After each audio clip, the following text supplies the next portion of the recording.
All in here from Beardes with the King Jack.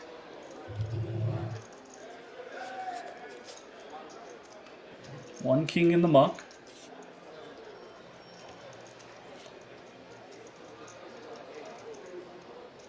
One 8 in the muck, so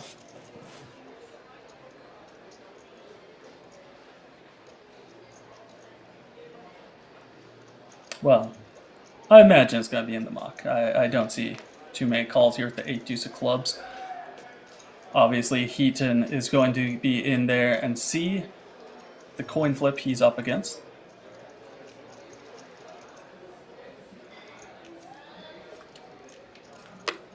No matter what, he's going to be in just fine shape after his hand. Hopefully picking up almost 700,000 in chips.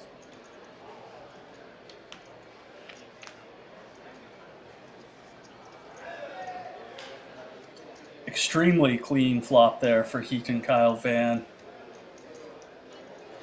4, 5, 7. Puts in a very advantageous spot. So David is needing just the king or the jack on the river to stay alive.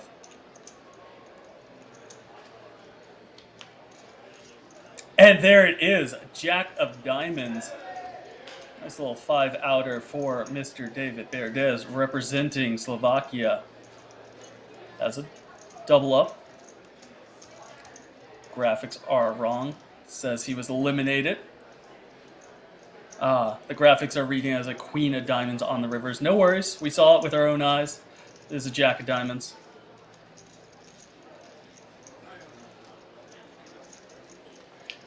Not that big of a hit there for Heaton Kyle Van, as that was just about 10% of his stack. Obviously would have preferred to have won it, but no harm, no foul.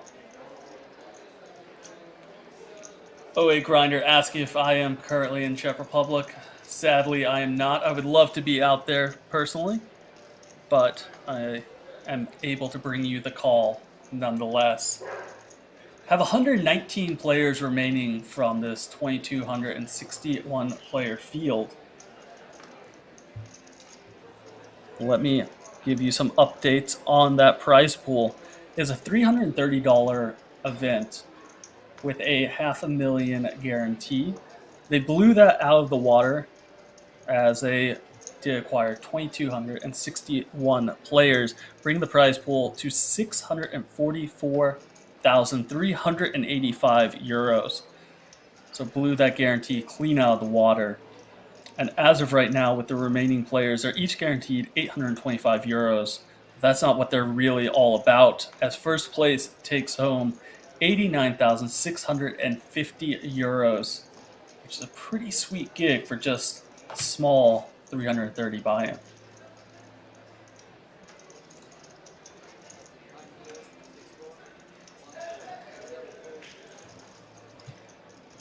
So they're all playing in the Czech Republic, playing from all over the world, as you can see.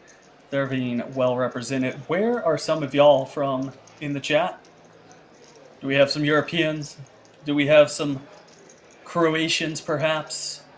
Maybe some North Americans? Where do y'all hail from, ladies and gentlemen? Put it out there. Let's get some flags flying.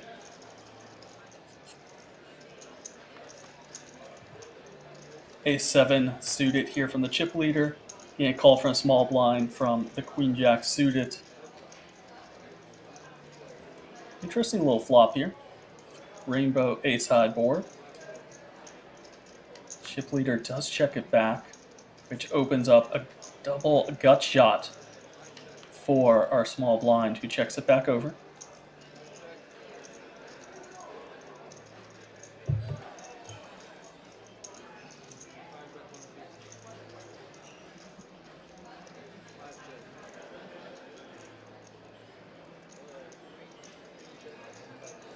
$150K, just over a half pot.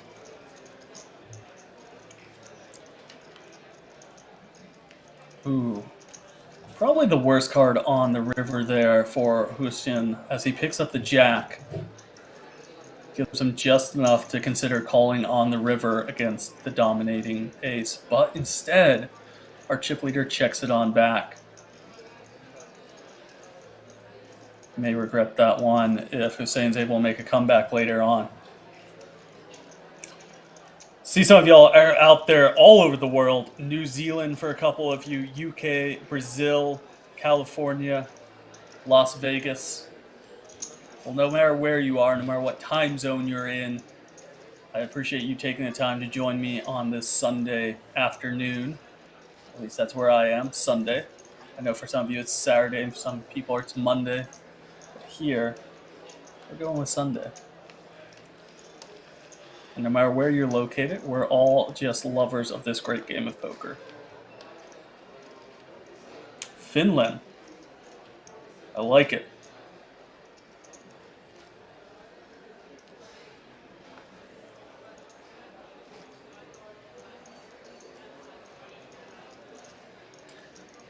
OA Grinder says he remembers the Sebakshe, but we're gonna give him. We're just gonna call him Seb. He remembers Seb from a PLO8 final table for the World Series of Poker Europe. He believes it's the one that Chris Ferguson won. That was in 2018, if I remember correctly. So, sounds to me like Seb knows his games for more than just Hold'em, but also some of the PLO formats.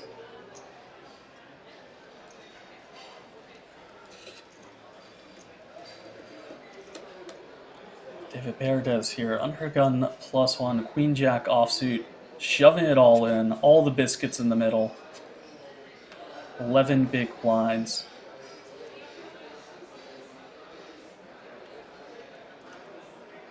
I imagine Robin here with the ace-queen is going to be going alongside him and have David Berdes in a very rough shape.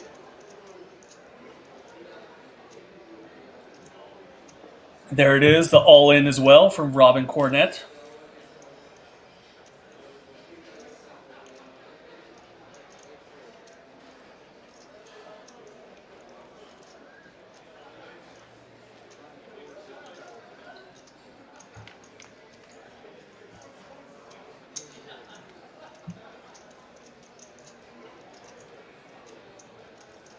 One ace dead there, the ace-9 being folded. But more importantly, David Berdes is going to have to find some type of flush, straight, or maybe a little jack ball to keep himself alive.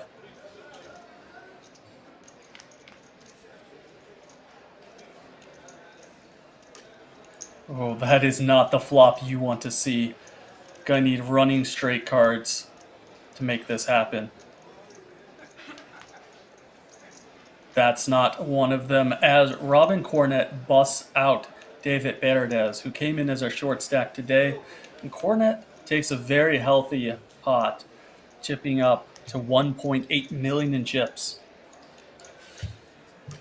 Our field is down to 118 right now, as you can see in the top right there. We're going to be playing down until the end of level 28, or down to 24 players, whichever one of those comes first. Good game, sir. I see Del Pecco saying 111 Sunday, where they're located. We have some Brazilian players out there. And Maroon Poker saying nice table. I agree. I'm particularly fond of that table. It looks very, very clean. Those chips are exceptionally smooth. Like the color combination there. And the more of them you have, the more you like the chips.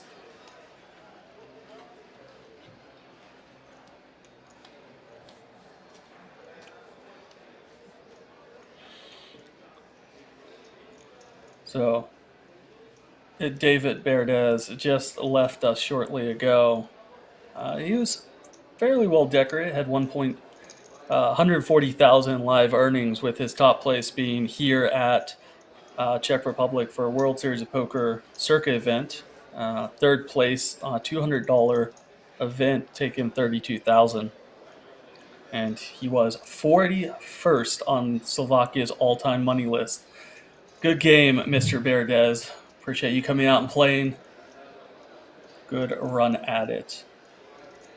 The chip leader here picking up pocket jacks. Sometimes it doesn't even feel fair.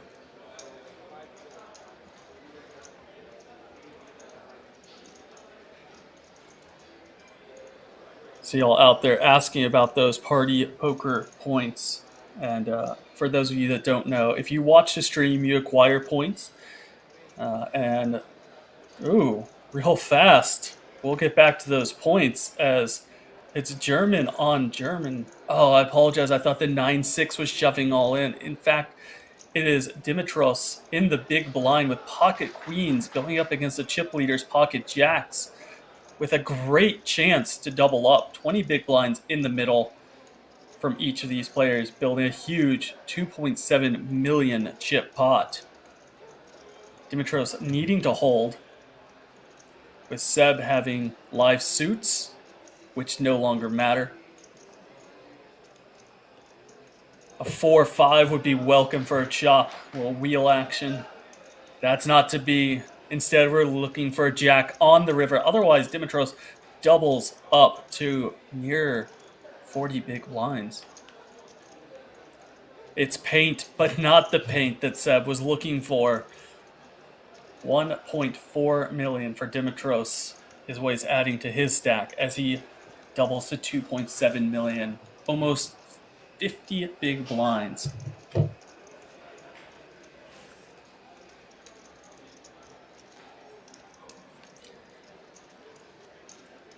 Well, as our Greek player is doubling up and winning some money, let's continue on about those party points. 2K points of channel viewership here will get you a $2.20 ticket on Party Poker. 5K is a $5.50 ticket. 11K points is an $11 ticket, and 22,000 is a $22 ticket. Put it in chat there. Our moderators will get you taken care of. All you have to do is sit there and acquire the points, enjoy the action, watch the fun, and maybe you too could be playing in this next event that we have for Party Poker.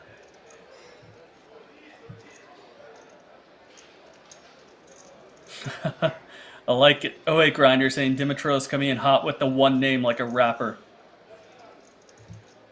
Well, he's going to be rapping about that hand for a while if he manages to run it up and make a nice spin towards winning this event. Use some of those channel points. Get some tickets, maybe play online a little bit. We have some wonderful live events coming up. We have the Grand Prix in the UK, and that's going to be from September 4th through September 11th. That's going to be over at Dusk Till Dawn. We also have Festival Bratislava coming up, and that's going to be October 10th through the 16th. You have the Millions UK coming up November 20th through December 6th. And obviously all of those are going to have satellites online that you're going to be able to play and win your way into those events. So if you just sit here and you watch from time to time, it's always possible to jump in to the action yourself for just pennies and be able to be on the stream alongside me. Delta Pecco saying he turned a $2 ticket into $70. Nice little score there. Seb here from the big blind with the A6 of clubs.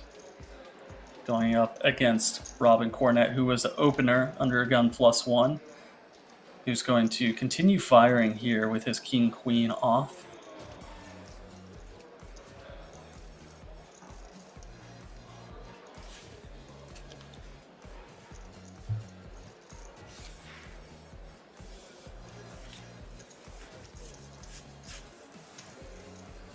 Seb makes a call. Oh, looks like these two players know each other. There's a little bit of winks and smiles on that one.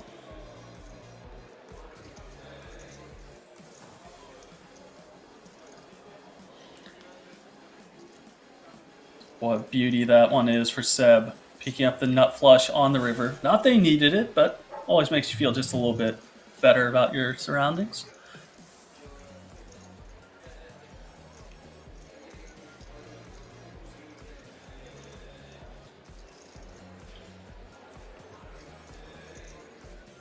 KG will look over, see what's happening with the waitress as he decides what to do.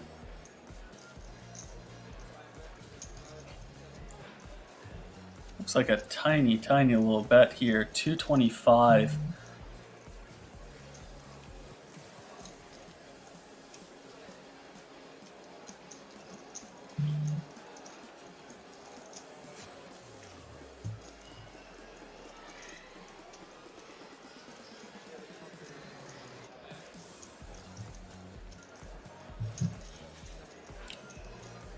Robin Cornet does make the call to get shown the nut flush there by Seb. Robin Cornet is from Belgium. He looks like a slightly less intimidating Stephen Chidwick to me. Doesn't quite have the stare down. He's got the bald head, got this 3-day shadow, but he just needs to stare a little bit harder, and I think he could win every tournament he enters.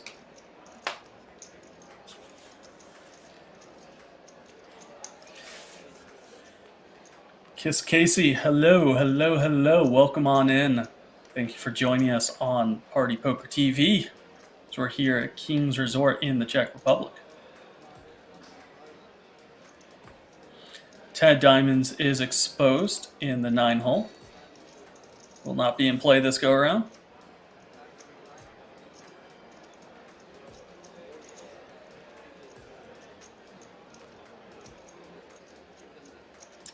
As a 4-3 offsuit. So I wouldn't have changed any playability on that hand.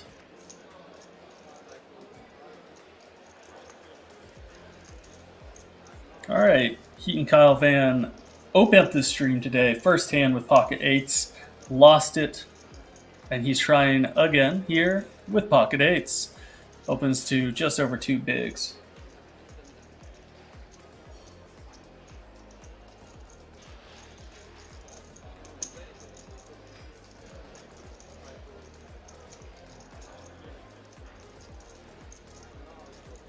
Just looking at these two players, I'm going to take a guess that they have some history. They kind of have a little bit of looking at each other, smiles, nods between Seb and Robin Cornet. You get the feeling that they've put in a ton of hours together, and it's a little bit of irony that they're left sitting at the same table together this deep into a pretty serious event.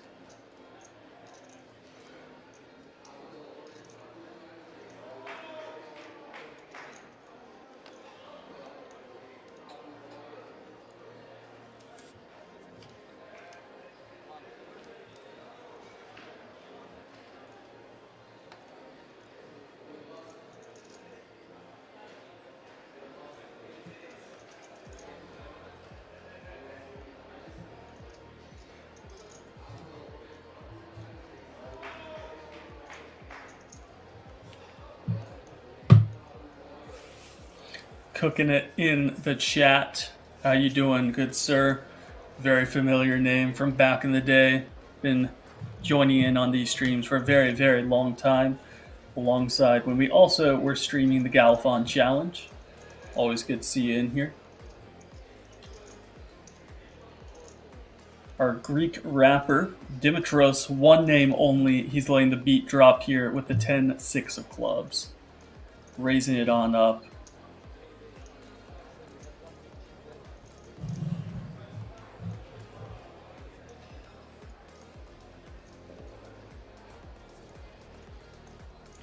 And it's going to put Faisal in an interesting position, sitting with about 35 big blinds from the cutoff with pocket sixes. And how much do you love your life? As Seb here on the big stack, on the button with the aces. I mean, it's too perfect. It looks like he wants a steal. It looks like he's trying to beat up on everyone. He's going to come in for a raise, and there may be a little bit more action generated based off of that info. A lot of the players behind him would shove a little weaker. Maybe those sixes just say, you know what, not this time.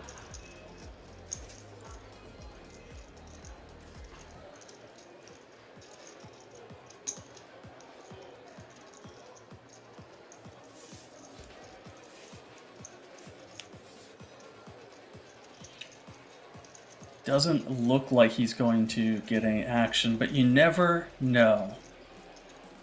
Maybe Fizzle's been playing with him all day. Maybe he just jams all in, just tired of getting raised. There's always that potential.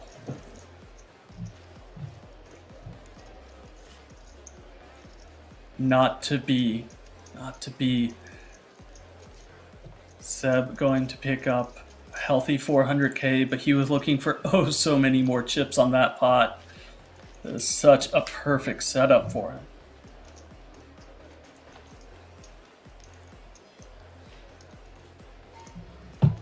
There we go with the feature table chip counts. Seb up top, 90 big blinds, 5.4 million. David Vesely from Czech Republic, 50 bigs. And that really tells you how much of a discrepancy there is between the chip stacks at this table. And we go all the way down to the bottom with Hussein having 10 big blinds. So Seb's in a very, very nice spot to be able to put a lot of pressure on his fellow players here as we wind slowly down to the final table. We have 106 players left at the minute. We are going to be playing down to level 28, 24 players remaining, whichever one comes first.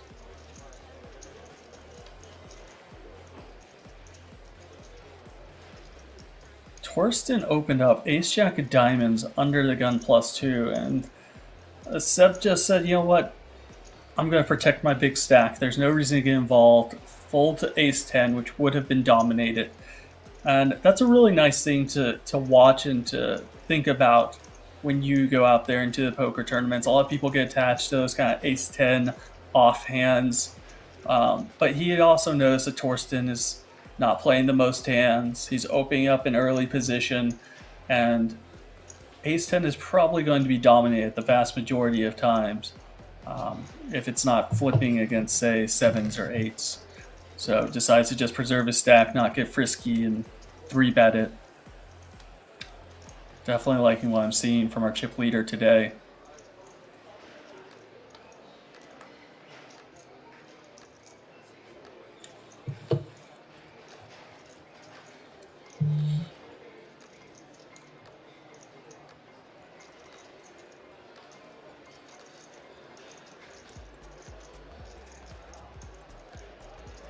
Fizzle there, hails from Turkey, has just over $250,000 in live earnings, and his number one result actually accounts for the vast majority of that, as it was a first place this year at the World Series of Poker circuit event in Rozvadov, $1,700 event, and he took home $214,000 for that. So very, very healthy to have one result accounting for 80% of your live earnings.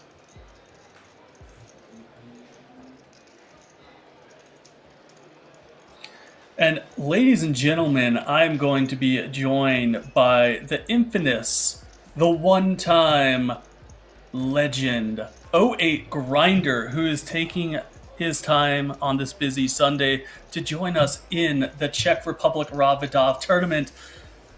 How are you doing, Mike? What up, party people? What's going on, Nate? How's it going? Oh, it's good. It's good of you to join me here in the Czech Republic. Well, you know, I saw that you were lonely, brother, so decided to hop in for a quick minute. Absolutely. I'm glad to have you in here.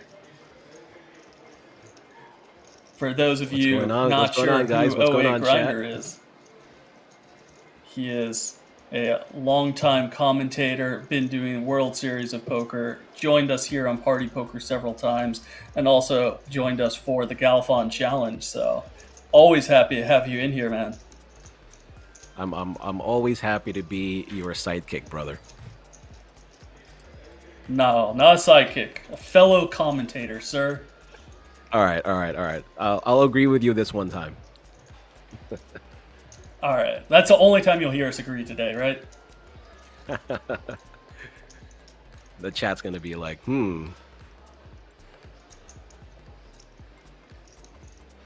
So what did So I miss here? how are you Looks liking like those, somebody's those collecting chips? chips here.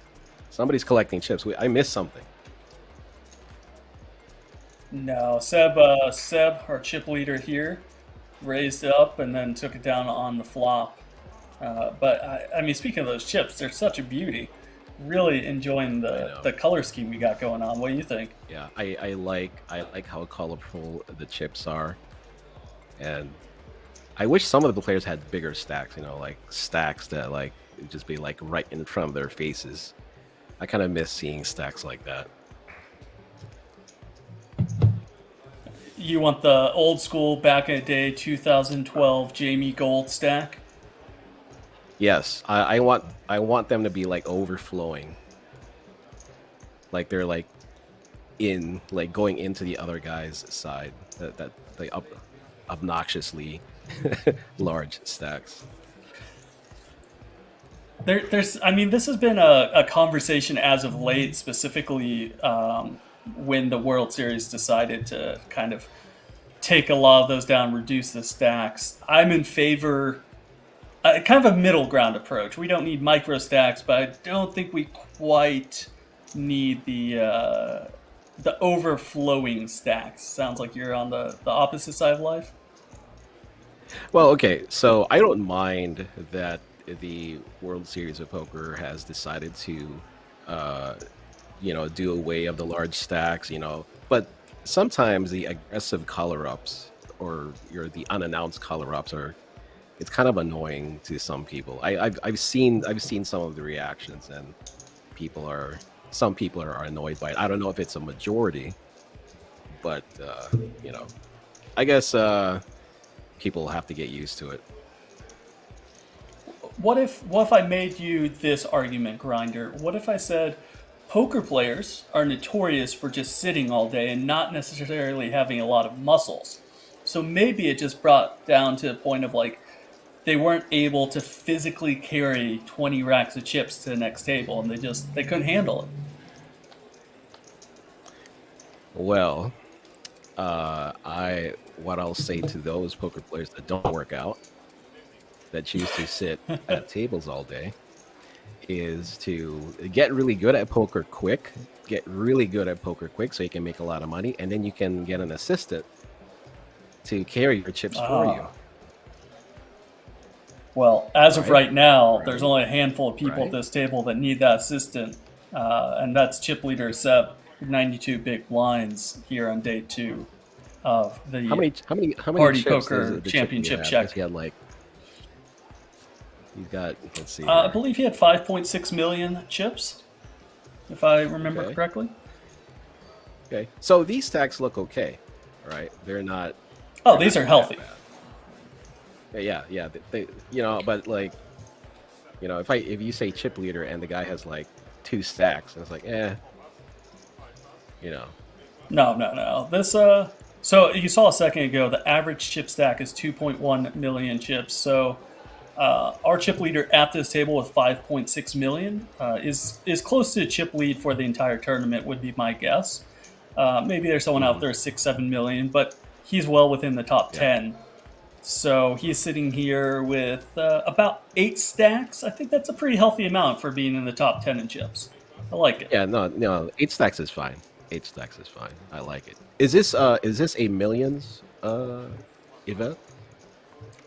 No, so this is not a millions event. This is the PartyPoker Championship Czech main event. We do have a Millions UK coming up. That's true. We have Millions UK coming up November 20th through December 6th. That's going to be the next Millions event that I have on the schedule for right now. Are you going to be in the then UK? We have Nightfall. I mean, I'd love to be out there in the UK. Absolutely. If the opportunity presents itself, I'm in. What about you? Oh shoot! Yeah, I've never been to the UK, so if there was a chance to go to the UK, I take it. Absolutely. I wonder how good of a tour guide Henry would be. It depends on if you can understand him, which gets difficult from time to time with that accent of his. I can understand him fine. But I've Of never course. been around Henry when he's like not sober, and being the young guy that he is, I imagine that there are some nights where he can get out of line, and that's when it might be a little bit more difficult. If I remember correctly, he actually hasn't been drinking for the last 6 months or so. Oh, really? Has no intention to restart in the future. So Oh, no okay. worries. I think we'll be able Alright. to have a sober Henry all across the UK showing us around. All right, we're good then.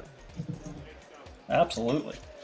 We do have a flop here as our American player, Heaton Kyle Van, opened up on the button with the ace-10 suited and received a call from Dimitros, our Grecian rapper, with the ace-7 off in the big. Not much to speak of on this flop, however. Looks like he's gonna continue. He's got some backdoors. He has backdoors alongside the best hand. And it looks like Dimitros is just going to pop it on up here. Oh, spicy. I like it. Oh, and a quick fold from Heaton. He didn't So want any if of you the were to smoke. look at these No smoke. two players side by side, which one do you think would actually be the rapper? Well, see, if I was Greek, I'd be like, see, that's the rapper right there. He actually looks more like a provincial mayor than a rapper. A provincial mayor. I like it. Yeah, he kind of looks more like a provincial mayor. Small town, maybe 300 people, and he walks around, he helps people like cross the street, that kind of stuff, but he's like the mayor. Do those people want help crossing the street, or he just thinks it's his job and awkwardly grabs hands No, and walks them across? he does it. He, like, for all scenarios, he'll just randomly help people cross the street, Maybe and that's we why should he's go been to the his mayor small town. for like 30 years. They just keep re-electing Story him. checks out. Actually, they don't even hold elections. They just oh, he's our mayor. So real fast, you've been watching the stream here even before you joined on. Did you pick up what I did between these two particular players? We have our chip player Seb, and then you have Robin Cornett, who it looks like is most likely going to be jamming all in for 20 bigs on Seb. And did you kind of pick up the same thing I did? There's a little vibe. They knew each other. There's some smiles. There's a little bit of nods. You think they got some history that we're not privy to? It looks like they do. They might be veterans of the circuit, so they're very familiar with each other. So easy to pick that up. I feel as Robin Cornett does go all in here, and this should just be a pretty easy fold for our chip leader under a gun with the ace-10 suited, especially with prior information and knowledge between them.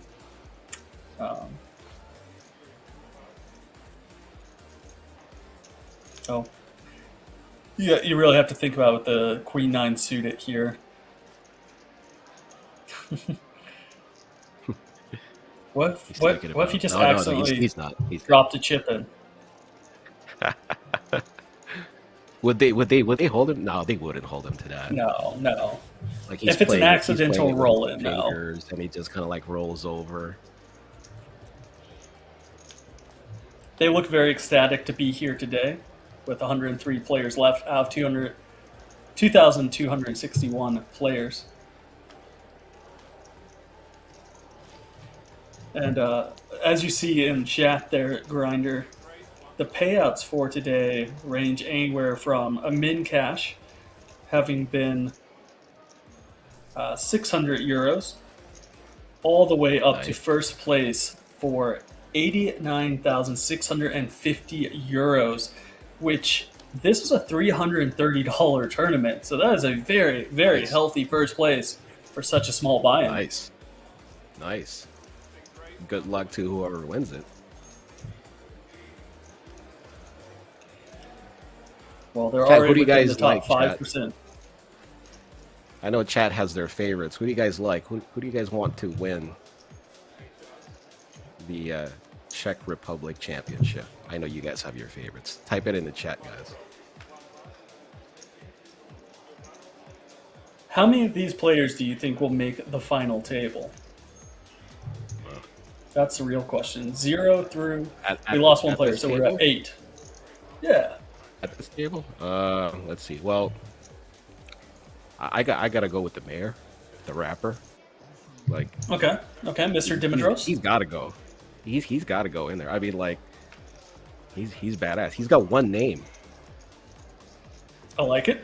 So you got one. Do we have anyone else? Well, that was a beautiful... Did you see how our dealer just turned that 6 of spades? It was a very beautiful little flip there. I like it. Sorry, sometimes you notice the card mechanics Yeah. after playing long enough. They train these people very well. Let's see. I don't know if that's training. It's just perfection. Let's see. What about the? I guess we should root for the lone United States player at the table. I mean, our fellow American. Should we root for him? Okay, so you're going with 2 players so far. 2 out of 8 with 102 people left. So 25% of this table makes it? Yeah, why not? Why not? Why not? Why not? Why Well, not? Borbag agrees with you. The Rapid Mayor for the final table. Yeah, there you go. That's right, Borbag. We're going with the rapping mayor. He's even a major And mayor. we all know that we all know that the money he wins, he's gonna give it back to the village. So everybody As he in walks the them village all is across the counting on street. him. Yeah, exactly. You know, he's gonna buy a new well, right? Because like the old well, it's not. There's like no more water in there. So, Of course.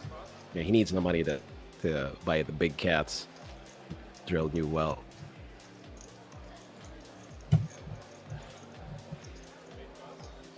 I mean, he's already locked up. Let me double check my figures here. But he's already locked up 825 euros, which I believe for his village is it's equivalent to 3 hospitals, 2 middle schools, and then 17 donkeys. So he's well on track to get them back up and running. We're in good shape. Yeah, the money will be put to good use. Money will be put to good use. Absolutely.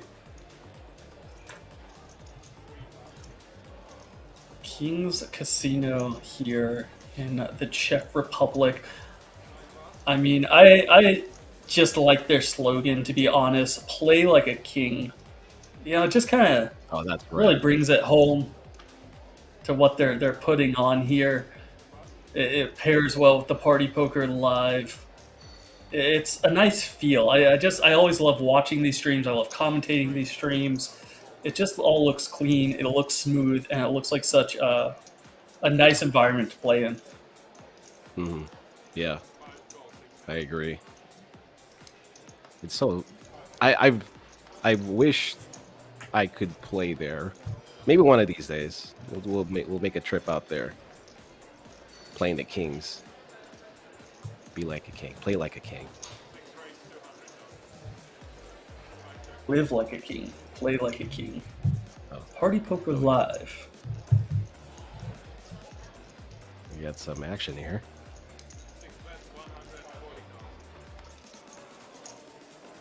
We got a limp raise and a call.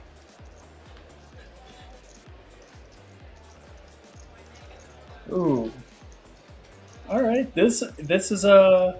So we went from a very spicy little first card off, the Queen of Spades, which is potentially a lot of trouble, but then it opened up into top 2 pair for David Vesley. and middle pair plus a flush draw for our chip leader Seb here. And this is a very spicy little flop, Grinder.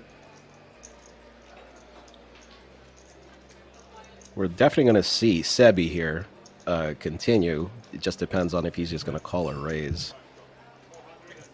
Yeah, this is a spot that's going to be just a call the vast majority of the time because he's going to be driving out David if he's bluffing, or he's going to be running up against a much stronger range by raising it up.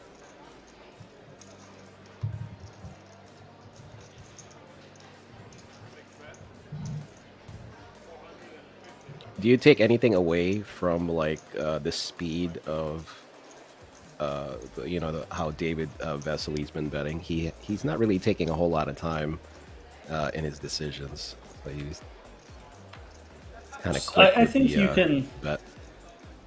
You can always take something from that. However, when we've only been watching them for about 20 hands here, it's very difficult for us to personally take it away. If they've been sitting here playing together for 2, 3, 4 hours, then there's definitely some timing tells that Seb could probably have picked up at this point. So maybe sometimes he's fast, sometimes he's slow. It really depends on what that means to him. Seb is going to miss on the river with the 4 diamonds rolling off, making sure Vesely does have the best hand with the kings up.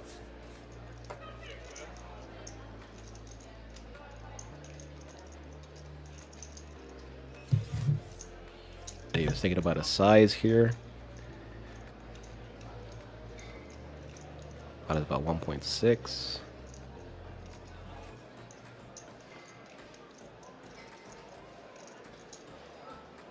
It's going to be a pretty easy fold here for Seb. Not much that he would beat. He blocks the clubs.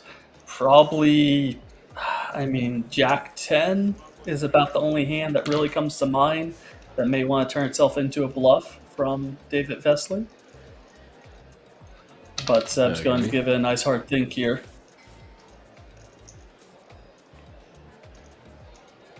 Close to a pot-sized bet. Yeah, Borbad's also bringing up that speed, saying he's acting really fast, unless, well, let's see. I wonder if this is just posturing here from Seb, or if he is truly considering a call. I mean, not many people at this stage of the game are 3-barreling off on a Jack, Queen, King board texture. So I would find it hard-pressed to make this call. He did give David a pair. So he's considering. Does a stare Looking down. at him again. Yeah, he's looking at his he's checking out the beard. He's looking at like the blinking. Oh, does make the call. Did he raise all in? Oh, okay. He made the call. There's a little bit of confusion there from David Vesely's part. So Seb calls off on the river 1.3 million. I guess he just was not able to find a hand that he thought was being value bet there on the river. And we see the blinds are going up. Grinder 40, 80,000 with an 80K big blind. David Vesely is a new chip leader at the table with 5.2 million.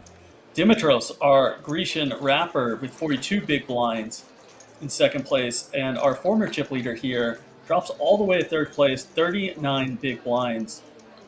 And the short stacks get much shorter. As we're saying, from Turkey, drops to 5 big blinds. We'll be looking for him to shove all in very soon.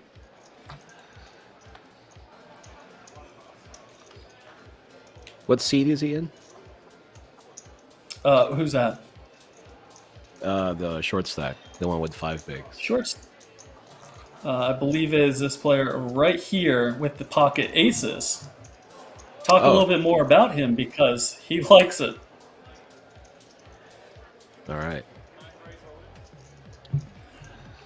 Beautiful all-in triangle there, going in front of our short like stack. I like that. That looks awesome. I'm a fan. Torsten is going to need a lot of love if he decides to put forth those chips with the ace-jack offsuit. You have the pocket aces with 5.5 big blinds. Not too much. I imagine Torsten is going to jam all in over the top here to isolate with the short stack. Mm-hmm.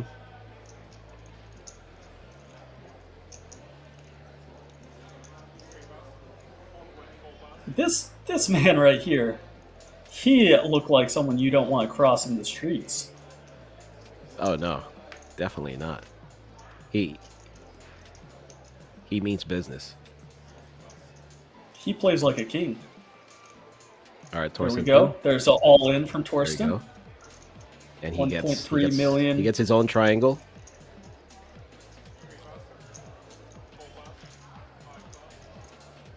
King Jack rightfully folds.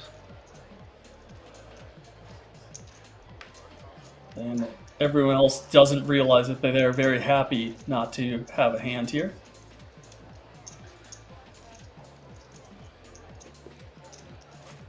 Torsten's gonna need a lot of help. He's gonna need like running clubs or a couple of jacks. Hearts are no good.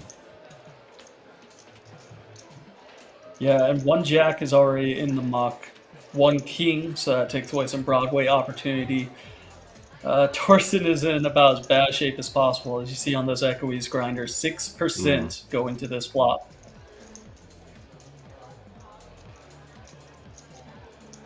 Okay.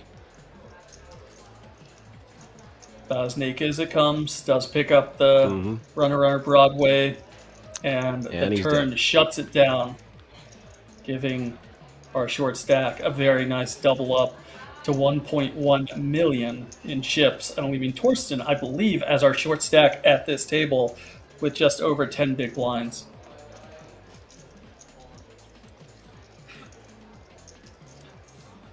So that man right there is Walter Schorgender.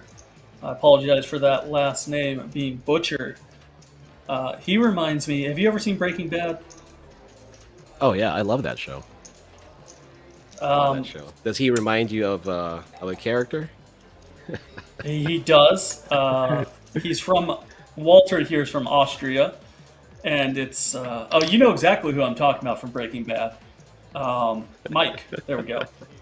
Yeah, yeah. He looks like Mike. He acts like Mike. He looks like he's been around. You don't want to mess with. I think he knows where the bodies are buried. That's all I'm gonna say. Oh yeah, yeah. He looks like he has like a nickname. Like he's like, well, what country is he from?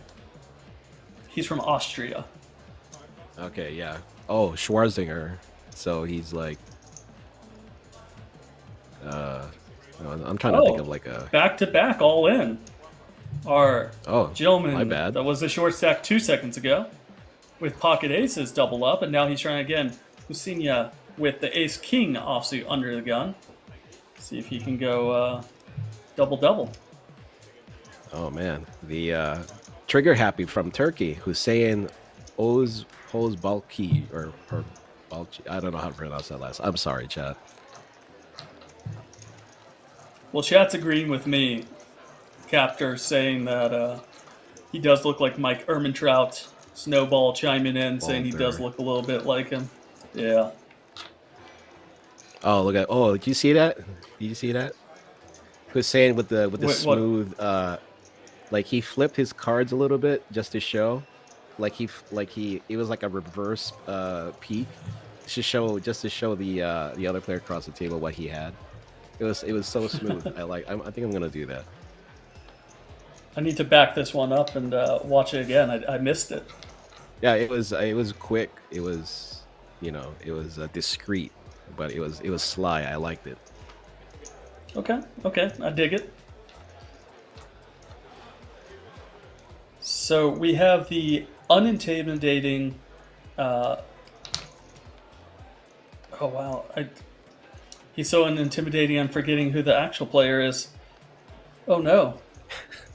Stephen Chidwick. There we go. The unintimidating Stephen Chidwick here. Oh man. You have Mike Ehrmantraut. We have a Grecian rapper. I'm hoping everyone sticks around for quite some time so we can figure out just slowly but surely who everyone at this table is. Yeah. All right. Mayor decides to let the Jack 10 go. All right. Good job, Mayor. Let's see. Player right next to him just had LASIK, so he folds. Yep. Can't see the cards properly. Yep. It's the bright lights. I will say I've played on many different feature tables, final tables, and I'm not saying that to brag. I'm saying that from a perspective of how different it is to play in a normal tournament table than it is to play under either the lights or the cameras, and how it really is. It's brighter, it's hotter, it's a little bit. I mean, you'll see a lot of people when it's their first time or two, they get intimidated by it. I remember at the series this summer, it was so hot that people couldn't wear hoodies.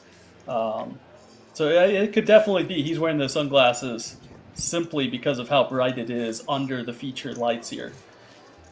Oh, I bet.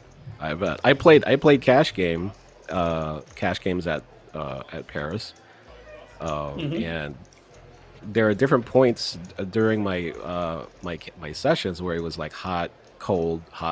It was like you could not bring the proper attire, like one day you gotta bring clothes like it was like in the middle of winter. Next day it's like tank tops or whatnot.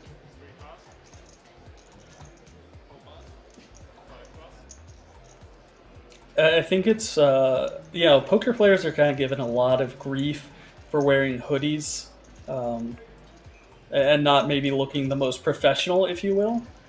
And I think the sole reason is you want layers, because you never know. Some days it's going to be the Arctic in the casino. Some days it's going to be extremely hot. You want to be able to put something on, take something off easily. It's born out of a necessity more than anything else, because you show up every day in shorts and a t-shirt. There's going to be some days you regret that. And if you show up every day in a suit and tie, you're going to regret that as well. So, oh, Heaton showing the kings from the big blind. He got a walk.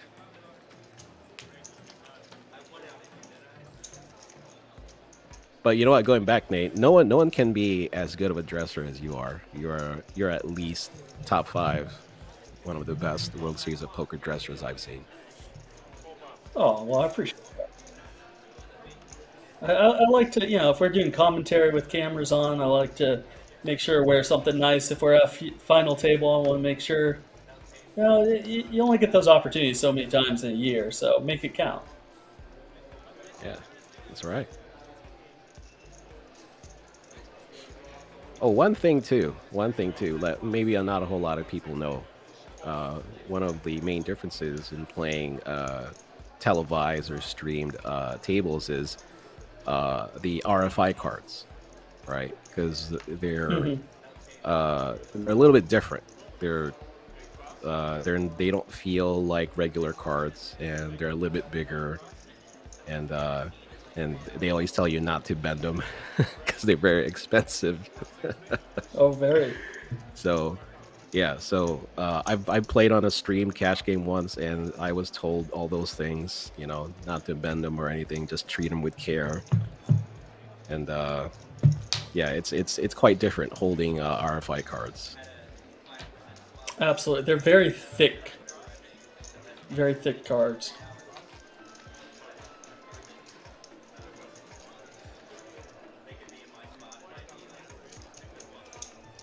I forget exactly how much. I've heard the numbers before on how much a pack of RFID cards will run you, but they are extremely expensive because they literally have small, microchips in each card. Yeah. I don't know. I don't know the exact amount. I'm sure I've heard it somewhere. But they're very expensive, and don't mess with the cards. Absolutely. What they say.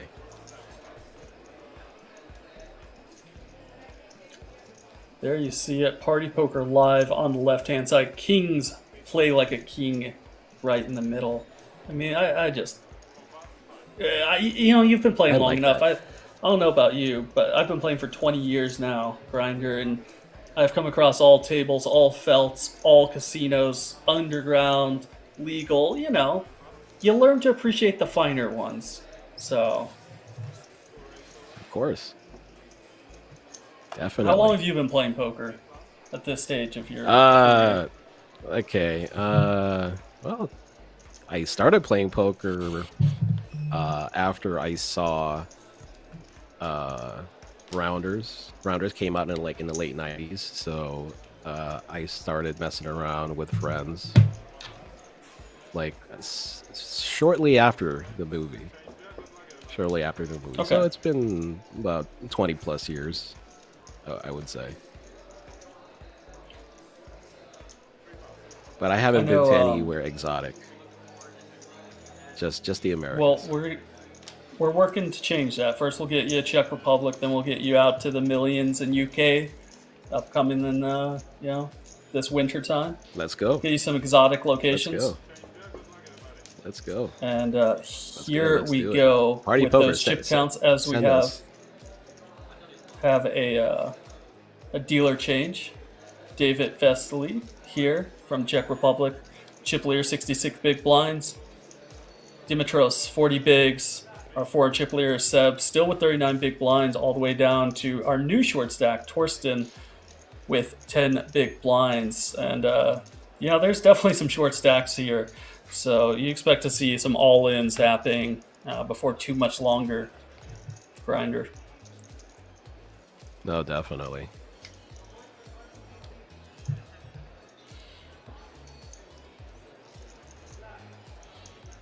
The trigger man from Turkey, Hussein.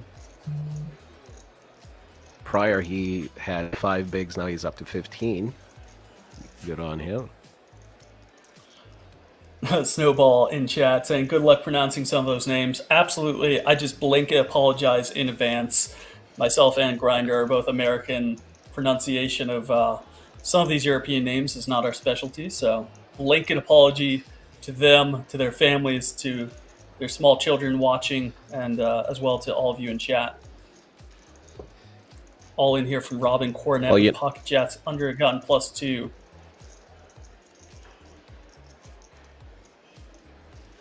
Hussein's thinking about this. He's got 8-10. I'm assuming he's going to fold. He's not going to call off here for his tournament life. It doesn't look like it. He kind of just gave this exasperated sigh there. It's a 15 big blind shove under a gun +2. As Mike Ermintrout sits there and contemplates how many people he's killed. How many people he's dumped in Lake Mead? So, which apparently has gone up 15 inches. It has here in the last couple of weeks as it's been raining and flooding in Vegas. Let's see, some ace-10s, couple ace-10s in the muck, one jack-10 offsuit in the muck, and our big blind here with ace-queen offsuit. I imagine this is going to be a call from Hien. Faizullah Kardashian. He took off his glasses. He can see now. Oh, he's laughing a little bit. He's like, I mean, there's some humor here. There's some laughter. I think they recognize the gravity of the situation. Does make the call. 2 of his aces are already in the muck, so he's not in as great a shape as it may seem, even with being a coin flip. So we're going to get a 2.7 million chip pot here, which is worth a little over 30 big blinds at this stage of the tournament, about 33 bigs. Yeah, Grinder. nice. It's a nice, very nice. It's a nice flop pot there, and he hits a queen. And we have a king 6 queen board. The 10 rolls off on the turn, providing Robin Cornet with that open-ender. As we said, 2 aces are in the muck. That leaves 1 ace out alongside some 9s, and is not to be for Robin Cornett, as he is eliminated here in 90th place with Fazul. More, well, it's almost a double up for him, really, as he takes this 2.7 million chip pot. Chipping up to about 40 big blinds. Well, it's been a pleasure, Mr. Robin Cornett. GG Robin the Hornet Cornet. The less intimidating Stephen Chidwick. Look at him. He's got the Twilight shorts on. You know, he's from Belgium. He can get away with stuff that us mere Americans can't. Yeah, that's true. That's true. The Europeans are always they're better at clothes than we are. So we are here in level 23 of the PartyPoker Championship Czech event. We're going to be playing down to 28 levels today, or 24 players remaining, whatever takes shorter to happen. So we're currently at 23 with 40, 80, 80,000, and level 28 would be 100,000, 250,000, and 250,000 antes. So really going to be stepping up pretty quickly here in the next few hours if we're going to make all the way to level 28, Grinder. We're here for all the action, guys. Mike's been playing pretty tight. Did you see it drop? I haven't seen him play the single hand so far. It's one of those things where you're reminded how slow live poker can be once in a while. We've been doing this stream now for about an hour, and I would say we've watched maybe 20 hands transpire. That's you're probably close to correct there.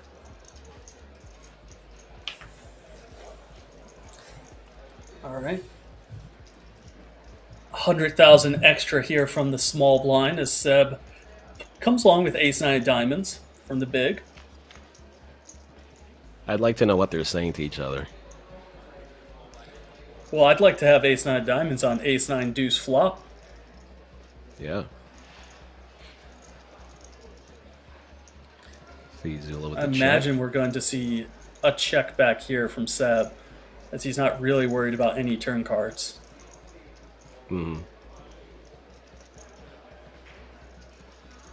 Decides on a different path, a little bit more of an aggressive branch of the game tree. Zula has a bottom pair with a backdoor king-high flush draw. He was also the aggressor coming into his hand, so he could have decided to get spicier than just a flat there. But does come along, 7 of spades rolling off. I wouldn't say it's an action killer, just from a perspective of no one's worried about the flush with the given action. Yeah. But I just don't think Fazzola has too much more to continue with here.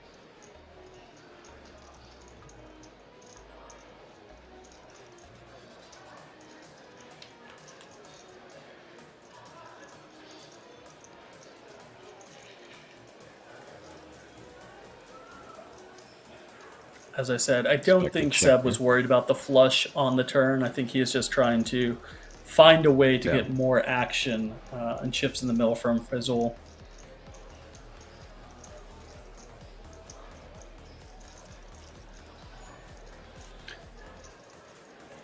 Cooking it, asking if I'm playing any cash while you're in Europe. How are the games?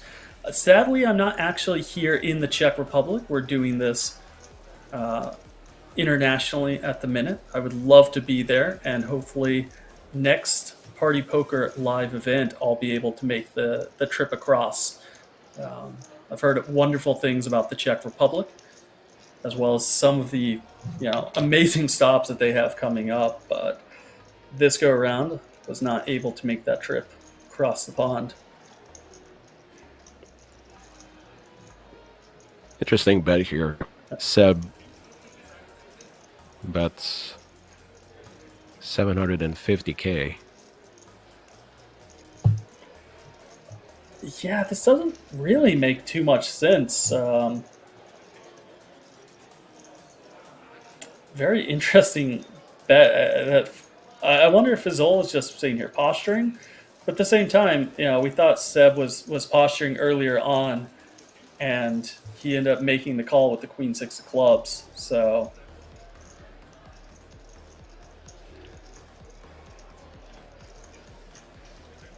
I mean, Fazol here has a deuce blocked with no spades. Doesn't have an ace block. Doesn't have a nine. It's but it's also fun to sit here and watch these two as they chat back and forth. I wonder if later down the road, when Seb is bluffing, if he'll be so willing to chat with him. Yeah, that's true. Look how comfy he looks. Azula, yeah. Yeah, his lips are loose. He's like, yeah, talking. There you go. Oh, yeah. Talking, chatting, smiling. Yeah. Yeah, he's talking while he's racking up his chips together, so very relaxed. Absolutely. Cooking was wondering about the games overseas. And as I've mentioned before, we have a few more party poker events coming up this year. You have the Grand Prix UK coming up from the 4th through the 11th of September. You have the Festival Bratislava coming up on October 10th through the 16th. You have the Millions UK coming up November 20th through December 6th. And then even on this festival as well. So tomorrow is the conclusion, but there's a high roller 1K happening today as of right now. And then we also have a closer event happening tomorrow, which is a one-day event. So if you're somewhere in the region, you haven't stopped by, and you want to get a little poker fix happening right this second, maybe jump in a high roller today or the closer tomorrow. You don't have to wait till those future festivals here in the coming months to get in on your poker action. Speaking of action. Speaking of action, Torsten running into it. King Queen off versus Ace King off.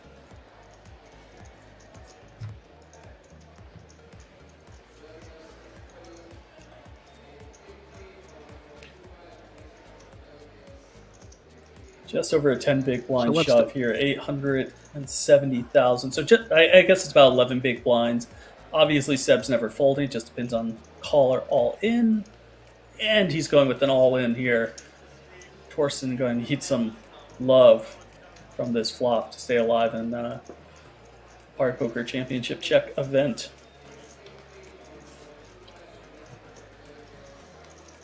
He's going to need a lot of help here.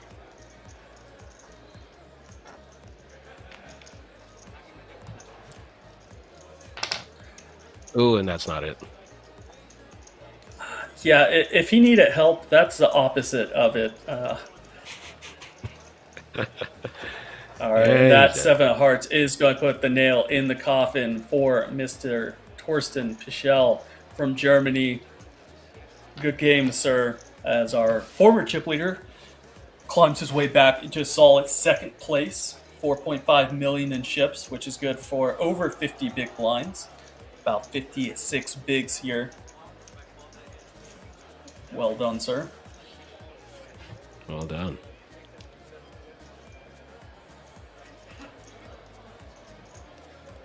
And Mr. Torsten Pichel is taking home approximately 915 euros as he busted in 85th place.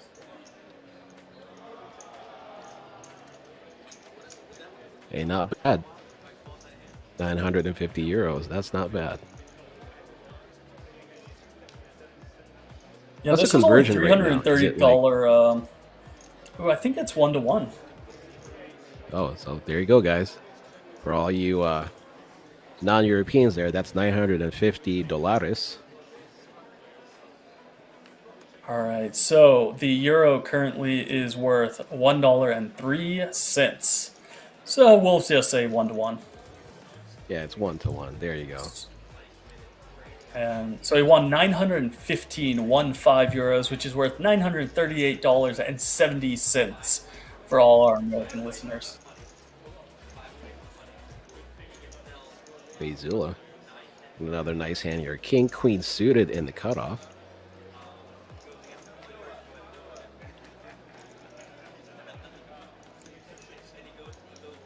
Looks like he's going to Puts pick in a this hefty one raise.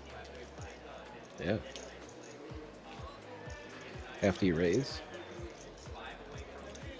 They make it 205,000. Does that sound right? Yep. So just about 2.5x. Yep.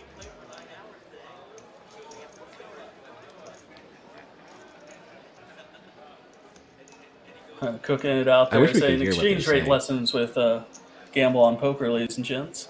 Hey, if you're going to watch international events, you need to know how much you're playing for. Exactly. Oh, Grinder, when they brought you on, they didn't tell you that part of our job is to read lips and interpret what they're saying for the audience? Oh. You know what? I wasn't informed, but you know, it's a good thing I went to the lip reading school many moons ago.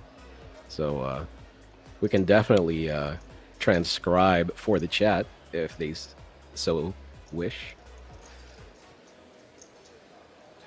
So going back a little bit, you said that you got into poker roundabout of the Rounders era, which is, I want to say, 97. Does that sound correct? Yeah, right around there. Like, I remember watching the movie. Okay. Yeah, I remember watching the movie, and then I remember having a conversation with one of my friends about playing poker, and I asked around if anyone knew how to play poker. Fortunately, none of my friends knew how to play, so you know, we didn't really get going with it until maybe a year or two later. One of my friends decided to host a home game, and that's where we kind of just started playing all the time. Gotcha. This was before Moneymaker. You know, this was before Moneymaker, and I remember seeing Moneymaker on TV, and I was like, "Hey, I didn't know poker was on television." You know. So real fast. Here's a moneymaker in and of itself. As there you go. Our former short stack jamming all in the queens from the big blind after a raise from ace-9 off from Fazola and a call of pocket eights from Seb. And I gotta say, this is going to put Seb into a pretty awkward spot, as I imagine Fazola is going to fold for the million, and Seb only has to call $1 million more with some dead money out there with this pocket eight. It's going to be flipping a large percentage of the time. So I think we're going to see Seb up against kind of a rock and a hard place for another $1 million in chips. Definitely a tough spot here. He doesn't like Honestly, it'd be kind of disrespectful to fold here. It would just mean that he thinks that Hosseina is playing extremely tight and has no worse hands in his range. Like, he wouldn't jam sixes or sevens. But I mean, you see the face. He does here. look you like see it too. him. Yeah, he's uncomfortable. He doesn't like it. He doesn't want to, but he just kind of has to, based off of, you know, how many over cards he'd be up against. Ace kings, ace queens, ace jacks, king queen suited. So he doesn't like it, but I'd be very impressed if he finds a fold. Yeah. Oh, look at it! Look at this guy. He's leaning back. Oh yeah. He just winked at him too. Yeah, he winked at him. He's letting it go. He's letting it go. Oh. He's that gonna is show him. disrespectful. He's gonna. Oh, he didn't show. He showed earlier. Okay. That very nice fold there from our second chip stack, Seb. So currently we're sitting with 7 players at this feature table. David Vesely with 63 big blinds, which is worth 5.1 million. Chips all the way down to Walter Schwarzinger from Austria with 9 bigs, which is 790,000. So you have a little bit of the gamut. Still have a very international table here. Very nice, diverse table we have here.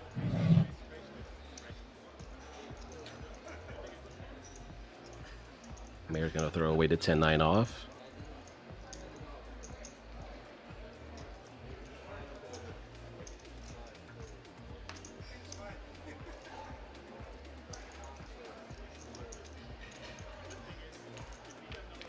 Walter, still not getting cards.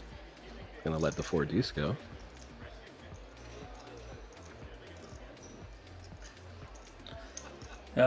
You think he should be in there with the 4 deuce? I find this chip stack to be a little bit awkward, as it looks like it's not in front of the 9C. It looks like it's in front of the 8C. Is it just me, or is that a little bit disconcerting? Yeah, it's off because like Hussein's stack is like right in front of Mike's seat, so it's like I don't know how many times I'm gonna mistake his stack for mine if I was sitting in Mike's seat. Yeah, I definitely tend to agree here. It's a little bit awkward. Look at that. He's like reaching in front of the guy. I mean, what if he had piles? I mean, oh, what a turn card this one is. Heaton Kyle Van took a stab on the flop with the 10-7, and Hussein actually called with his gut shot. Rips it off on the turn, but 4 to a straight flush kind of protected Heaton from losing any chips after that 10 of diamonds rolled off. You see Walter, he's like shaking his head, and he's like, if I would have played my 4 deuce, I would have won with a deuce high flush. He was like shaking his head slightly. I'm not a watchman, but I'm definitely appreciative of Mike Earntrout's watch there. Kind of nice little blue shade to it. Yeah, it's got a little bluish hue. Yeah. I'm not a watch enthusiast, so I'm not sure what brand that is, but considering he knows where bodies are, I'm pretty sure he can afford a nice watch.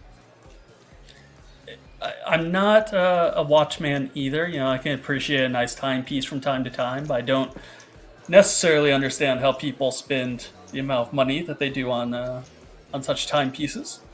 But I think it's a Rolex, if I'm not mistaken. I'm sure someone in chat can identify. Is it a Rolex? The name, the brand, the year it was produced, everything about it.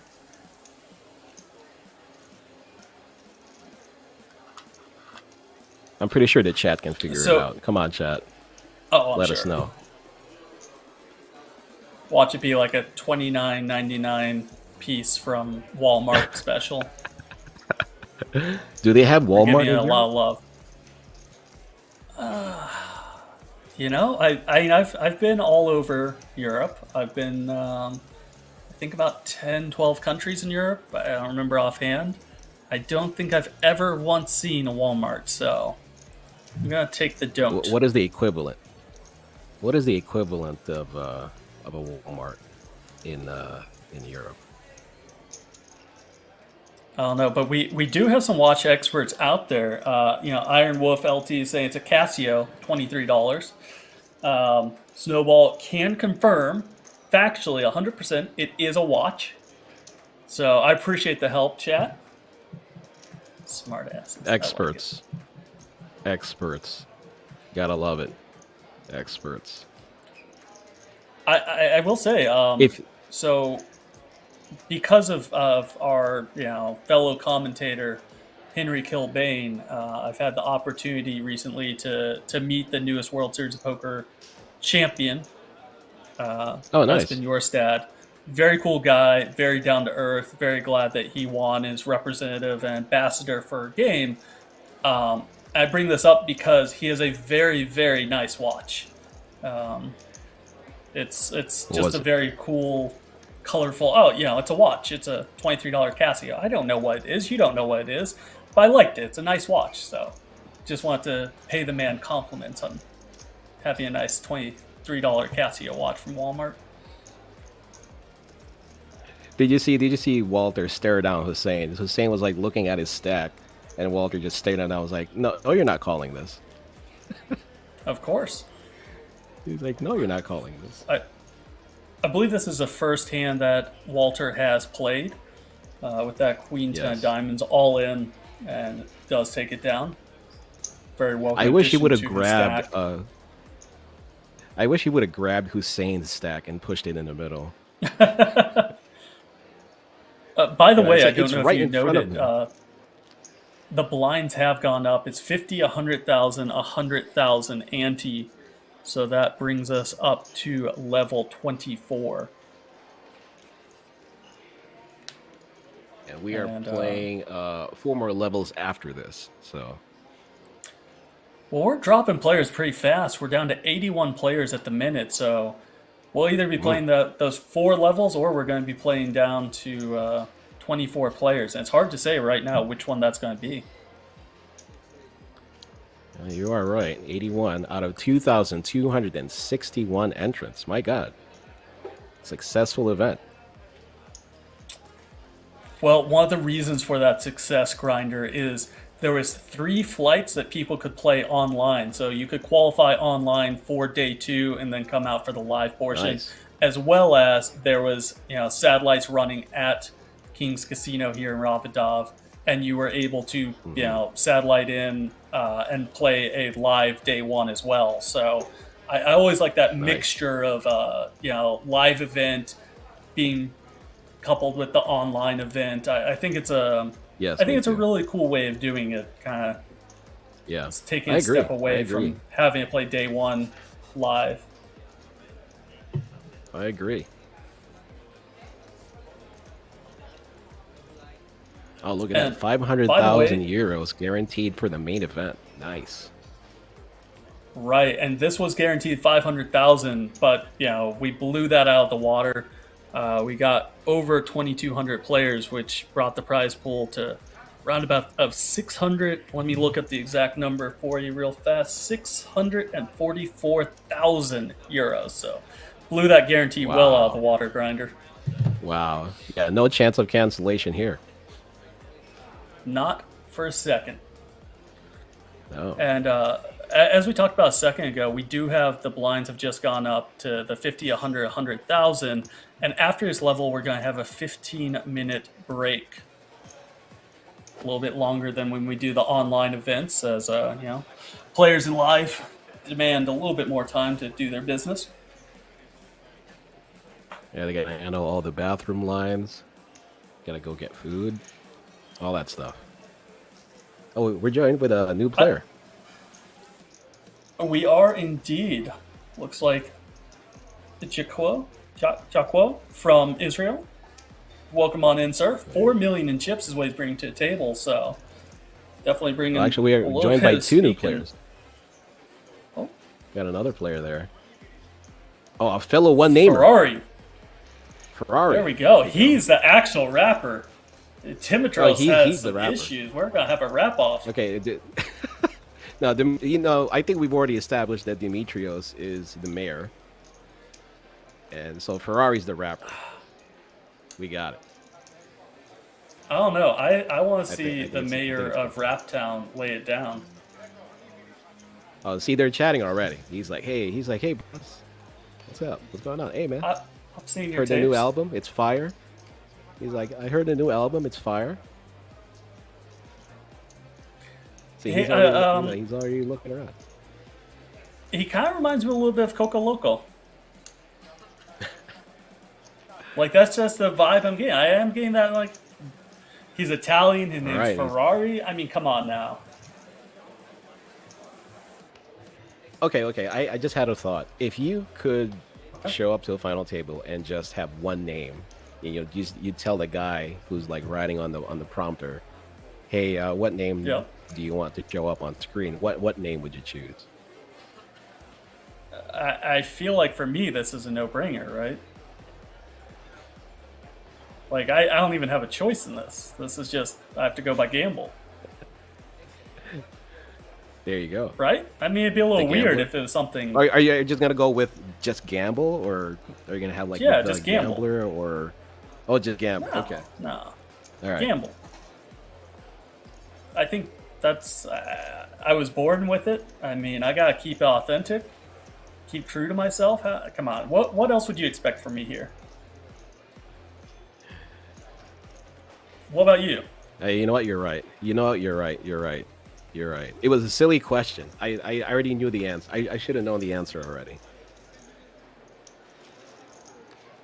It looks like we're okay. We are getting his whole cards there. Yeah, Man, I do feel pretty bad here. Do you see how he squeezed in between his own chip stack and the chip stack beside him? That's a. yeah, he's all right, he's real squeezed in. fast I here. think We're gonna get the chip counts. Yeah, again, as we have a dealer change, a little bit of clumping there at the top between 53 big blinds and 40 big blinds. Walter still at the backside with 10 big blinds. Heaton Kyle Van has slipped to 17 bigs. And Ferrari joining us, 22 big blinds. With, well, actually now our new addition as well, Jaquo, coming in second place. So bringing a lot of varied stacks to this table.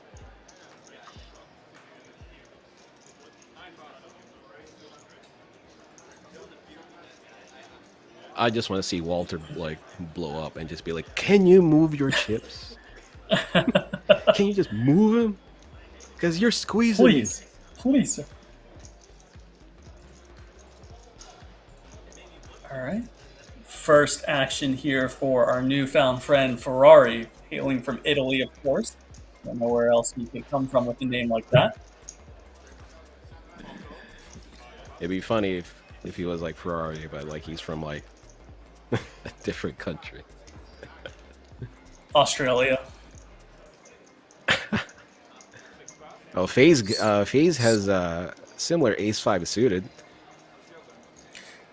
Yeah, and this is going to be one of those interesting hands to watch because if you're accustomed to watching the high roller scene, watching just the top end players, Steven Chidwick, Jason Kuhn, all of those guys play, ace-5 suited is the holy grail of bluffing hands. I mean, there's so much that goes around ace-5 suited. And so you can tell when you watch these kind of not so studied players, the differential in how they treat it. And that's not to take away from what these players do and what they know. It's just very interesting to note the difference in playability and how they approach it. I agree. All right, we're going to heads up to a flop here. Ace-5 versus ace-5, suits versus suits. All right, a little 3-5-8 action there. Mid-pair, top kicker for both of them, giving Faisal the backdoor club draw. But Ferrari does have the power of being the aggressor here, so kind of interesting to see how this one plays out.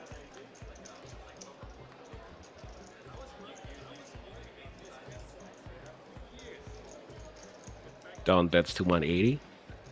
Like it. Yeah, it makes a lot of sense on this board texture. You're not worried about an 8 being in there. Nothing really to worry about. No flush draws. Unless he's trapping with no repair, you should be in the lead.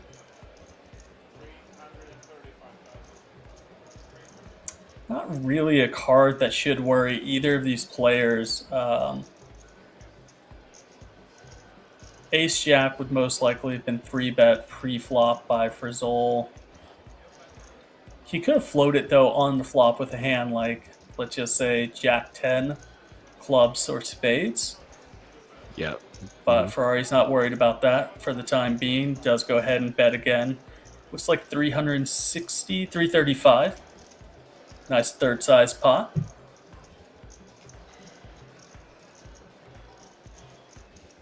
If I'm Fazzola here, I think I'm just going to take another card off. No reason to really raise it up. Still have plenty of chips behind to work with. He lifted his glasses. They do He a wants to lot of really see talking him. back and forth. Yeah. I like it. I like it. I love how they just freely talk to one another. It's crazy. I love it. See, to me, it's one of those things like you're a little premature in the hand to start talking back and forth from Fazzola's perspective, because now you're kind of limiting your options of what you can and can't do unless you do this when you're bluffing, when you have the nuts. It just kind of takes away from your ability to proceed in the hand from a psychological perspective.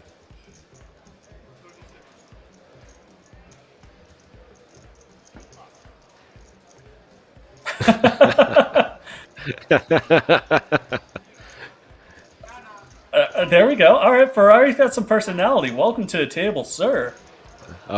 Yeah. All right. We already like this guy. We already like Absolutely. this guy. Ferrari's good for the game. I There you see have a it, folks. great bluff out there in the chat asking who the commentators are. My name is Nathan Gamble, two-time World Series of Poker bracelet winner, alongside legendary commentator of the internet streets, 08 Grinder. Welcome on in, What up, great bluff. Appreciate you being here. Thank you for stopping by, and please hang out till the end. And we got some a little bit of festivals coming up here, as you see in chat. The Grand Prix Summer Edition, it runs from August 11th through 29th on Party Poker. So if you're going in for the short stuff, you got $3.30 buy-ins all the way up to some big stacks, $320 buy-ins. So if you're itching for some online poker, make sure to check it on out, ladies and gentlemen.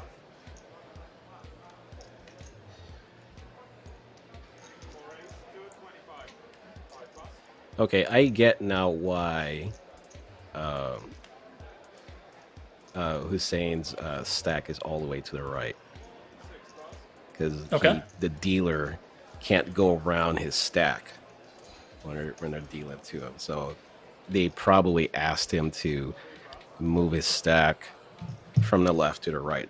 But I think he's too far to the right. You know, he could bring it a little bit more closer to himself.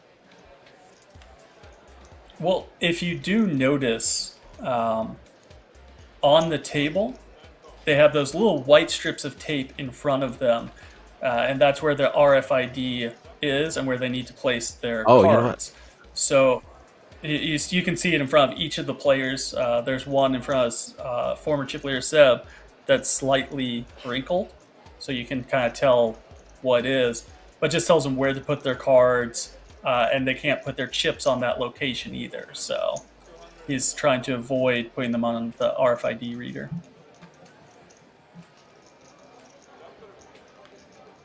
I didn't notice the white lines until you just said it, and now I see them, and I'm like, wow, how come I didn't see this earlier? All right, open up here for Ace-10 off from Fazzola, and Husinia calling from the big blind with the King-8 off, which this is not a bad flop for Husinia, as he flops backdoor straight draw, backdoor flush draw, a couple overcards. So if you want to, this is a spot he can continue in, either with the call or check raise. Kind of just depends on how spicy he wants to get, as we're only working with 19 big blind stacks here.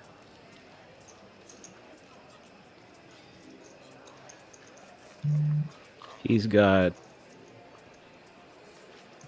like an air of disbelief around him, but he's gonna let it go, I think.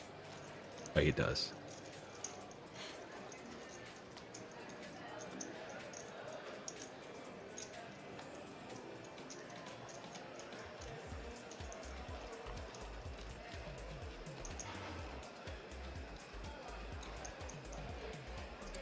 I think if I had to choose, and the funny thing is, if I'm not mistaken, they're the ones worth the least, but if I had to choose, I would take just all purple chips. Those, to me, stand out the most. I really like their pop. Just saying. The purple chips are nice. And they blend well. I like the blue. Like, oh, they're not tech. What color is that? That's I'd say blue. I mean, it's a shade of blue. yeah, it's a shade of blue. I like that. It's a nice color. It's like my They're a wife's little bit, favorite color. Fall colors right now. It's a little bit of like October, Halloween time frame. You got your purples and your oranges. And, yeah. It'll be interesting, kind of fun to see tomorrow for the final table what colors we're working with, what chips are going to be in play at that stage of the game. Because you know we're going to introduce a new color or two. Well, nice. I'm assuming we're not going to see any color ups during the next break. It's too early, probably. Right. I mean, we're going. So right now we're at the 50,000 small blind, 100,000 for big blind and the ante. Next one will be 60, 120, then 80, 160. So we probably won't have a color up until possibly the 100,000, 200,000 level. But I would imagine we're just going to wait off there's until a chance. the end of the night. There's always a chance, but I'd say it's going to be end of the night. Right, so there's a chance we could see some new colors. Mike Slayer 1 is asking if we are streaming the final table tomorrow, and the answer is I will indeed be here. It's the final table tomorrow for this Party Poker Champions Czech event.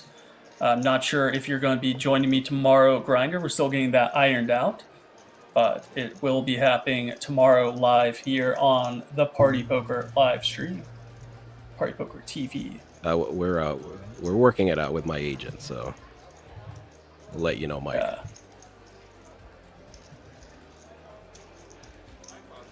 Looking forward to that. I mean, this is a $330 event, and for that, first place is just shy of 90,000 euros. So I don't know how often you get to play a 330 euro event for that much up top, but it's not too often in my book, Grinder. Nope, indeed.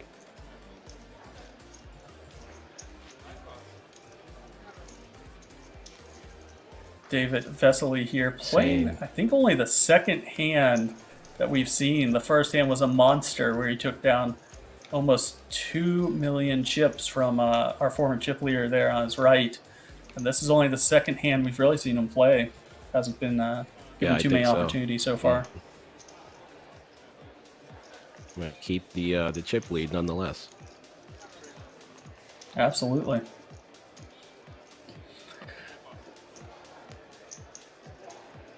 So we're in the third level of today's action, and we're still going strong, dropping almost 40 players in those three levels. It's a race.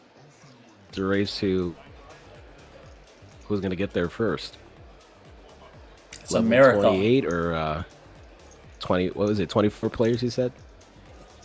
Yes, sir. 28 levels or 24 players. You decide. Down now to 75 according to the stream.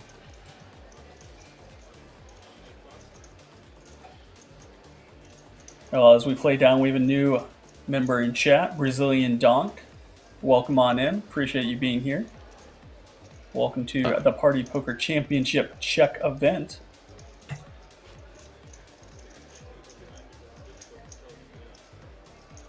think we've seen the most action so far out of Ferrari at this fine featured table. He is a new addition to it as well. Out of the two new players, he's He's definitely making a name for himself.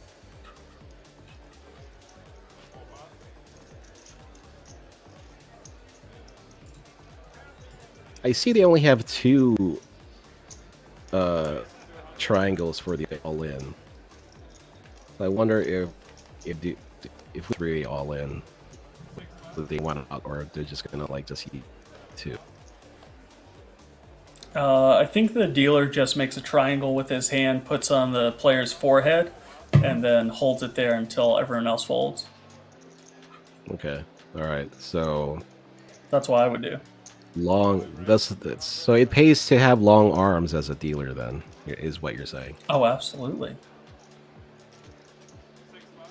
Absolutely. Brazilian Dog, what city is this event? This event is in the Czech Republic, Ravada, over at the King's Casino. See it right there in the background, King's Resort. And once we get a nice overhead shot, then you'll also see on the table King's Casino play like a king. So they're hosting this event for Party Poker as we do the Party Poker Championship Czech event.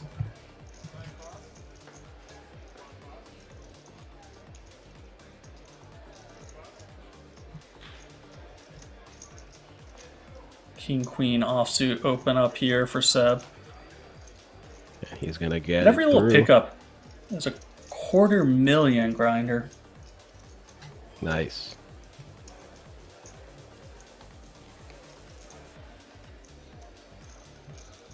He just looks so disinterested right now. Yeah, he's like, 250K in the just bag. a $250,000 in the stack.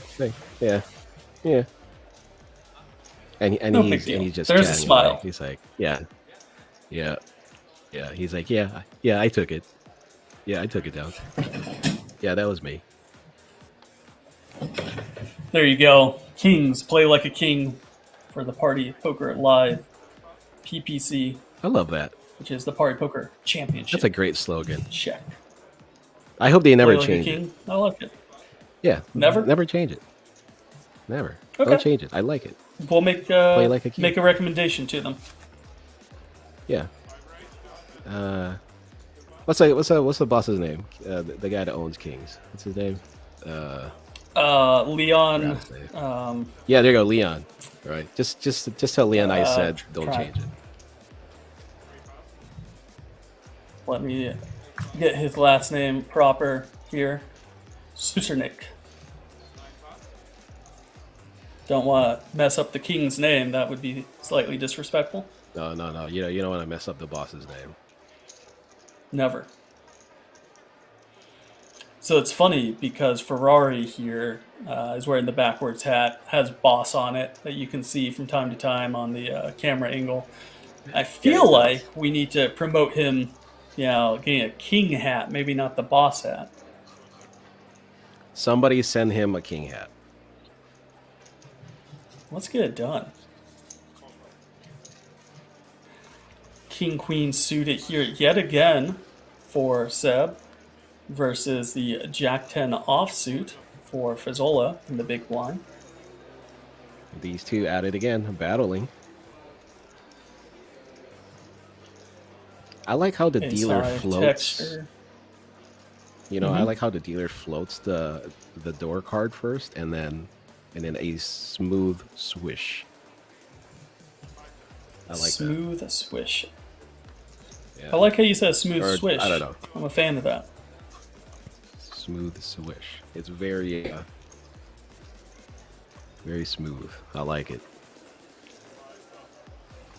The King Queen did check back on the ace-high board texture. Not really going to get any folds from anything that beats him. So I decided to just go ahead, check it back, which also gives him the opportunities to get spicy on a few turns. But instead, Fazzola here from the big blind is going to lead out with his Jack 10 off. He doesn't think Seb is going to check back any ace.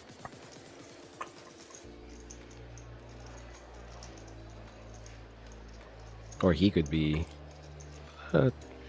checking an ace as well. Yeah, and the king queen there really doesn't play into any sort of blocking effect on Fazzola's hand, because when he just flats there from a big blind, he doesn't rate to have a ace king or ace queen anyway, so it doesn't really have any properties that prevent Fazzola from having part of that board texture.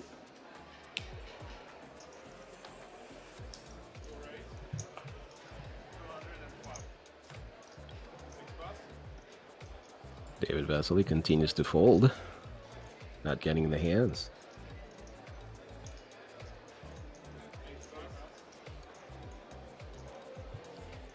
Saying finally he sees cards he doesn't like. Well, I mean, we talked about it earlier, and we have it in the lower right now. We're on hand 39 since we started up this stream. So it's been about an hour and 50 minutes that we've been going. Let me do some rough math for us real fast. Hour 50, so that's 110 minutes. So, a hand every 2.5 minutes, roughly. Not quite, not absolute, but so it's one of those interesting things when you play live poker. It's easy to think that someone's very tight, they're not playing hands, and then you kind of have to realize, like, over the course of 40 hands, you definitely do not have to actually be dealt a single playable one. That is true. That is true. Oh, Fazzola here getting spicy once again. 9-8 off, going up against a king-queen off, as he 3-bets here from the small blind.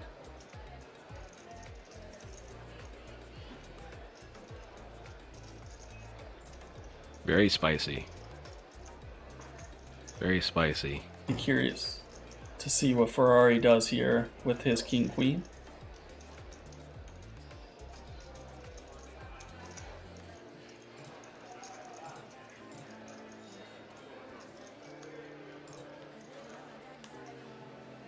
Really thinking through his options.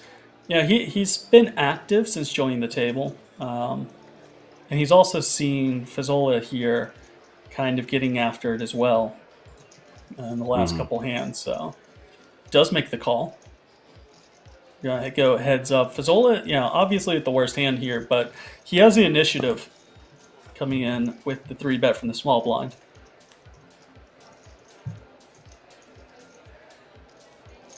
What a beauty that is for Ferrari. Top pair, second nut flush draw. He's not going to be going anywhere anytime soon, Grinder. Faisal picked up a flush draw as well. So he's definitely not going anywhere. Well, he's definitely going to see a turn. Does go ahead with 300,000 into a 1.3 million chip pot. Ferrari's probably just going to continue with a flat here. Don't really see a reason for him to raise it on up. He's just going to have the majority of Fazzol's range in really bad shape. QNX out in chat asking about the numbers beside the player's name. That does in fact represent what seat they're in. So the 4 seat here and the 2 seat. 2 seat being Ferrari, who does in fact raise it on up, trying to get the chips in on this flop. And then asking how do they determine where they sit at the table. It's just completely random. As soon as a player busts out, then each table gets consolidated down over time, and a new player will be brought in from an outer table. So no specific rhyme or reason as to how they get selected.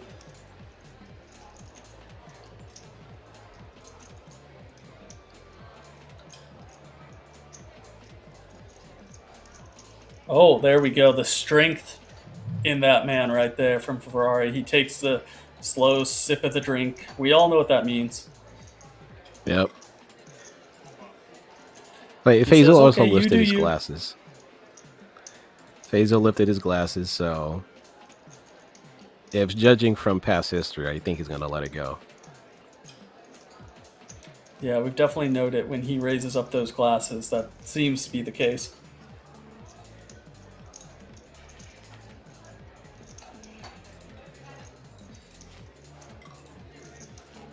does let it go, just like you predicted. Oh, Ferrari with that stare.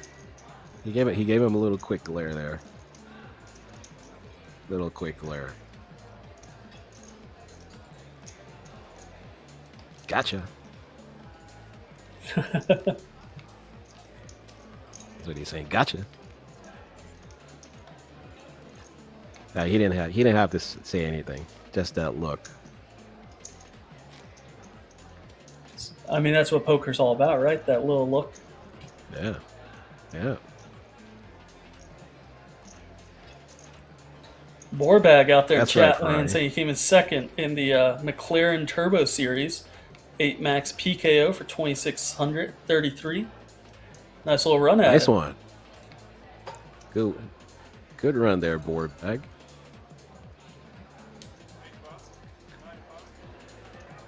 This is a man that joined the table very recently. Triqua from Israel. Haven't seen too much out of him so far. Be curious to see his play style. I was kind of hoping for the undergun ace deuce offsuit raise just so we could get a real good line on how he plays. I was kind of. Yeah, you and I had the same thought. I was like, oh, he's gonna. He looked like he was gonna open. Yeah. I thought about it for a quick second.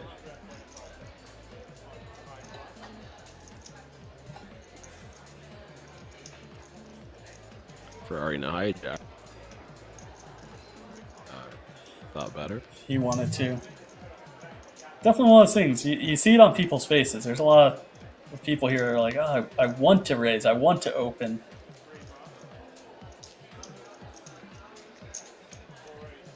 All right. Fazal is our customer from the button.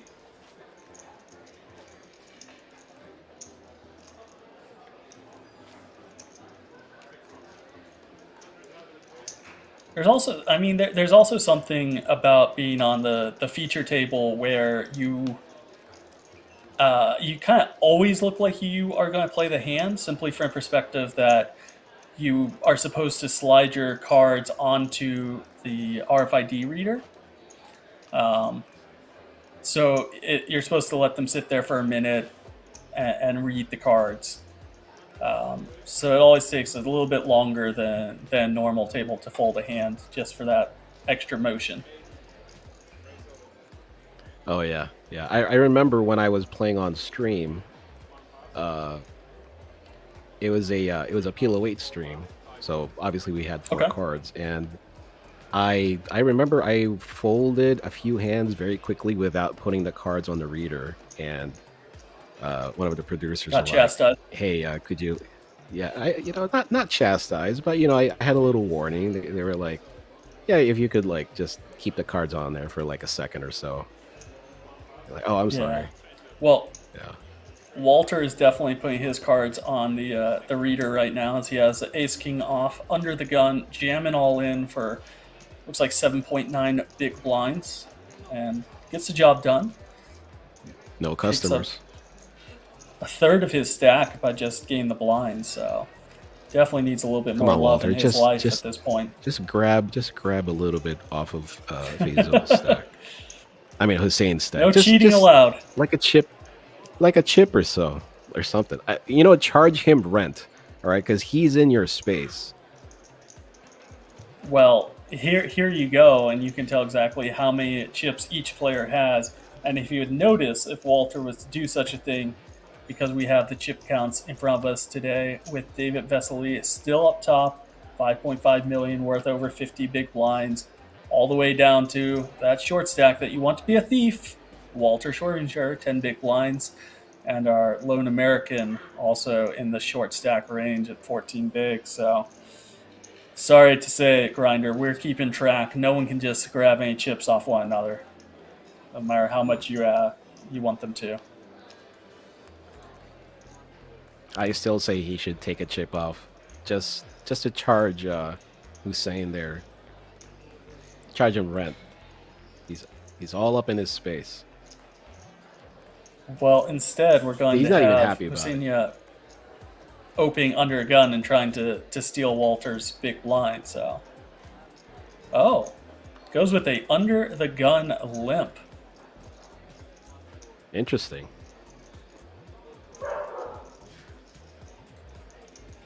He flipped it too. No. Like it wasn't just like, you know, he flipped it. It was a flip. QNX asking how's it determine who suits where? As we previously talked about, it's random. Everyone has their seat assigned to them, and then if a player is to bust out, then there's a drawing order from other tournament tables, and they will come in from that drawing order and fill the empty seats at other tables. So at this stage of the game, it's fairly random.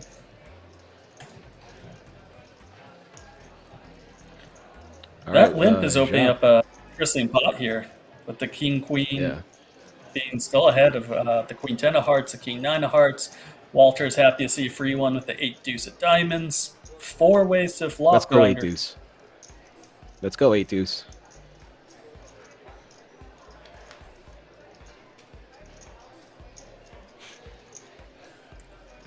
Nothing for nobody is what we like to call this one. Yep. King queen of clubs is still ahead, and it'll be interesting to see if he's able to realize that equity and stay ahead by the end of it. Typically in limp pots, most players will play it kind of straightforward. Yeah, absolutely. Jack of diamonds on a turn. That king queen still ahead.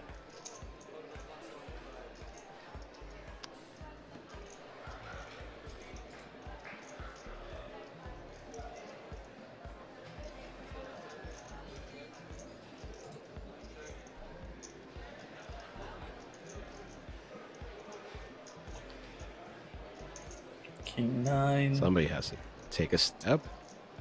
Yeah. There we go. The queen 10 wants to take a stab. Has a gut shot Broadway draw.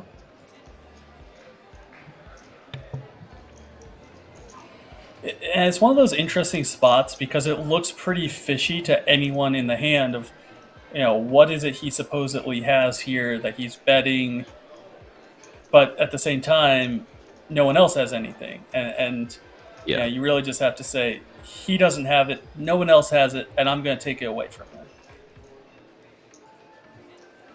Come on, Jose. Because let's, there we go. There you go. There you go. The king high. There you go. Another jack on the river. That's actually a really good card for Fazzola to take a stab at. Because he is representing on the turn that he hit a jack, maybe he has queen jack, jack 10, and that jack on the river really helps strengthen that he would continue betting a jack here on the river.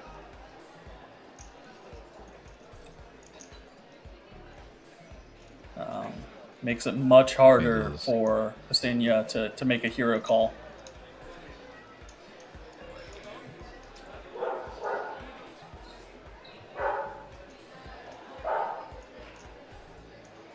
That's $250,000 into 850,000.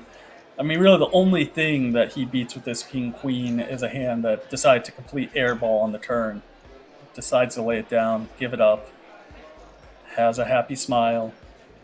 Yep, he's happy. And it looks like our players are heading out on break right now. The blinds, when we get back, are going to be 60, 120,000, 120,000 ante. And our big stack at this table right now is David Vesely with 45 big blinds.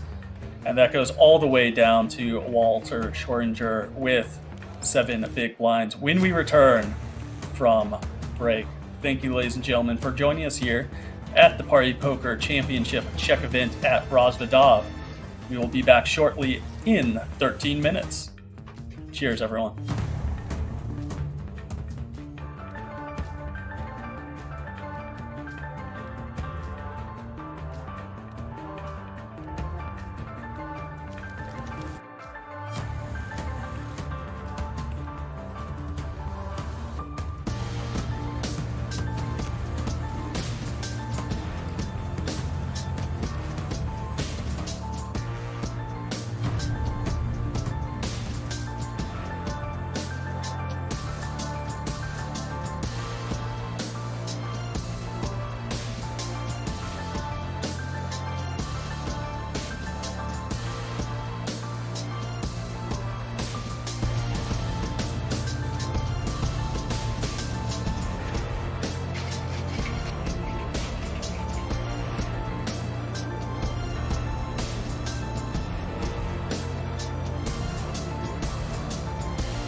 For those of you that aren't aware, shisha is a steamed instrument that's used to vaporize and then smoke flavored tobacco. After a long day of playing at the poker tables, for me personally, this is the perfect way to unwind and relax in comfort and luxury. So why don't you come and check out the King's Lounge? Oh, hey man, how's it going? Take a seat. You can now come and hang out at the King's Lounge, located right next to the buffet and directly opposite the poker arena, to try out some of the best shisha in all of Europe. For those of you that aren't aware, shisha is a steamed instrument. These days I'm weighing it different. When I pray, I'm praying he listens. You paying attention, I make a distinction. Not just say it, but actually live it. Man, I got a cousin who's staying in the trenches. And it's weighing on me, all this drama is staying on me. And my lady, she laying on me. All I'm thinking is, how can I miss it? Man, am I losing my hope? Maybe so, I'm cutting it close. Hang it up, then give me the rope. Give me room to grow as I go. I wanna live it exposed. So these days ain't strolling. I gotta get on my toes. 'Cause ain't enough to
Welcome on back, ladies and gentlemen, to the PartyPoker Championship Czech event.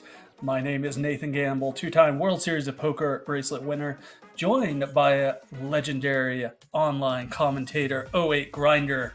And we look now at the feature table chip counts with David Vesely from Czech Republic leading the way with 45 big blinds, all the way down to Walter Schorgenberger with 7 big blinds, and everything in between. And Grinder, it's a very international affair at this feature table today.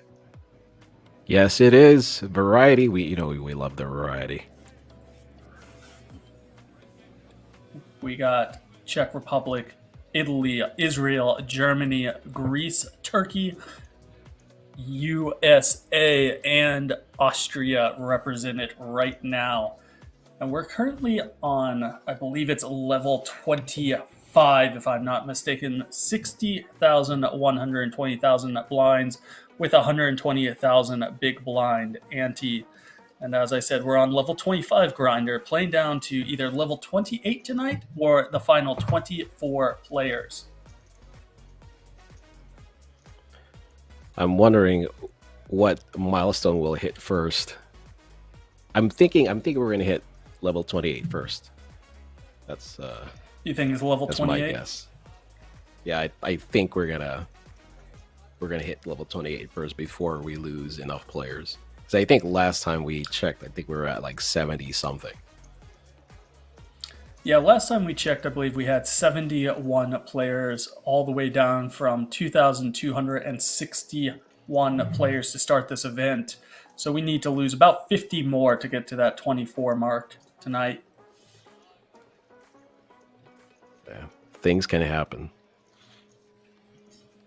Oh, absolutely.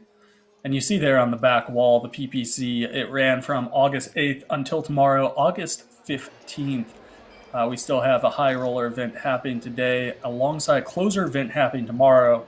The main event here was a €330 buy-in with a $500,000 guarantee.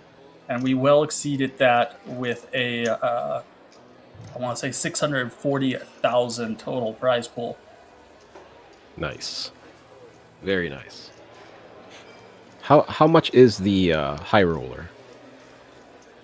The high roller is a €1,100 event with a 100,000 guarantee, I believe. Let me check my notes on that, make sure I'm telling you the truth. Don't want to speak out of turn on it. Chat, here we if go. any of you guys have any 1,100 lying Go around, comes to the Yeah, King's it's Casino. Play the high roller. €1,100 with an €80,000 guarantee. You guys can easily smash that. Not a problem. Well, they can Problem also for all turn you. some of their channel points into tickets, and then maybe win some satellites online for next go around. Oh, there you go. Even better. You don't have to spend anything, chat. Just use the channel points. Channel points are your friend. Yep, it is. Jacques here, he's very meticulous in putting his chips together. He's only using one hand.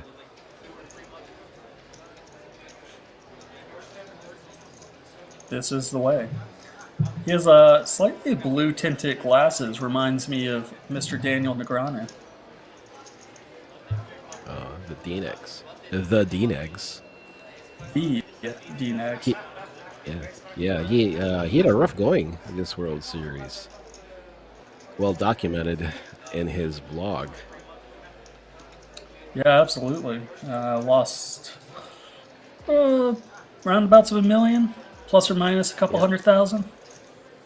Yeah. All the same at that point, right? But he did say that he had some side bets on some swaps with other people, so maybe he didn't lose a whole lot. Maybe half, I would say. Just 500,000. Yeah, just half. Yeah. Yeah, not a big deal. So in your upper right there, Grinder, we have 69 players remaining from that 2,261. So we need to lose 45 more for the night, or we're going to be seeing 4 more levels play out. Whichever of those happens to occur first. I think we're gonna hit level 28 first before we lose 40 players. That's my guess. All right. What do you think, chat? You think we lose 45 players first, or you think we're going to go for another 4 levels? Let us know in the comments which one you think we lean towards. Remember, each level is 40 minutes. We are at level 25. 25. So, yeah, so 40 minutes times 5. We've got 200 minutes left. Plus 1 15-minute break, but not too many ways to get eliminated on break. Nothing that you really want to do, that's for sure. No. You never want to get eliminated on break. All right. Ace Wheel versus Ace Wheel, both suited, and a King High All Heart texture misses both of them. But our chip leader at the table, David Vesely, Yeah. is definitely going to be he- continuing with his aggression. He looked surprised that it was all hearts. He had to ask the dealer. He was like, "What? All hearts?" Looks like he's putting together a bet here of just over 200,000, 1/3 sizing, which should get the job done against Heaton Kyle Van. Yeah. The backdoor not low draw is not enough. I got to petition him for a name change. I want to hear your opinion on it. Does it sound a little bit smoother when you say Heaton Kyle Van or Heaton Van Kyle?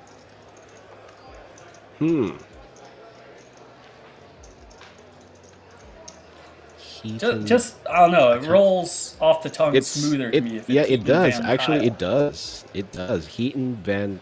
Yeah. You know what? I didn't see it, but now I do. Yeah. I don't know if we can petition for a name change over the internet, but I'm doing it. I'm calling this one in. I wish we had access to like a sideline reporter that could just kind of like drag him away from the table when he's not in hand, and then we can just ask him questions. Just be like, "Hey, what about this name change?" Well, what about these pocket kings? Because that speaks volumes to me. 250K here from second place Seb.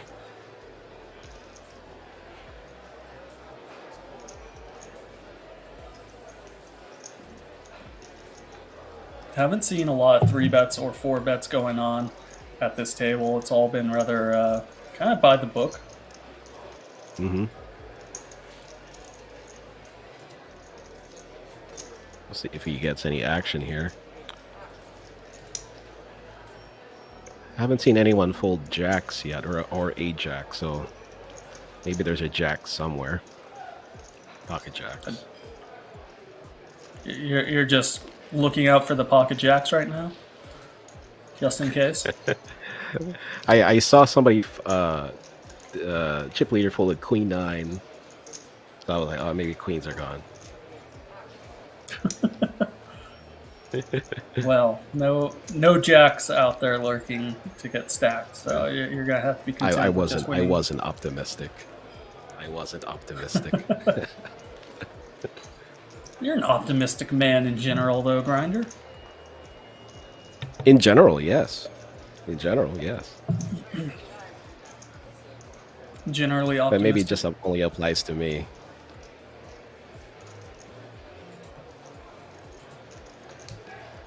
Look how much space Mike has. Walter, what? Like, I just, if there's a petition that needs to be done, Walter needs more space. Start it in the chat. Let's get Walter more space.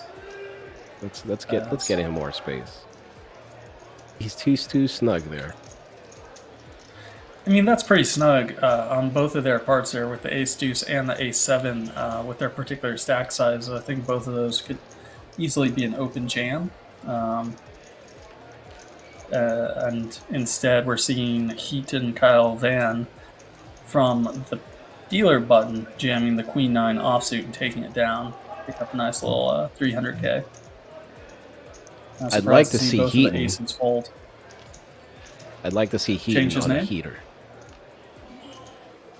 That too. I see what you did there. Heaton on the heater. Let's go. Let's go, USA. America.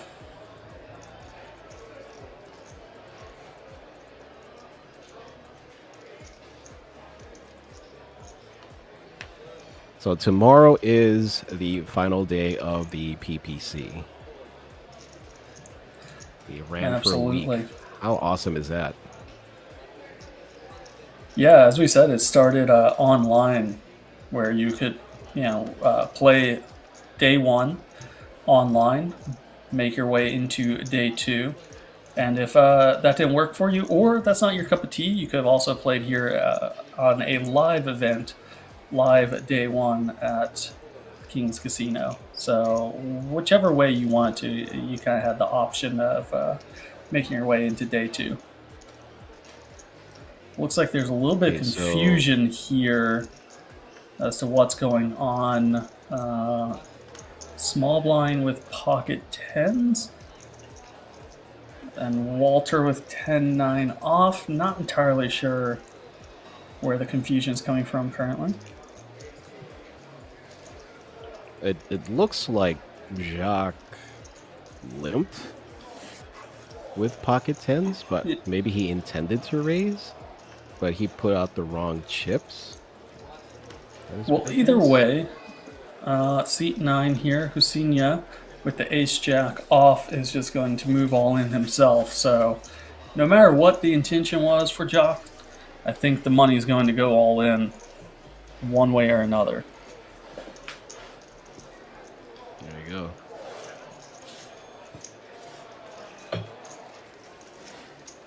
Yeah, not entirely clear there what kind of happened. All right, does limp, does find the call with the pocket tens. And the ace-jack offsuit is going to need to hit and hold for Husinia to remain alive in this tournament. Yeah, he's a 56% favorite right now. Yeah, and that's taking into account that both tens were in the muck. So this does account for the cards that are already folded out. Clean flop there, though, for the pocket tens. Holds the only remaining club, which becomes relevant with a backdoor club draw. Instead, we see a 3 of hearts on the turn. Only an ace or a jack will survive. Instead, it's a queen of diamonds. And Husinia from Turkey is our 69th place finisher. Good game, sir. GG.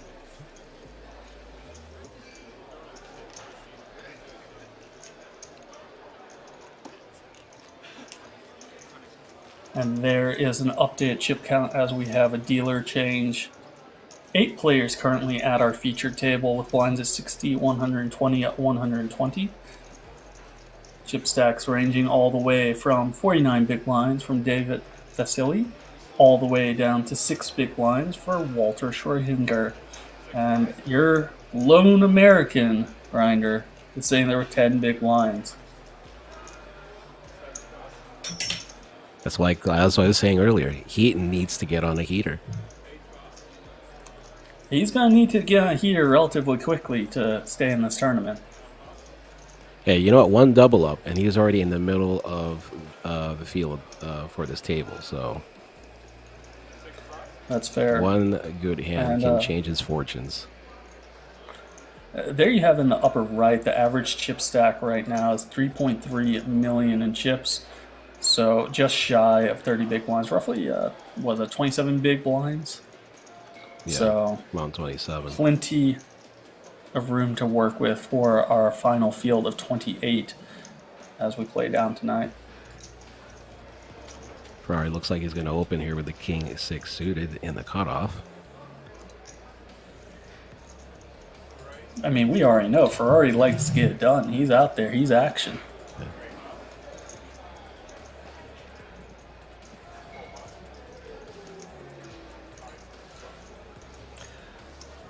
King 6 of hearts opening it up. Ace 5 considering what to do.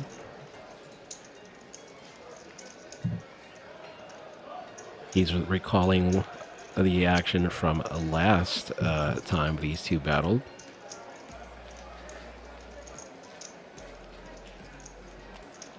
He's going to let it go this time.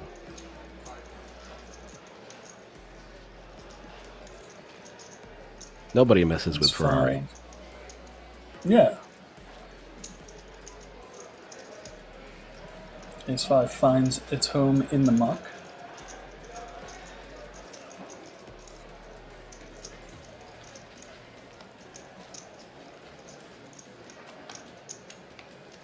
I mean, look, this man came to play, clearly. He's got the Party Poker Live lanyard. He's got the backwards pink hat. The boss hat. His name's He's got the backward Ferrari. boss hat. His name's Ferrari. Yeah, he's ready. He came for one thing and one thing only, yeah. Yeah, like he's ready. You know? He got his tan, now he's ready to play.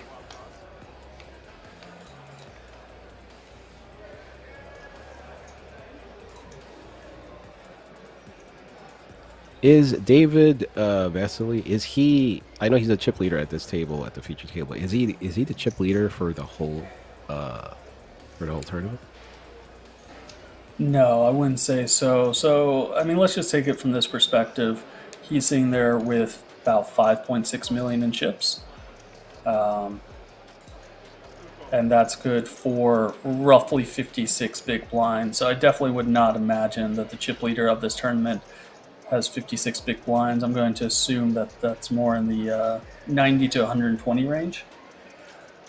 Oh, so plays like middle of the field then. Yeah, he should be probably about 15th to 20th in chips. Maybe a little bit higher. Let's give him 12th place. All right, we got some action here. Ferrari opening up again with the 7s. The mayor. The mayor picks up king queen suited. Goes ahead and raises it up. Interesting if Ferrari decide to limp here. There's definitely a lot of limping going on at this table. Ace 5 once again finding its way into the muck. Yeah, we've seen it a couple times with the middle pairs, 7s, 10s.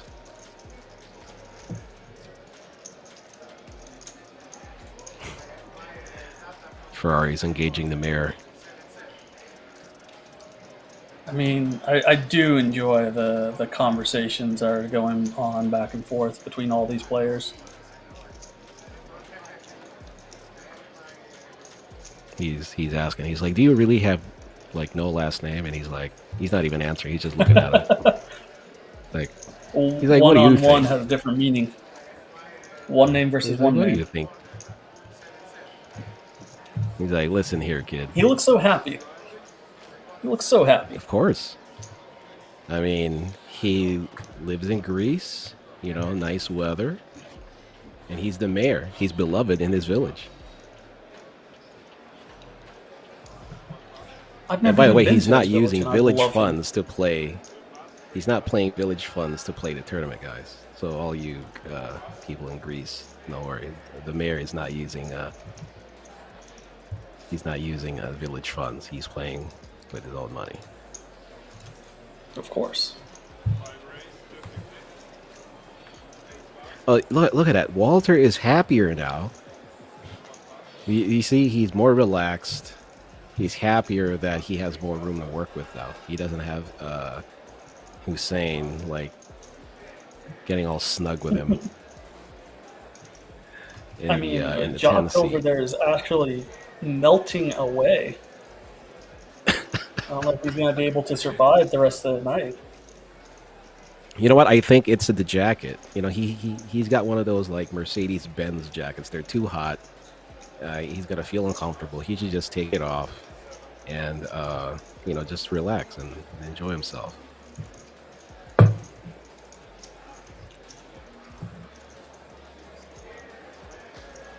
I don't know if I can promote striptease at the table, but why not? Let's go for it. Take it off, Jack. Take it off.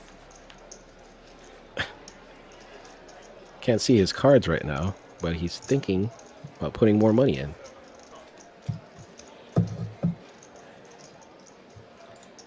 Borbag is saying, I think Hassan stacking his chips where he did is very rude. I don't think it's, anything along those lines. It looks and appears to us as just in relation to where the RFID is and where he is in relation to a dealer. It's kind of mandated that that's where his chips go. So, parts of playing live poker. I don't think there's any ill intent there from any of the players.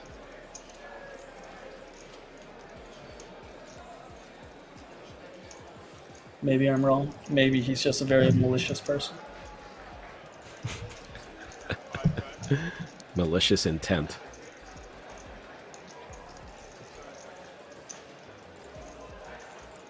It's a real thing.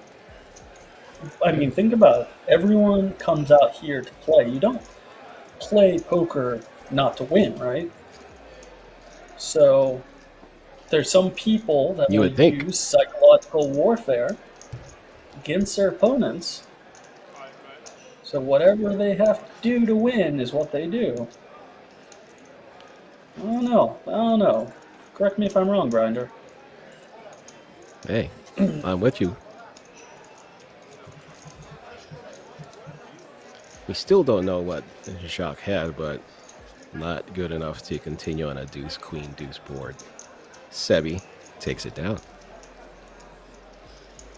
Well, Ace 8 suited. Half of a dead man's hand.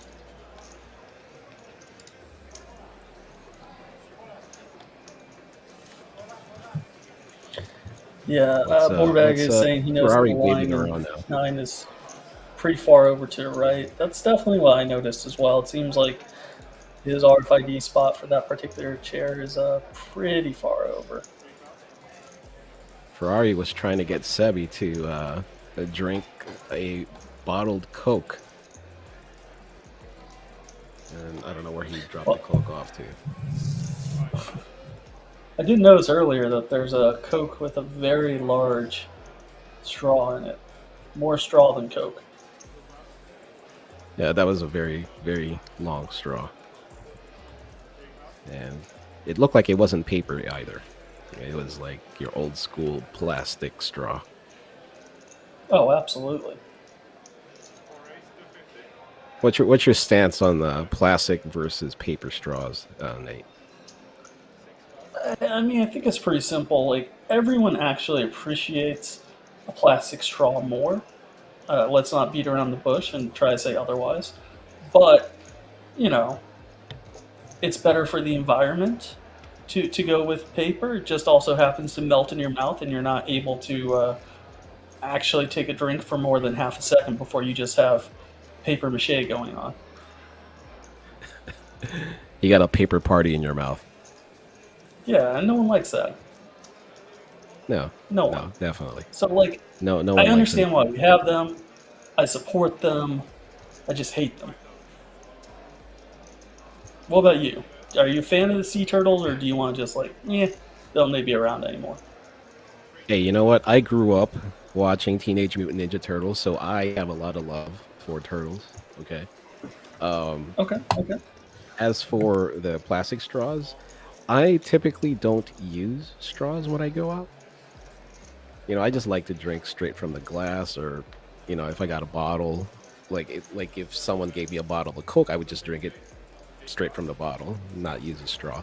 But my wife, she's very concerned about the environment, so she bought her own straws, the metal straws, and she brings them with us wherever we go, to like anywhere casual. And when she remembers that she has them, then she'll bust them out.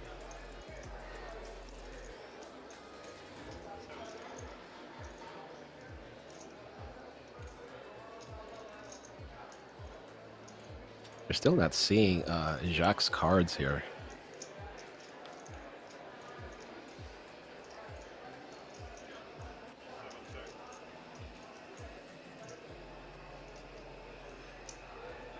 Goes check, check.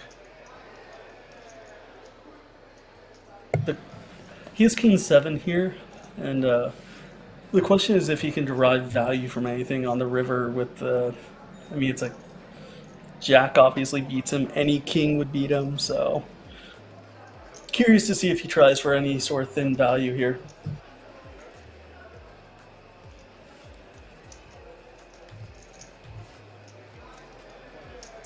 I'm kind of leaning more towards like checking back, but I don't know. Well, that's why he's there and you're here. That is true. Oh, a quick call. What are we at? And it looks by that flip over that he definitely has the king 7 beat. Not sure what his hand is, but king 10. King 10. King 10. There you go. There you go.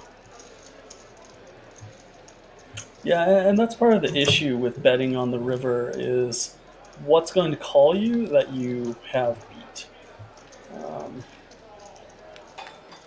You kind of need to be like where he can have pocket 7s, pocket 8s, a disbelieving maybe ace 5.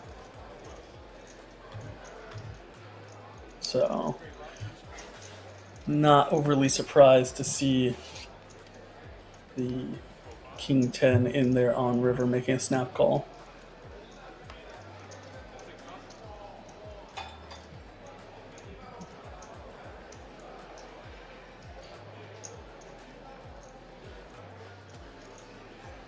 Ferrari folding the jack 6 off. You sound surprised. Should he be playing the jack 6 off? I don't know. Earlier he wanted to play him. A couple orbits ago he wanted to play him. Now it's like, I don't want to have to do anything with this. Well, he was able to look into the future and see the pocket kings looming down at him. Jack is has built a nice little condominium community there with his uneven stacks. Ooh, Walter is in rough shape as he's blinded all the way down to 410,000 and now finds himself with pocket queens up against the pocket kings of Jacques. Rough shape, indeed. Yeah, that's the confident Jacques flip. Absolutely, as we're becoming accustomed to. All right. OGs, they know how to do it. They fist bump. They're gonna stand up.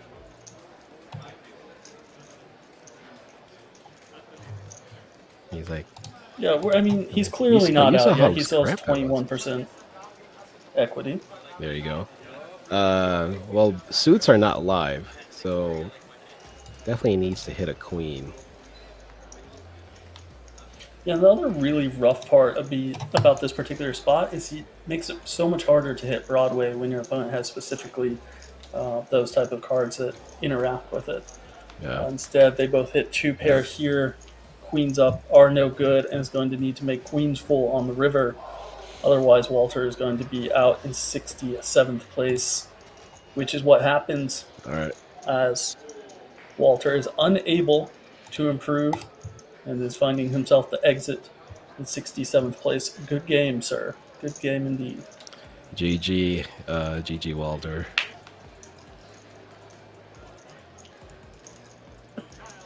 And Jacques The clearly rich get richer. still only using one hand to stack his chips. That left hand cannot be bothered. Well, he has a very, very heavy head to hold up. Clearly. A lot going on in that beautiful brain of his. Oh, wait. The left hand has been used just to slide a stack over. And real fast, I've noticed for past few minutes we have a new individual in chat, and I kind of really like the name. So I'm going to give a shout out here to Mr. Shaquille Oatmeal, because I'm a fan of that name. Oh, nice. Well done. How you doing, Shaq? Welcome to the chat. Shack meal. Don't make a meal about the shack. Oh, that's a great name. Shaquille Oatmeal. Right? Wow. I like it. I dig it.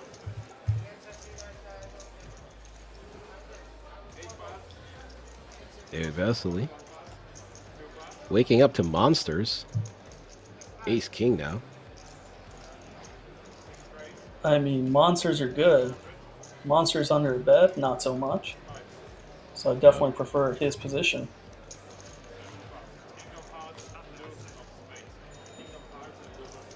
Let's see if he's going to be able to get any future action. Look at that Ferrari. He's so animated. Like, he's complaining that he has to fold. He's like, look, I want to play every hand, but I can't. I got to fold. So maybe you were right earlier on the Jack 6 off.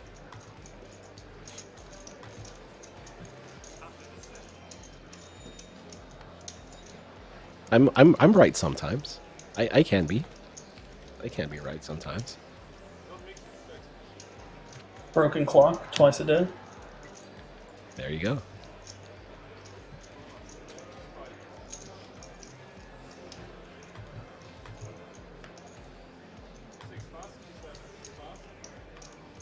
This was our chip leader to start the day with approximately 5.6 million in chips. Not too far from that now, but the blinds have escalated 3 or 4 times since the start of the day. So his chip stack has diminished from 92 big blinds, and he's at 4 million, which is only worth about 35 big blinds at this point. That's kind of the beauty of tournament poker, Grinder, is you just can maintain the same stack size, but it's not worth as much, and you're just forced to get in there. You're forced to see some aggression and get after it. I agree. And you are an expert at tournaments, so I believe in what you say. I play tournaments from time to time. They're fun. Oh. They're enjoyable. I don't know if I'm a You have to give tournament yourself a little bit more credit than that. Do I? I mean, between us, who has the most bracelets? I think it's me. I gotta say. Yes. So you are the expert. The tournament expert. Da-na-na. Yes, you are. Fun little flop here. Top pair for Dimitros. Yeah. The one name battles.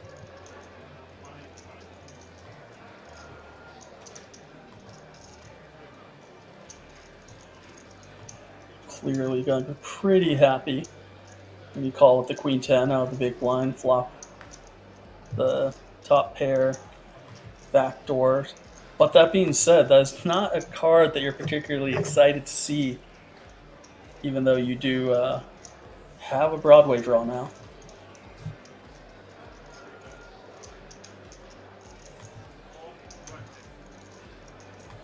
Could slow it down here, Ferrari. It's a spot he could take a stab on the ace, but decides not to.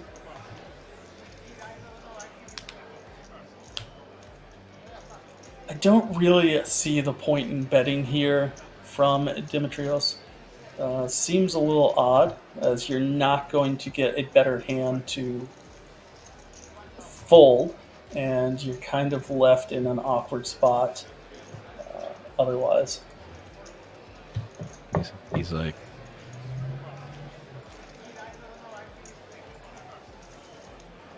he says he folded, but then his cards are still with him, so I wasn't really sure what was going on there. Like, he told the dealer that he's done with the hand, but he didn't like muck his cards yet, and he just started talking to Dimitrios. Started talking to the mayor. Maybe that's a thing in Italy where like you just use like hand movements, but then you don't really like toss in your cards. It's just a assumed thing. You have to wait for the dealer to get around to getting them for you. Yeah, because like you saw the dealer push the chips to the mayor, and he actually like reached over to grab Ferrari's cards. So you know, maybe they do it differently in Italy. Oh, they do everything different in Italy, of course. You've been to Italy, right? Once, yeah. I had to think, just once. Went to Venice and Rome. Which one did you like best? Have you ever been there? No. I gotta be honest, I'm not a lover of Italy as much as most people. There's some people think it's the best country in the whole world, and it was nice to see it. Not exactly my cup of tea. So I think between them, I enjoyed Rome more just for the Colosseums and the history and from that perspective. But if I had to go back, I'd probably aim for Germany. I gotta just be honest here with you. All right, I'm gonna ask you: So you went to the Colosseum? Did you get a chance to go into the middle and do the whole "Are you not entertained?" speech? You don't get to go into the middle. Oh, you can't? You're not allowed to? No, you're definitely not allowed to just walk into it. It's baloney. I mean, there's tours everywhere. But yeah, you don't get to just walk out there and go straight into the middle of the Coliseum. Sad to say. And yell. Yeah. That's what I would have done Okay.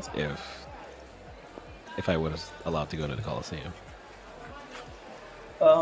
Under the gun raise here with the king-queen suited, and Fazzola just called for a big line with ace-10, which I think is pretty appropriate from having been raised by under a gun.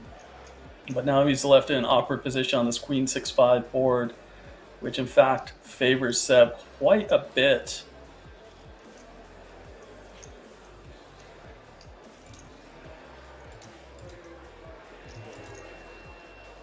Oh, he goes all in. Oh, all in and obviously going to get called. Is a delayed all in. I think it has the same result as he would be getting called pre-flop.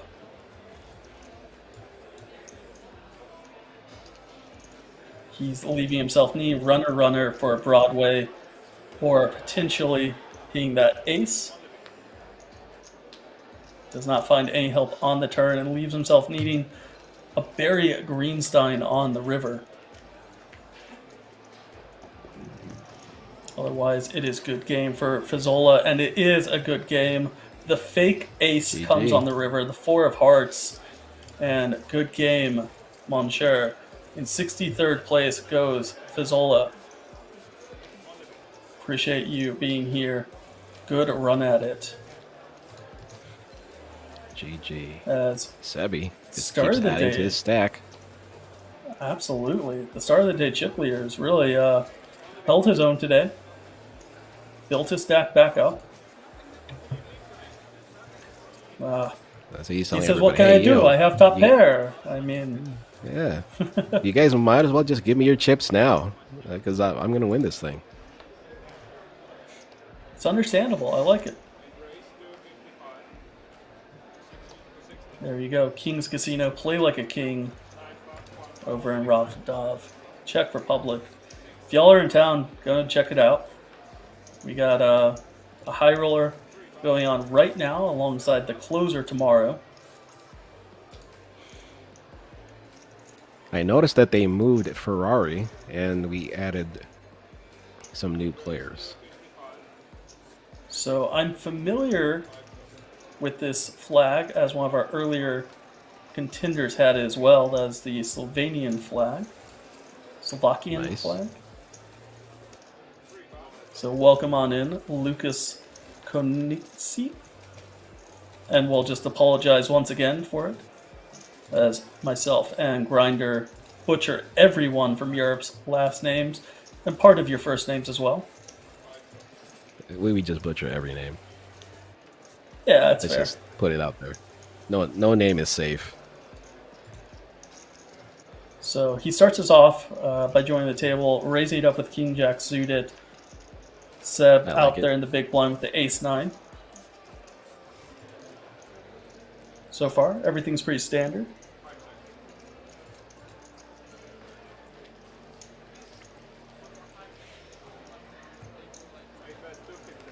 He looks like a player. You know, he looks like he knows what he's doing. Yeah, he does. He does. He does. Seb's just going to give up that Ace 9 diamonds, no backdoor flush draw, speak of. Lets the newcomer have it. That's one of those things, when someone new sits down, you don't know how they play. You don't know if they're extremely tight, overly aggressive. So it's kind of best to take the road of caution in these type of situations. What do you do typically when you move to a new table? What are the things that you want to establish when you get moved? Well, I want to establish I have a lot of chips and they're going to give me more. I'm not one of those people that says, I'm going to, 3-bet the first time or 4-bet the first time that this happens to try to establish dominance. I think I've been playing poker long enough, and most professionals will tell you, all you're really doing is just playing the cards you're dealt, and you know what to do with them. Some people take it, I won't say a step too far, but, they take their own paths, overly aggressive. Or underly aggressive, but on the whole, you're just playing what you're dealt. You just play it appropriately. I remember, let's see, what was his name? I think it was Steve Daneman. Do you remember Steve Daneman? Absolutely. Yeah, Took so I second remember to him. Joseph Hashem at the main event. I remember him saying that he never plays the first hand at a new table. Well, if you have So aces, it doesn't even matter. He Just he doesn't says look he at it? doesn't. He doesn't look at it. interesting strategy. Was there a reason Yeah, behind interesting it, or strategy just indeed. I don't know. I think he's just maybe superstitious? superstitious or yeah. So he never plays the first hand at a new table. Well, real fast, the blinds have gone up here. We're in level 26 with blinds at 80, 160,000, with 160,000 big blind ante, with the field down to 62 players. So we are either playing to the finish of level 28, or we're playing to 24 players remaining. So we're going to see which one transpires first. You need to lose 38 more players or play another 3 complete levels. So we'll see if any of these players have any superstitions about playing hands. Ooh. Well, how do you feel about this David one, Grinder? is not. We know David's not gonna fold aces. No And superstition it's there. not his first hand, by the way. No superstitions there. Black aces. You gotta love the black aces. You know what, Grinder? You can have the black aces. I'll take the red aces, the black and red aces. Any combination. I'm easy. You're easy? Okay. You can take whatever combo you And want. this is a nice spot for Vesely. Just from perspective, they has a large stack, and the only thing here is it was an under gun raise, which typically reads of strength, and then Dimitros also has been playing with him all day long, so he's kind of familiar that Vesely hasn't entered too many hands. So it looks like it could be a big stack pushing players around, but I don't think he's going to actually get a call here from the nines. I think they're going to go safely and securely into the muck. As Or the Greek mayor reaches for chips, we'll see if I'm... Nope. Or- All right. yeah. He gets Nope, action. Nope. He's getting it. This is for the village. All right. Pocket aces, pocket nines. Nines are going to need a lot of love to find a double up here. And that's a flop I don't think he's going to get away from, Grinder. Yeah. That's... Yeah. Yeah. Yeah. Yeah. Yeah, 3 undercards, you have a gut shot straight draw. I don't know what else you could really be looking for if you just call pre-flop, but David Vesely here with an interesting just all-in jam. Making it... Wow. Ooh. All He's right. giving him the only There. way out on this hand.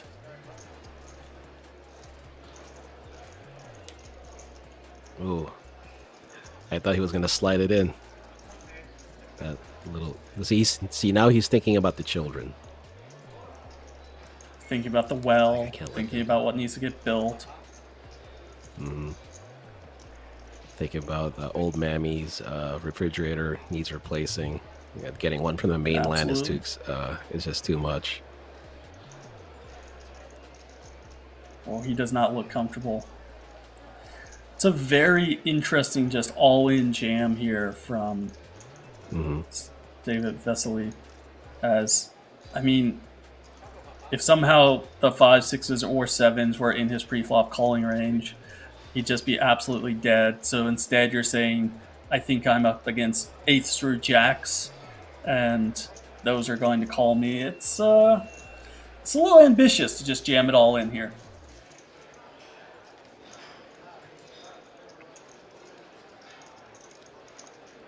What is Demetrios thinking? Is he thinking that David is trying to push him off with like an ace-king hand? And Well, he he's shows thinking the the nines. right thoughts as he finds a fold. All right. All right, David. You got what you wanted. Well, actually, no. I mean, it's He one of those wanted a spots. call. You can pick up Do you a want to call 1.5 for million. Well, you can pick up 1.5 million chips in profit by getting a fold. If you get a call there, then he had, what was it, roughly 25% equity. So, I mean, you're more than happy against that particular hand to just get a fold. I mean, it's not the end of the world by any stretch of the imagination. You're pretty content against that particular hand. That is true. That is true. Oh, I thought we lost Ferrari, but he's back. I guess he just took a little extra time in the bathroom. we do have, I mean, a handful of new players here. Not sure everyone new that has entered our table. We'll find out shortly.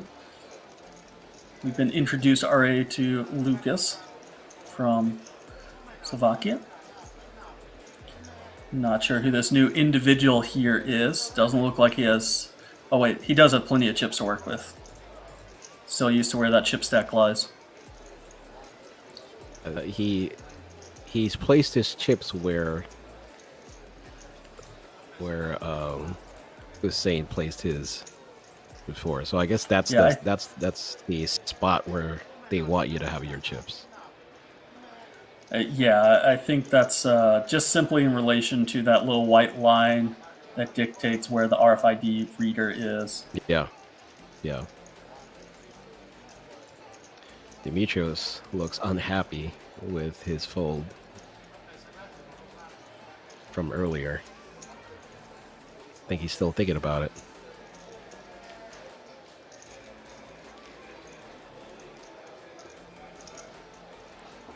You know, it was all Jacques' fault anyway. He raised under the gun with the 10-7. You know, if he had folded to the mayor, he would open. David would 3-bet. Then the mayor would call. He'd see a flop. I don't know how likely David would go all in on the flop with that line of action, but maybe we would have seen a turn.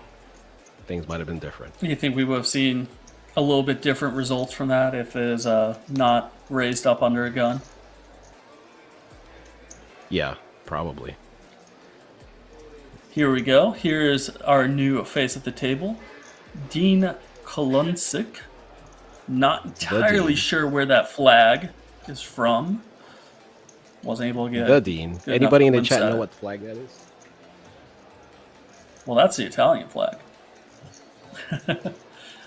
I'm not gonna lie. I was sent over the players, the name of players, the list of them, their flags earlier before we start today's stream, and I made sure to go through and denote where every player was from. But as players come and go and bust, and obviously I'm not able to keep up with every single new player, and sadly, not versed on every flag out there in the world, Grinder. Well, you know what? Chat has come to their rescue. Go Juice says Serbia. All right. Well, let's fact check him here. Let's double check this one. I believe you, but also don't want. Yeah, that looks like Serbia to me. Boom. We are affirming. That looks like the Serbian flag. I believe him. Dean's flag. There you go. There you go. The Dean. Like the dean of the college? Is that what you're... I guess. Like he's a college professor? He looks like a teacher. I mean, I can see him being a teacher. Okay. Ferrari here actually getting some playable hands. Ferrari had ace queen suited earlier. Now ace jack suited. That's still our American friend in the 1 seat, if I'm not mistaken. Changed up his look quite a bit. Yeah. The heater has not come for Heaton. The heater has avoided Heaton. Not yet. Deuce 3 offsuit, the dirty diaper. Oh. Who would forget the dirty diaper? No one should ever forget the dirty diaper. Lucas lets the jack 9 suited go.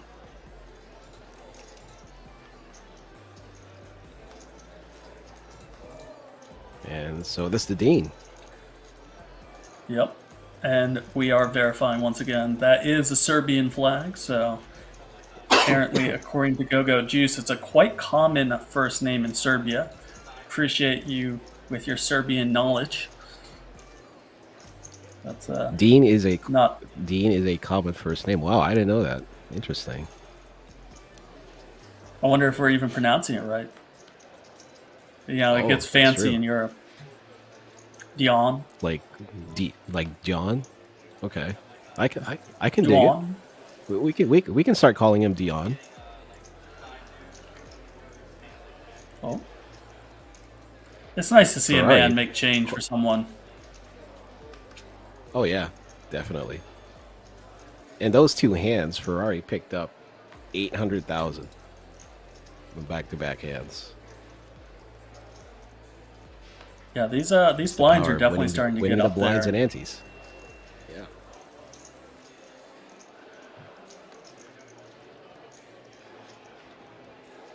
Looks like Jacques is gonna get spicy again with spades. He loves spades. And maybe that's what it Really, is. he raised with Maybe 10 you know he mixes and he likes the 10-7s. He likes the aces. He likes spades. You know he has certain Yeah. proclivities in life. Hey, can't fault him. He likes the Dion spades. here.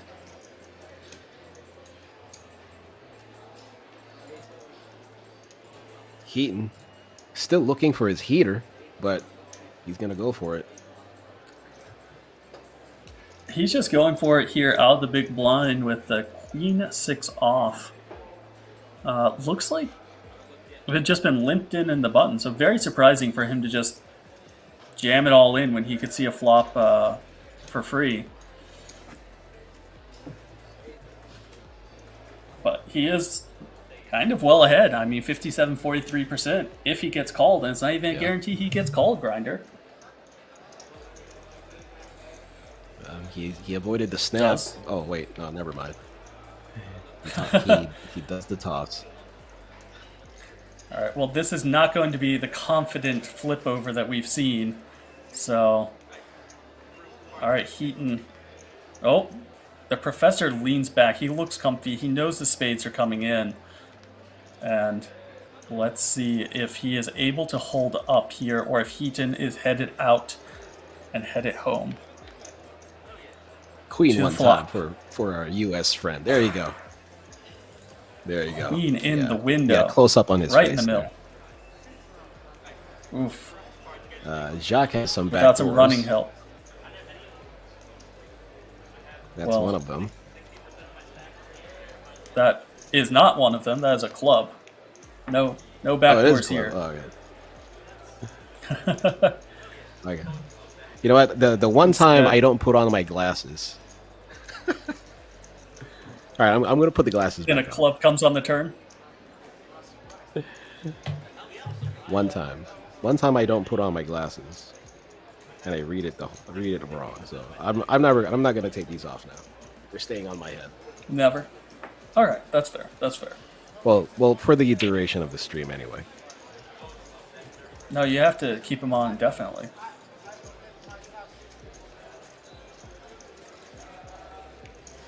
But with that double up Heaton, it's still a short stack, but now he's at 11 big blinds.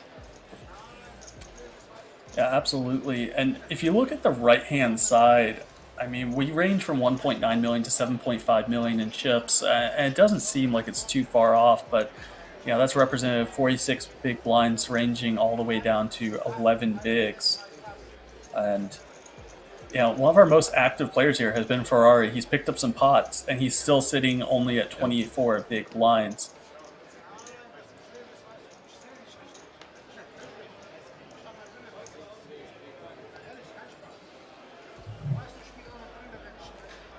I like that Demetrios and Ferrari have tangled in more than one pot here, and I hope that they form a friendship that can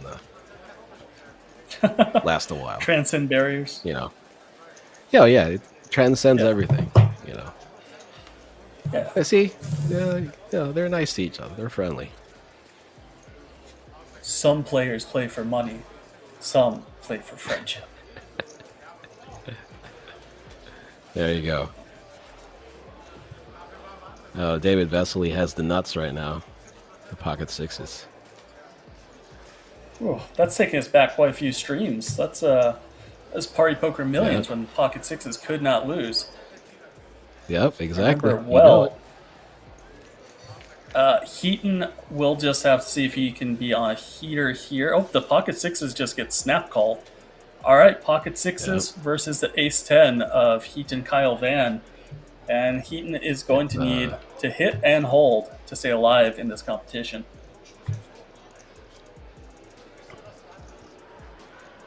Heaton. Could this be the heater he's been waiting on? Let's see.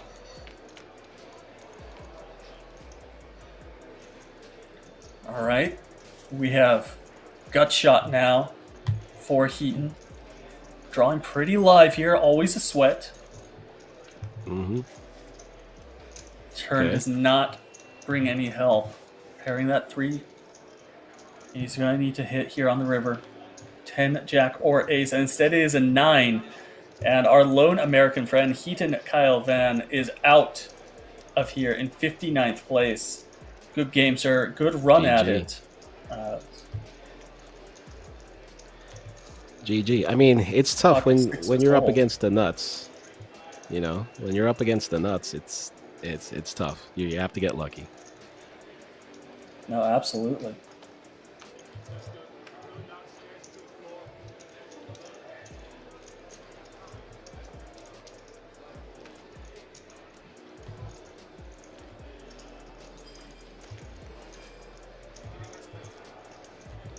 David Vesely continues to stack chips and increase his chip lead over the table.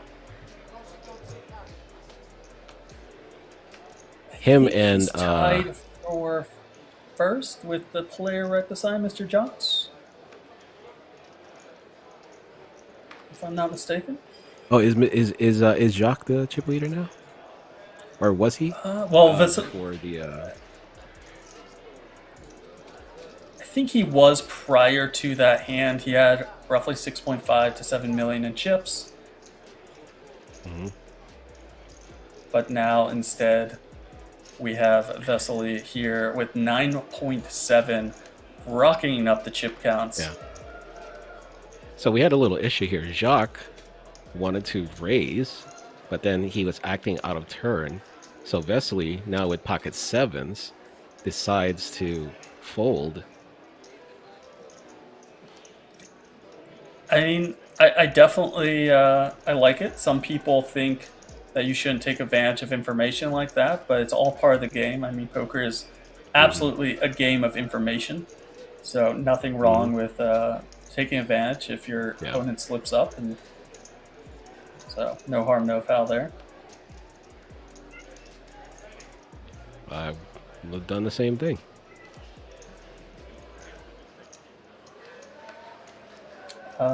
Yeah, Roy Kingson out there saying, good to see an American repping Nottingham. David Vesely is not American, actually. He is, let's see, Heaton was our lone American at the table. Let me try to find out for you where David is from. I have it right here. So I don't want to lie to you. Oh, this is interesting. David Vesely is from Czech Republic. Right here in his hometown. Okay, looks like David is changing moving his chips to a different area code. Did he just get picked up for a new table? I missed that while I was looking. No, I think Seb was telling him, you should move your chips here because I can see your cards. Ferrari wants to get in there. He's a man around town. He's a man of action. He wants to play pots. He's looking at Jacques limping again on undergun +1. We don't know what he has. This is like the third time he's limped in early position. So don't really know. He definitely seems to be enjoying limping. Yes. He is a limper. Nice little flop here for the ace-9 of Seb in the big blind against limped range. Mm-hmm. has a much stronger hand than one would typically think being in the big blind. So he may be able to get some extra value here. Depends though on what Czechwa has. Call here. There you go.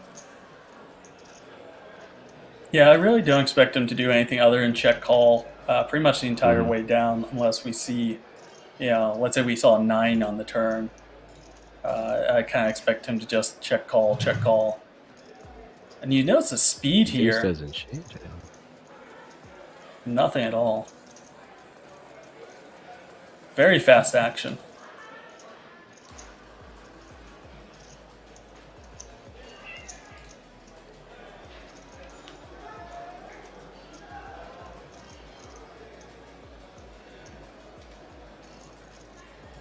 The deuce doesn't really change it all that much. I mean, brings in the 4-5, but I don't know if Jacques would just limp in with 4-5 of spades.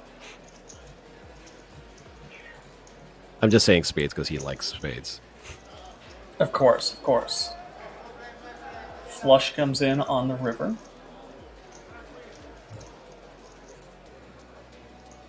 Jacques has to look, make sure. He's gonna check his cards, make sure he has a diamond. And he continued. And look at Seb. He doesn't even try to pretend. He just covers his face in kind of dismay and disgust. That's. Oh, look. So Seb hasn't even acted yet. And Jacques already putting money in.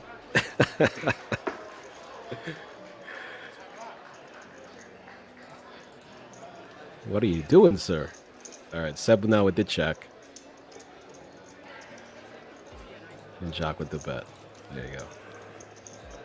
And just snap calls.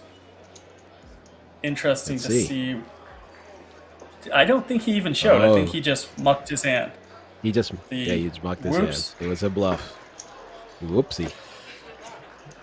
Hand caught in the cookie jar. Red-handed. Caught red-handed.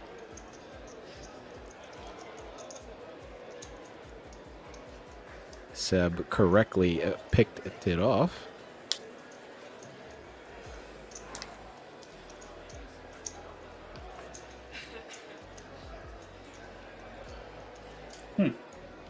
Yeah, Seb definitely seems to like bluff catching on the river more than most players that we happen to see. Mm-hmm. He had that queen 6 call earlier. Yeah, he did.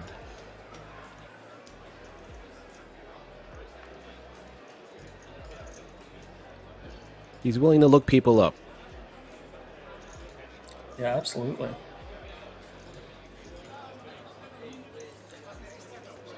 Looks like, there's a little bit of interest here with this Jock character as he acts out of turn sometimes. He does a little bit of limping. It's a little bit unorthodox from what we traditionally see. Yeah.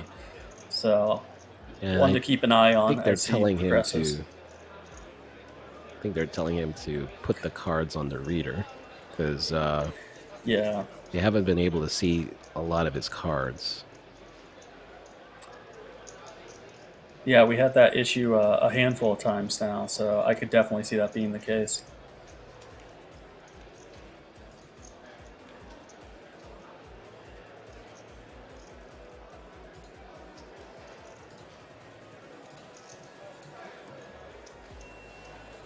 Lucas opens with the 8s.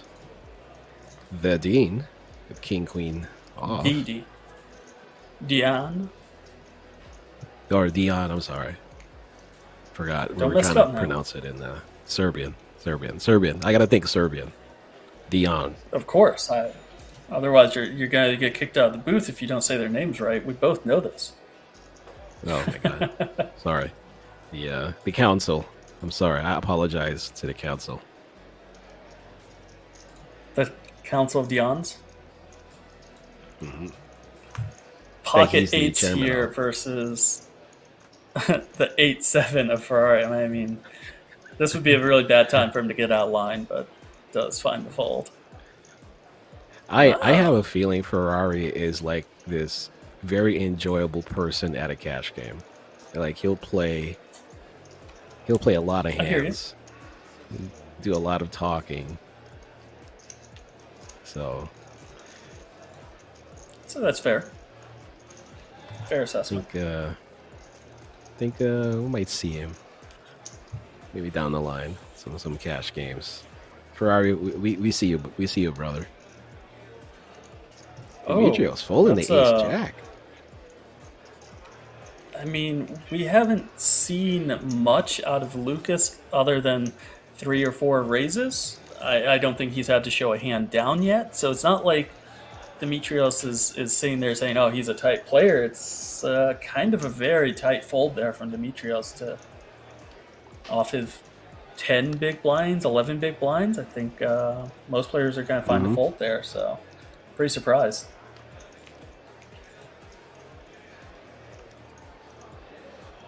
Petzel says, "Thanks for the stream." You're welcome, sir. We're happy to provide. Thank you for being here. Thank you for giving us an audience to stream to. We are here for you. Yeah, Roy Keenson saying King, Queen, and yep, right on the same page. Yeah. We're as surprised as you are, sir.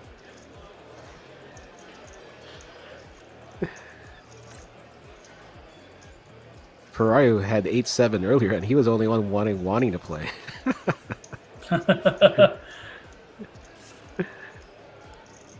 Yeah. He's like, F y'all. It's interesting as he's finding a raise here with a 7 offsuit, a min raise, versus a jam all in, a hand to go with the ace jack of clubs. Kind of interesting to see how people's brains work. It's the mayor. Does pick up the blinds though.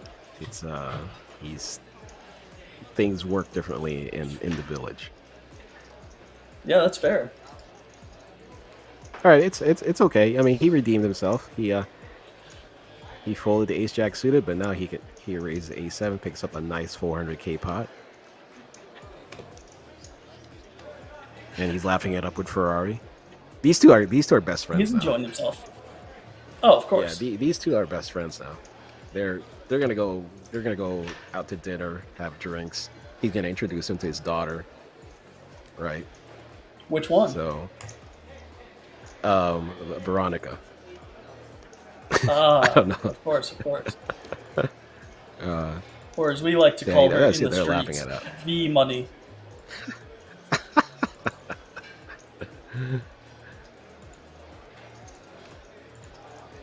Yeah, these two are definitely hanging out.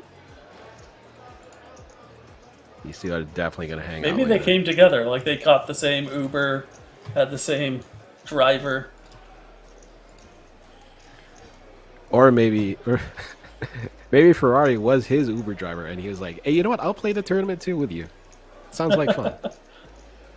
Yeah, why not? Come on down. At the featured table.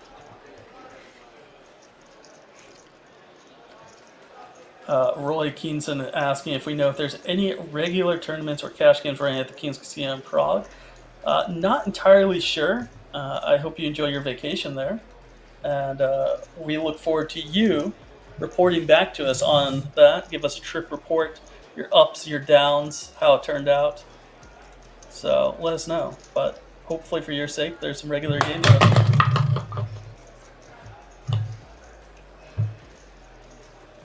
Are you okay there? Yeah, little water balls go flying. Okay. All right, just making sure. Just making sure. I didn't know if you had like a life alert bracelet on, so just making sure. Yeah. Took it off for a shower earlier, but real fast. We have Lucas out here being pretty much the only person that has 3-bet light so far today. 3-betting out of the big blind with the 9-4 offsuit. Just getting after it. Yeah, he came to play.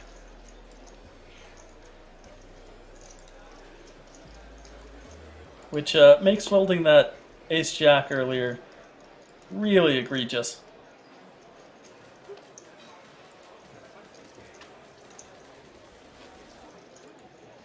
Yeah, you're gonna have to hold the mayor accountable.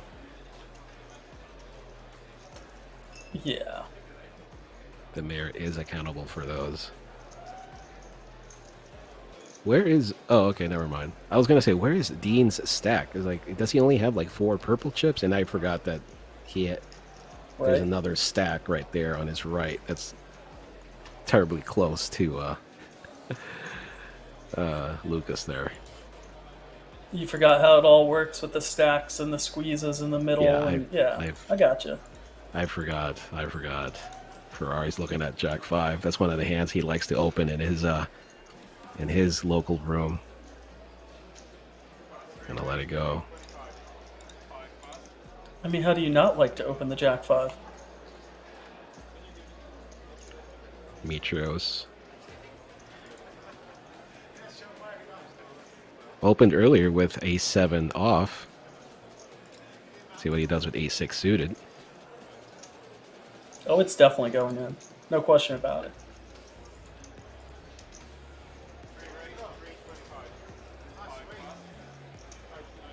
There we go. And our chip leader at the table is picking up pocket queens. I mean, Monsters again. It's kind of really nice when you get monsters in your hand and not monsters under the bed. Yeah, he's gotten all of it. Ace, king, kings, queens now. A little bit of this, a little bit of that. Yeah, I mean, I, must be nice. Must be I nice. don't imagine he's going to get much more action out of the a6 suited, though.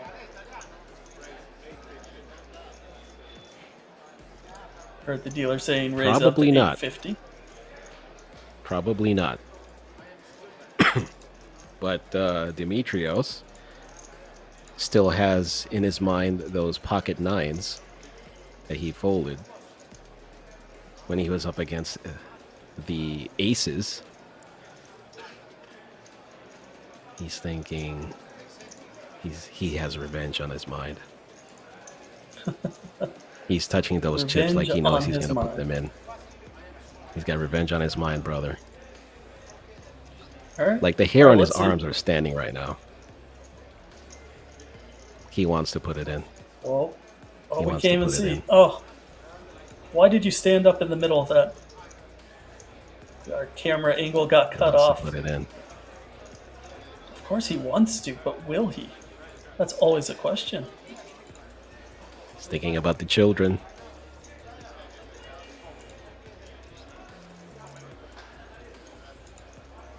His friend leaves him. He has. His emotional his hands- support the Ferrari? emotional support Euro has left. Yeah. You need His you need an emotional support Ferrari. friend. Yeah.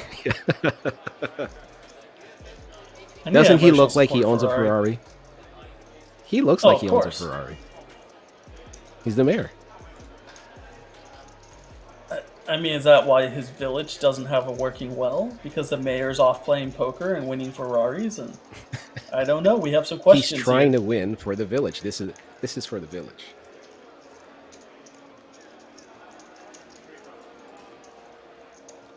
I mean, does find the fold, preserves the stack.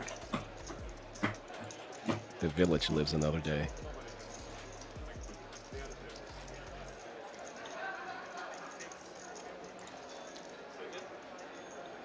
And the chip 7 lead agrees with this. increases. Yeah, that That's was now very over cool. 10 million in chips.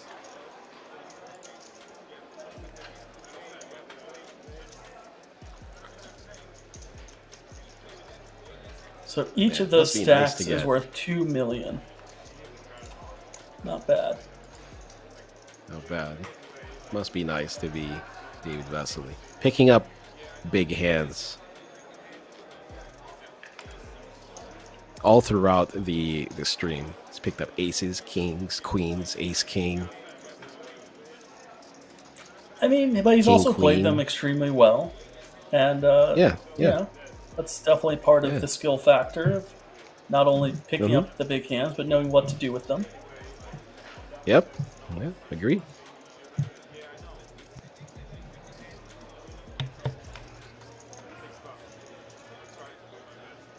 I think he's done a brilliant job so far of doing exactly that. Oh, if only tournaments were that easy.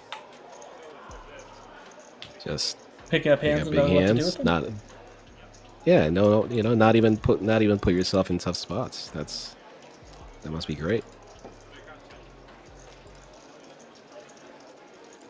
You can only hold out for so long, though. Yeah. Especially in, like, I imagine marathon type tournaments, especially the main. I can't imagine how mentally straining playing the main event is.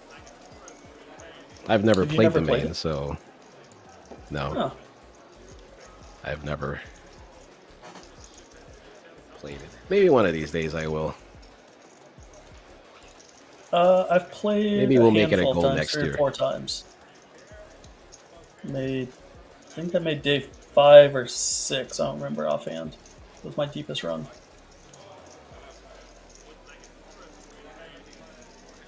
Is there anything 70th special? place?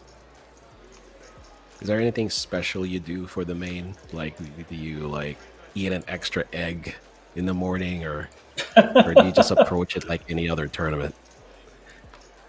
No, it's. I mean, the only thing I can say is you definitely you have to get an adequate amount of sleep, because you finish up at 2 in the morning, and then you have to go back at noon the next day. It just becomes a grind. So you just have to make sure to eat right, eat healthy, and get some sleep. But no extra Get that body eggs right. or Hey, extra to, egg. That's additional protein right there. Yeah, every day. No, I would go lemongrass over Aria every day for dinner.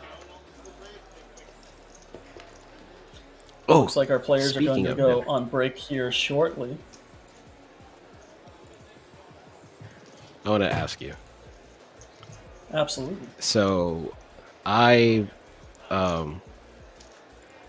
we're gonna go eat at the Din Tai Fung this week, Absolutely. and I was wondering Highly if recommend it. you've ever been there. Have you ever been there? Is it a place that you would recommend? Yeah. Okay. Very good. Great soup dumplings. Okay. Very, very good spot. Ooh.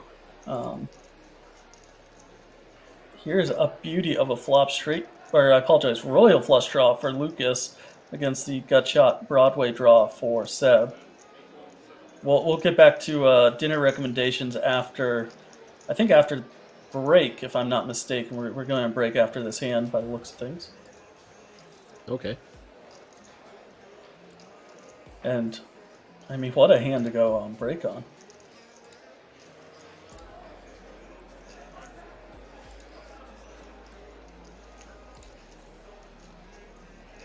Lucas definitely Nice, liked healthy. that flop. Healthy quarter pot there with the royal flush draw.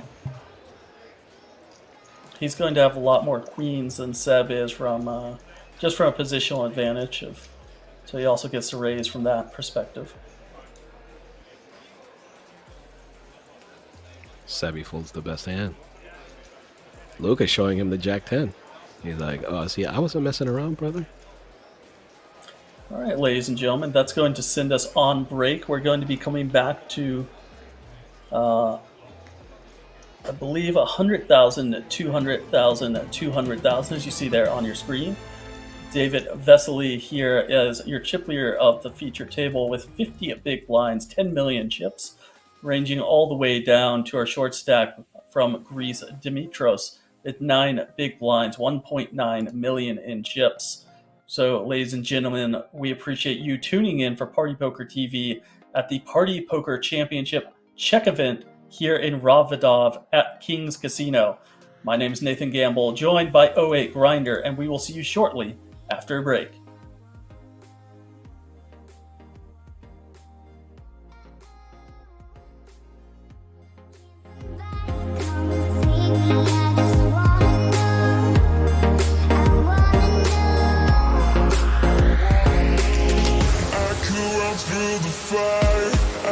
Conquer the night if I can make it. If I try to draw the red light, I could run through the fire. I could conquer the night if I can make it. If I try to draw the red, I could run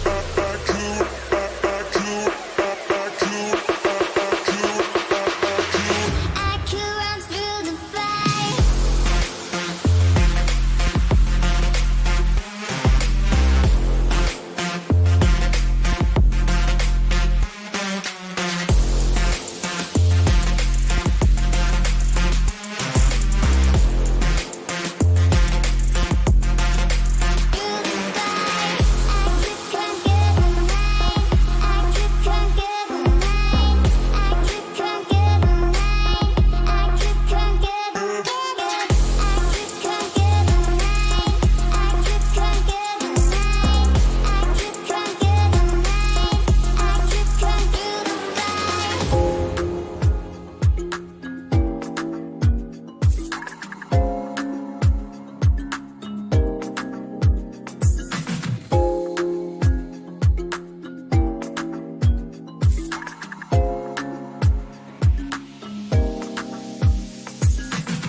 Welcome on back, ladies and gentlemen, to the PartyPoker Championship Czech series. We're playing the main event down right now. We're on day 2, playing to final 24 players or level 28.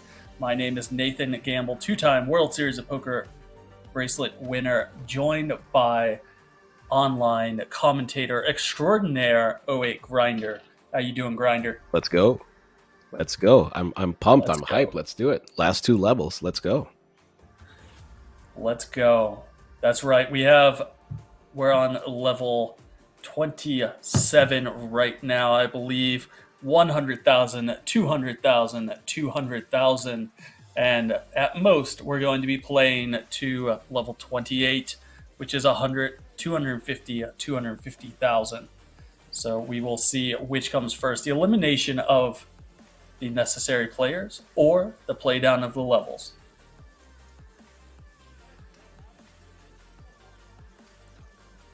And how many players did we leave off before break?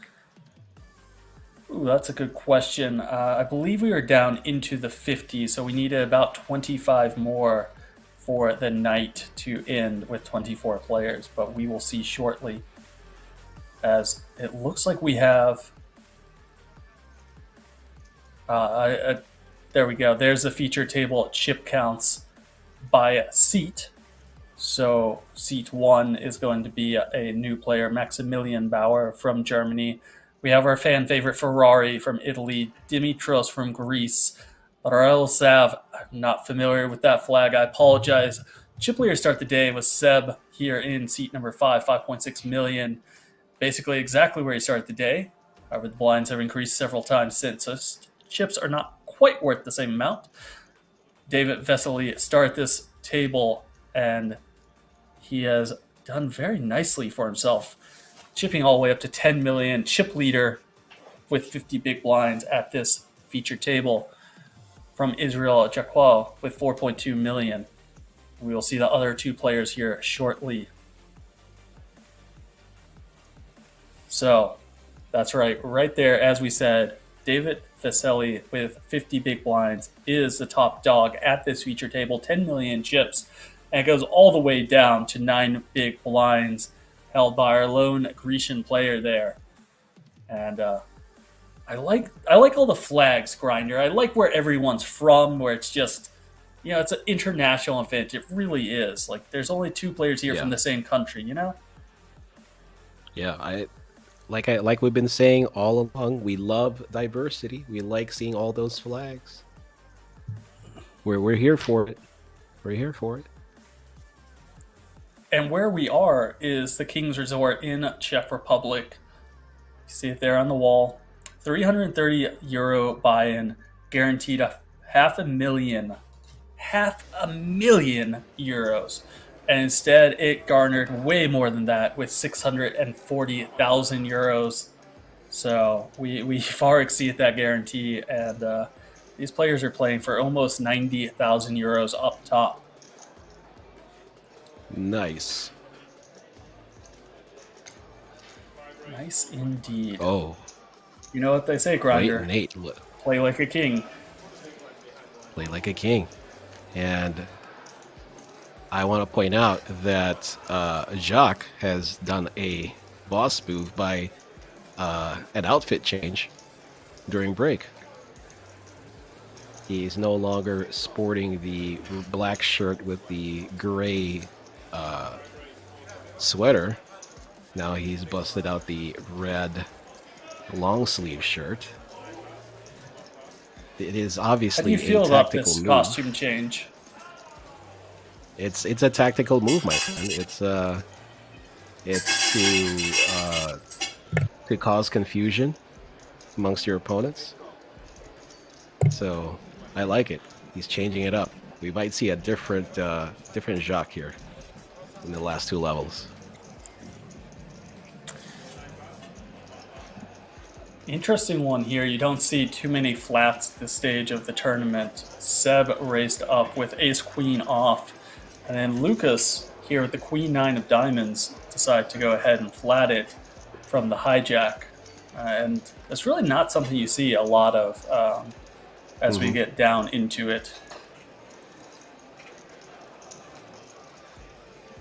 Demetrius now. You see that look on Dimitriev's face? He says, "No, not this time. I want to. I want to." No. Oh, that took a lot of restraint. Now, you know what? He's been hanging out with Ferrari over the break, and Ferrari's like, I like to play every hand. Rubbing off on him, rubbing off the mayor. I think that's one he could very easily decide to peel off with the Jack 9, or I apologize, Jack 10, for only just over a big blind more. Very playable hand, but decided not to. He would have flopped the best hand right now with the 10. If we want some action, I think we have to root here for a flat from Lucas and then a Jack coming on the turn. What do you think? Yeah, I definitely see where you're going with this, and I approve. I approve of that message. We do get the flat. Now can we get the Jack? Oh, close, Oh, I right? thought it was gonna happen. 3 clubs. Close. Very close. The 3 doesn't change much. Brings in the backdoor flush draw. I would be willing to say it changes absolutely nothing.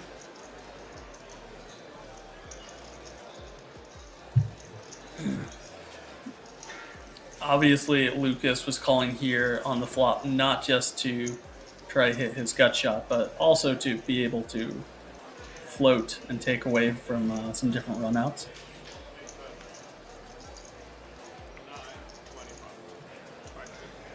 I think that's the run he was looking for. Sebi checks the 5 of clubs. He holds the ace of clubs. I think this is definitely a bet that's going to get called by Seb. Although the Queen of Hearts is not the best for being in his hand, because it blocks the Queen Jacks of the world. He beats Queen Jack, he beats some Queen Nines, he beats Ace Jack. He beats a handful of hands, and it's definitely been shown that Seb likes to make calls on the river. Especially, he could even check raise here with the Ace of Clubs in hand. Turn his hand into a That bluff. is true.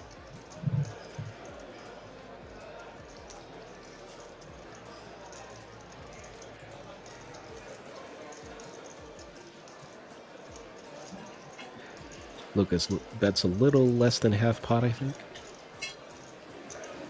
Right, and one thing that is to note here is those pink chips are now in play. We did away with the purple chips.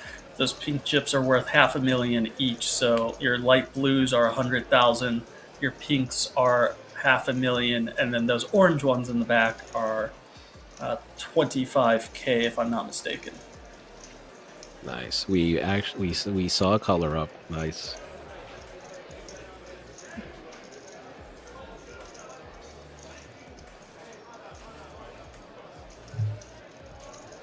Classic covering your mouth, not wanting to give anything away.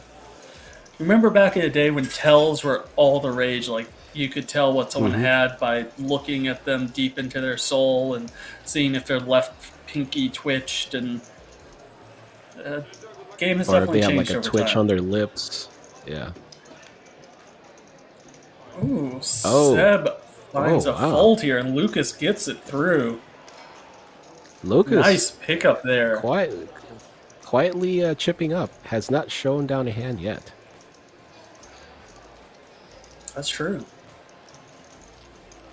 That's a very good position to be in, where you're just slowly acquiring chips. I think he's played 5 or 6 hands, won every single one of them, and hasn't had to show down a single time. Mm-hmm.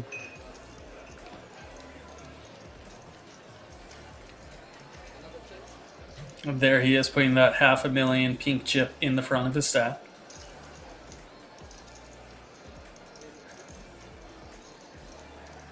Good boy. Good boy. That one chip.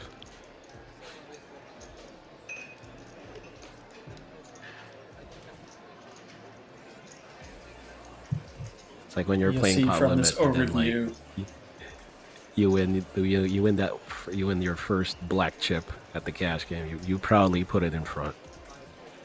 The one solo chip. You always put your big chips out but, front, or on top. Yeah. Or on top, yeah. Front or top. I should ask you: Are you a top guy or a front guy? Well, it depends. Well, real fast, let's get back to that in a second. We got the King-Queen opening here, and Lucas, our ever-active Lucas, picking up the aces. So I imagine we'll see a 3-bet here, and just because he's been so active, he may get more action than most of the players at our feature table. That is true. Looks like 950,000. 950 it is. Mm-hmm. That's a nice raise there. Oh, I think that's a clear ship spot for Dimitrios, and he's going to be up in a very difficult spot with his ace king of clubs going up against the pocket aces.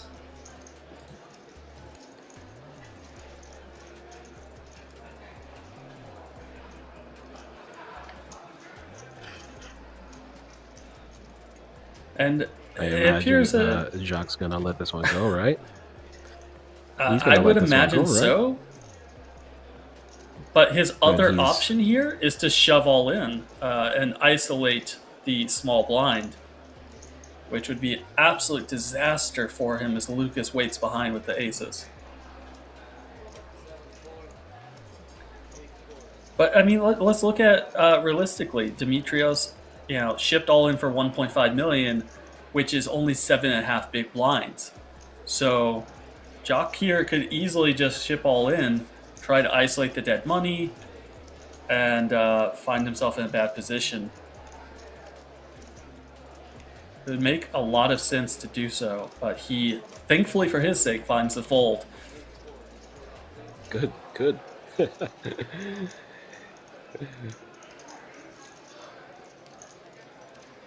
Ace King of Clubs, Queen of Clubs is dead, King of Hearts is dead. So two of the very important and vital outs that Dimitrios needs are not to be found left in the deck, so he's going to need a lot more help than even he realizes. Flop comes out as naked as can be, needing some backdoor runner possibilities. Otherwise, he is going to be eliminated from Queen this or tournament, jack? and Nope. that seal the deal. Lucas takes it down, pocket aces against ace king. Good game, Dimitrios. I hope your village in Greece GG, does Mayor. well. I hope you won enough. I'm just sad that Ferrari's best friend is gone. I mean, he's never going to run into another one-name person. Eliminated 50 at first place for 1,350 euros. Take that home, Mayor. Take that home to the village. GG. And this is the first hand that Lucas has shown down the entire time, and that's pocket aces and all-in confrontation. So very nice spot to find himself in. Yeah, very nice. Very nice. He's got all the big stacks on his right and all the shorties on his left. So, yeah, he's in really the best position at this table, even though he technically has a shorter stack than David Vesely. And one thing I'll say, so you're talking about any tips, any tricks, anything like that for tournaments, and something I can give you is we have two players here with comparable chip stacks, basically 9 to 10 million, right? Can you tell me the difference between their chip stacks if you were to sit down as a fresh player at this table? Like you mean like if I can tell who has more.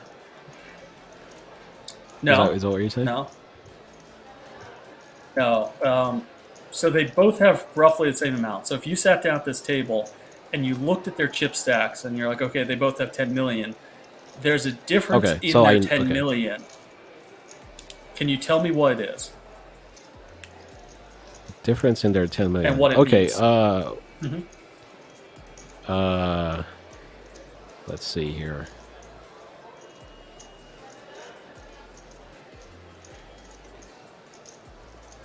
One player has more of one chip than the other player. Yep. Yeah. So, but what would that mean to you? What would that mean to me? Okay. That's a good question. I never thought of that. Like what it means to me. Huh. So I'll say it. It changes things because we just had color up. But let's say, we did just have this color up. So you have Vasily here, chip leader. He has 10 million. Okay, and he has a ton of pink chips. Versus the other player has a ton of smaller chips. He has the 25Ks and the 100Ks, right? So typically what that means when one player has a bunch of large chips is it kind of indicates more of like, okay, he won an all-in confrontation. He won a giant hand or maybe two. Versus the other player who has a lot of those smaller chips, they typically acquired them by raising a bunch, by picking up the blinds and the antes, and just picking up small pots here and there. So it kind of lets you know that the player with the smaller chips is probably going to be a little bit more on the aggressive side and trying to constantly pick up blinds and antes and go after every single pot they can. Versus the larger chips may not be quite as aggressive and maybe just had the right hand at the right time. I see. You know what? I never thought about that. I never thought about a player's chip stack that way. Good tip. Chat, I hope you guys are paying attention. That was a good tip. From two-time World Series of Poker bracelet winner, Nathan Gamble. It's the little things you pick up on over time. I mean, I said we just colored up, so it's not quite the same information that can be otherwise, but it's small things like that can make a difference. No, that is something I never even thought about. It just goes to show my my inexperience at playing live tournaments. No, I don't think a lot of people think about it from that perspective. I got introduced to it along the way. I don't remember if it was in a video, talking with someone, reading a book, but I got introduced to it, and it's kind of proven itself to be true more often than not. So just figure I'd share the wisdom with you. You have the experience. Yeah, you're sharing your experiences, and experience is knowledge. So much appreciated. And Dale the Stag, he says heard and taken notice. So he's definitely going to use Dale's that one to look out for at his next tournament. Yeah. Watch out. Dale's going to use all of it. All of that, all of the free info. Jock here, I assume it's only because he has the ace of spades, but raising under a gun first in with the a7 offsuit. Interesting play. Jacques has some very unorthodox under the gun raising requirements. So he's shown he's willing to. He definitely seems to be limping under a gun, raising interesting hands under a gun. Not exactly your normal standard stuff here by any stretch of imagination. Yeah. Well, he's wearing the red long sleeve shirt, so he's got a different attitude right now. Oh, that's a disastrous flop for a man, Deanne, as he flops top pair with a good kicker against the bottom 2 pair of our chip leader, David Vaselli. I don't think we're going to see Jock here getting too involved. This is about to be a pretty big hand that transpires. I imagine Dion is going to be all in shortly. Yeah, he's got about a pot-sized bet left, a little over. Looks like he is going all in. 1.8 million. Obviously, chip leader here, David Vaselli, is not going to go away, so it just depends on how he wants to play his hand with a third player in the mix.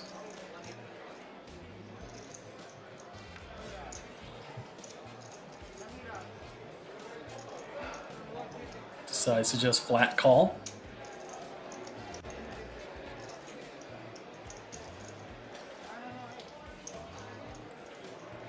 And I would venture out to say that none of these adventures under the gun hands have really worked out too well for Jock here. Yeah, you've noticed, huh? Actually, this is the 10-7 first suited time he's got actually pretty flopped a bad. pair. Yeah, that's true. This is the first time he actually flopped a pair. So, I mean, we don't know what he had the last time when he bluffed into Sebi, like when he 3-barreled bluffed Sebi. So, not really sure what he had there. That's but true. I'm just gonna assume this is the first time he hit a pair. And Dion does not like seeing bottom 2. He's gonna need a jack, a king, or running pair here. 16% to stay alive here. And does not do it. 10 of hearts on the river. Good game, sir, as the chip leader GG. only gets stronger. Once again, David Vaselli picking up monster hands. If it's not giant pairs, Right it's time, picking right up place. 2 pairs. Yeah, exactly. Oh man, I wish we could run as good as David Vaselli right now, chat. Well, there Galen is our Stagg says he's rooting for 48th David. place finisher. Dean, good game, sir. So you're still thinking we drop down Dropping. to... You think we play to level 28? We play to a conclusion of level 28, not to 24 tonight? We've got what, 40 some odd players left, and one more level after this. I think we're gonna get to 28, my friend. It's You think looking more 46? likely. So we have to drop Yeah, drop 22 22 more more. players. Yeah. Ferrari looks doesn't look happy. He has queens, but I'm sure he's happy in the inside. Oh, I like that little flick in of the chips. And a new player right here, right now, Raul Sav. We've only seen him in for a handful of hands. He has Ace King of Hearts in the cutoff. I mean, this looks to me like he's going to be jamming it all in here against the shorter stack of Ferrari. Looks like an all We'll in. be seeing a very classic flip.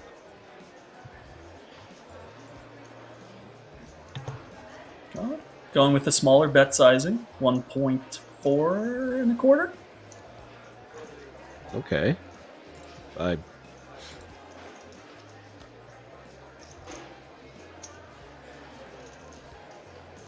Okay. thought he was. Yeah, bigger, but 1.4. yeah, that's fine. Yeah. Okay. I think we're going to have a stare Gotta off, give him a look. a long consideration. Mm. Then he's going to find himself He's all trying in. to, yeah. He's trying to read what's on his shirt. All Yeah, right, he fine, look- I'm he's- all in. Yeah, he still looks disgusted. He's looking away. He's gripping the chips with his sweaty hands. I don't know why did I I'm just- raise. I'm going to go on record here and say there's absolutely no reason for this. I mean, you're never folding queens, and you have 1.2 million left behind. Honestly, we talked about it a little bit before. if you jammed all in for 1.2 million more and your opponent folded, you would be ecstatic. Because, I mean, look at the pot right now. There's 2.4 million in there. If you could pick that up risk-free, you'd be overjoyed with it. Let's call this what it is. To me, it's just There it is. the guy raised. I'm all in. Don't sit there in Hollywood. Save everyone some time. Like, you're never folding, and he's never folding. If he does, you're happy. So just get in and let's go. Or maybe Ferrari he has a looking to bad dodge history 8 with queens. Well, he did look unhappy that he had queens. He did. Ooh. That is Ooh. about the most adventurous flop that you could imagine. We have the hearts working, the wheel cards working. There's the wheel right off the bat. He catches the wheel. Whew. Yeah, see, Ferrari, that's why he didn't want it. He didn't want it with the queens. And just like that. No ace or six for a chop, and it's a 10 of hearts knocking out Ferrari, giving the nut flush to Raul Sav. And good game. Ferrari. Raul just reaches over. He's like, yeah, I'm just going to grab this stack for myself. There. Thank you.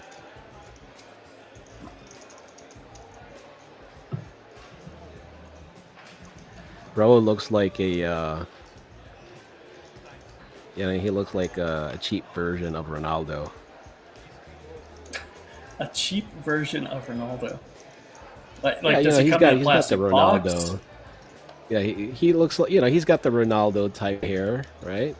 I think that's how Ronaldo wears his hair.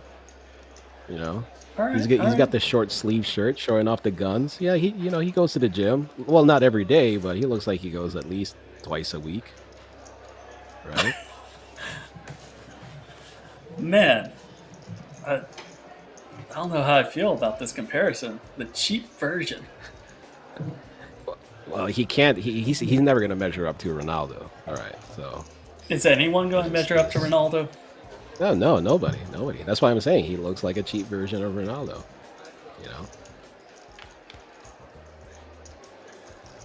He looks Here's like our a chip 300 leader euro opening version. on the button. Queen 10. So Lucas here is one of the players that's going to defend in some capacity or another with the Jack 5 I think off. So too. I mean, he 3-bet earlier with 9-4 off. He knows his ranges, let's put it that way. He knows what he should be defending. Yeah. Yeah, his big blind is not an easy out, let's just say.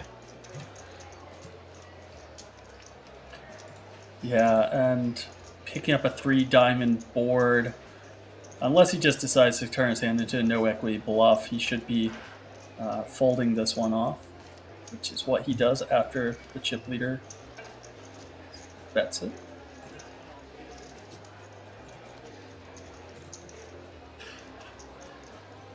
Yeah, I mean, they really don't want to get into too much of a confrontation with one another as the two large stacks at the table.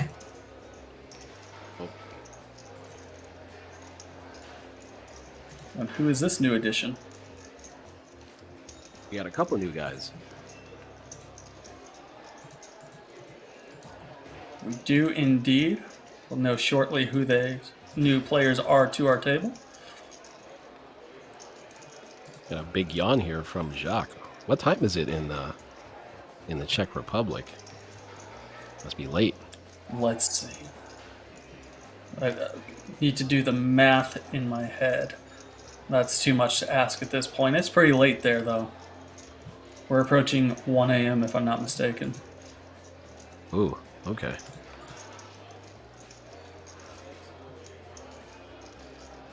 All right, well, welcome to the table. Ace Queen with a Ace Queen 20 big blind stack. From Mate.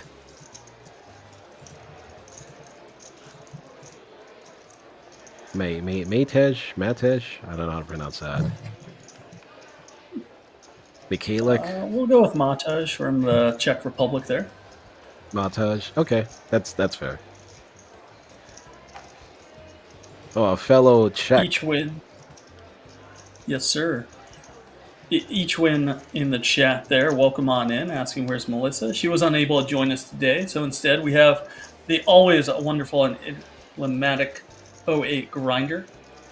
So he is able to gracefully step in and cover down for her.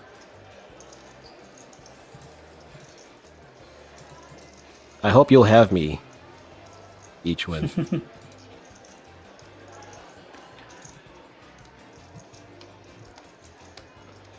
That red really stands out on this table. Everyone else is dressed with the blacks, the grays, and then it's just boom, right to the face, color. Yep. That's what I'm saying, man. He decided to switch it up over break. Absolutely.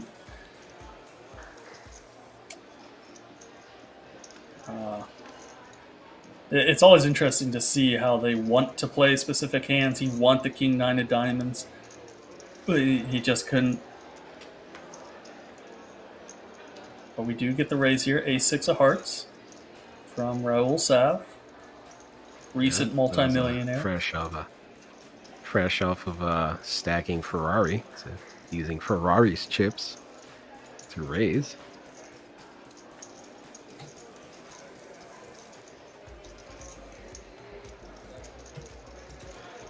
Jacques throwing away the king 3 suited from the cutoff. Looks like it's just going to be a fold around. There is our new player as well, Maximilian Bauer. Max Fresh to Bauer. the table. Max Bauer sounds like it sounds like an action hero TV show type name. Max Bauer. But yeah, you put the right emphasis on the right syllable there. Max Bauer. You know, it's kind of like one of those like movies where player. like he was ex-military. He retires and goes off into the mountains with his daughter, you know, and then they come looking for him, and now he has to fight off a whole group of like assassins, and he only has like a string bow or something and a nail clipper. I'm going to give him a 3-inch folding pocket knife alongside, how about a slingshot? All Homemade, right, of course. we'll give him a slingshot. Okay. Yeah. Oh, come on, Ichwin. I know Melissa's more your type, but you know, we're here. You're gonna have to get used to it. We're here. She's not. Like us. Love us. Please. Love us, please.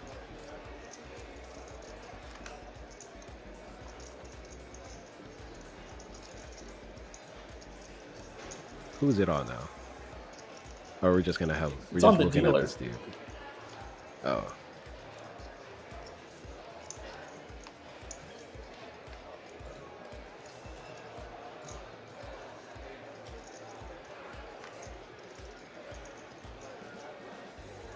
Step pulls the ace deuce off. Oh, David has a hand that he wants to play. We just don't know what it is. He wants to play, not show. This is where we do like the Jack Link's jerky type, where we're like, okay, let's just hide his Yeah. hand and have the audience try to figure out what he has. What was that? The wild card hand? Was that what it was? Oh yeah, the wild card hand. There you go. But not You know the who Max Jack, like beef jerky. reminds me of? Yuri Zivalevsky. They have that same kind of mustache, the same aura about them. Are you familiar with Yuri? He's one of the Party Poker ambassadors. Great guy. Yes. Well, I don't know him personally, but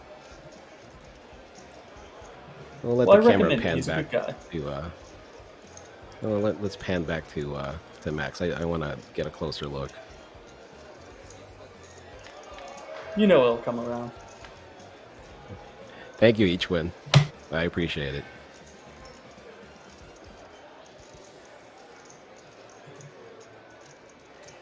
So Rel here calling from the big blind, ace-6 off. Fair enough, fair play, sir. Picks up a pretty innocuous board on that Jack Deuce for Badoogie. Are you one of those people, if I say Badoogie, that you're comfortable with me using that term? Some people I'm very comfortable. don't like it so much. I'm comfortable you using the Badoogie. It's a mixed game player in me, I mean. Of course. Of course. What's your preference? By the way, how rainbows, have the games been?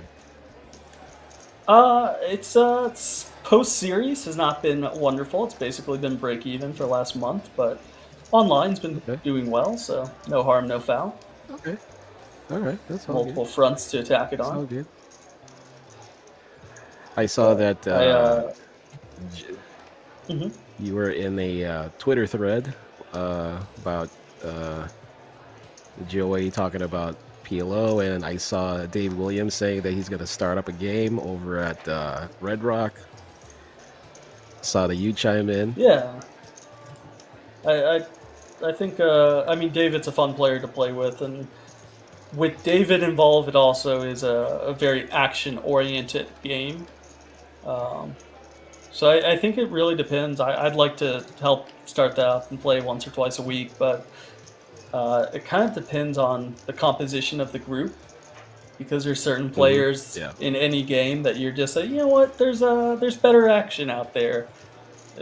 So it'd be interesting to see if that unfolds. I think it could be fun. I was thinking in my head, I was like, I wonder like how often like a side mix game would just pop out of these out of these games just because of your presence.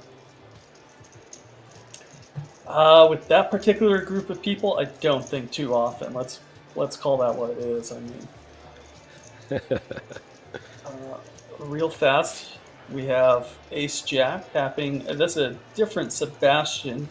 So we're not going to be calling this one Seb. We're going to be calling him Sebastian as he flops a queen high flush draw in position against the under the gun raise of the chip leader, David Vesely. So this could be kind of an interesting pot here.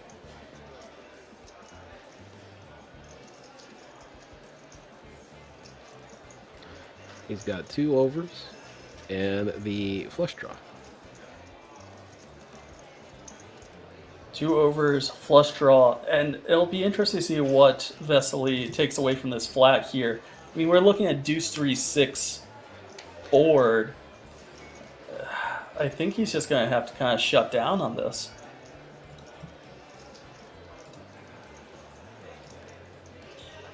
Obviously, neither of these players should have a 4 within their range, but there may be a couple pocket 6s in Sebastian's range. You can have some overpairs, 7s through 10s. And I think we're going to see Vesely check here and consider a hero call if he's facing a bet on the river. He really only loses 6s through 10s. Was a check raise an option on the flop for Lens? Or you're not fond of that one? Position. He's in position. Oh, he's in position. So I'm sorry. Yeah. I thought he was in the big blind or something for some reason. My bad. I wasn't looking at the graphics. No harm, no foul. So to answer your bad. question, a check raise was not real. Yes, chat, definitely not real. Forget I said that. Vesely here, I mean, he loses to basically pocket 6s through 10s is what we're looking at. So he's up against some busted clubs. Okay, and he makes a determination. Enough's enough. Lays down the best hand.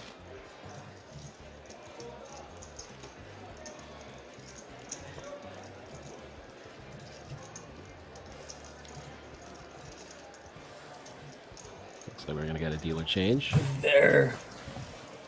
There we go. 13 million for our chip leader is worth a cool 66 big blinds.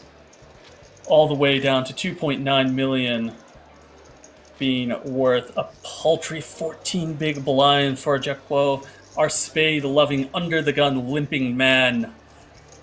But Lucas up at the second place has kind of been the biggest story, I feel, from this feature table. He seems to have the zig when he needs to, the zag when he needs to, and really has been, you know, putting his chips to work well. So while he's in second place here at this feature table, I'm digging his style.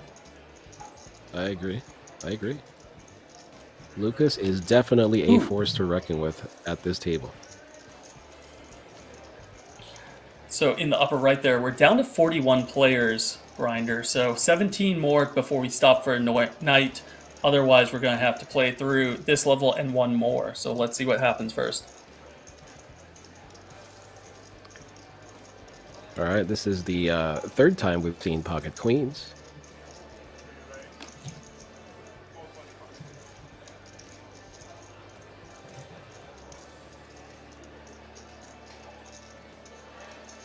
A nice raise. And the cutoff.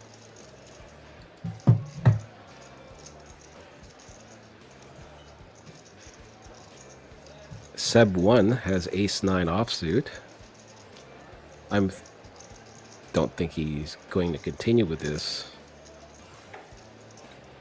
It's a pretty viable hand to take up as a 3-bet bluff candidate. Thankfully for his sake, he decides against it.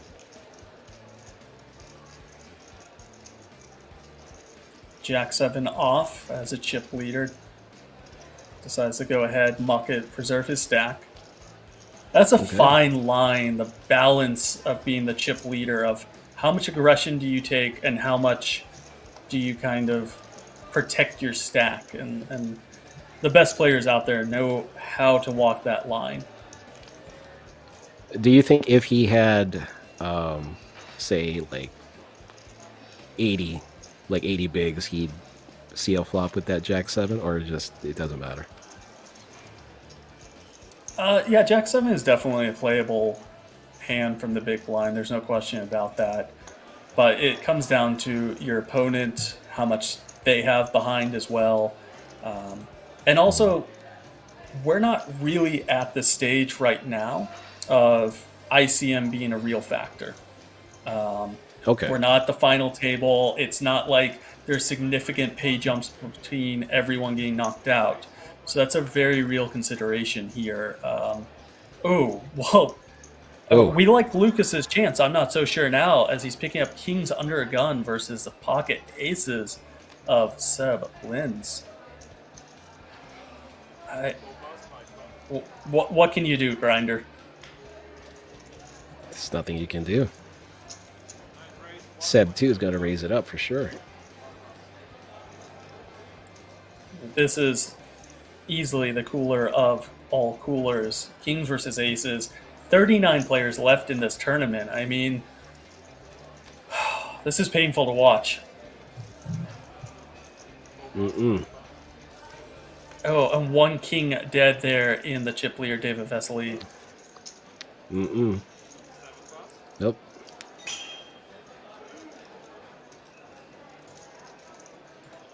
Seb 2 started with about 4.8. Here he has 1.2 in the middle. Lucas is going to give him that.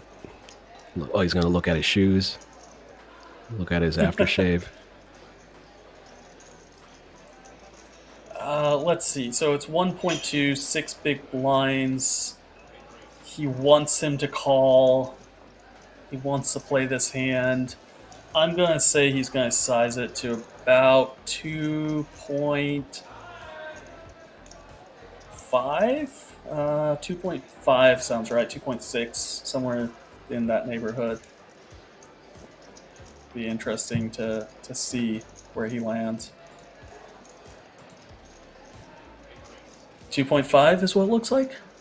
Maybe 3 million. I can't tell if there's two kinks or not. I think you're spot on, man. It's 2.6. You're spot on, man. This is so. I'll tell you this.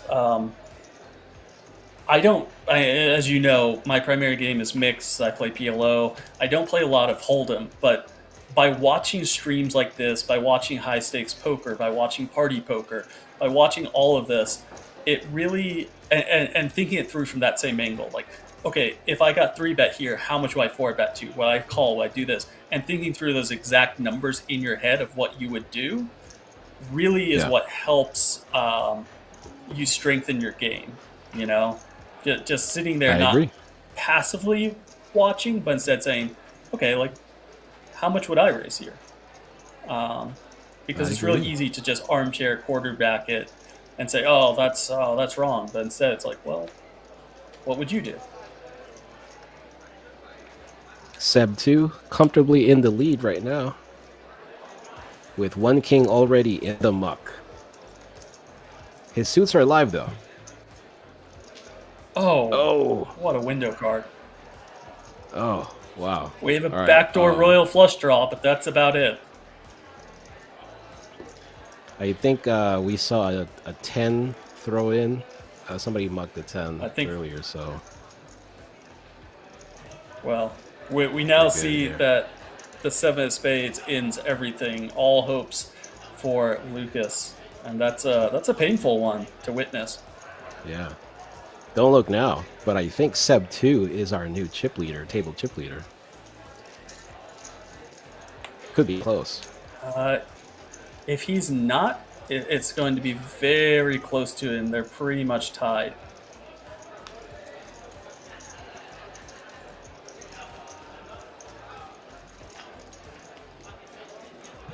And Lucas. I think Lucas was clearly our fan favorite to make it. There you go.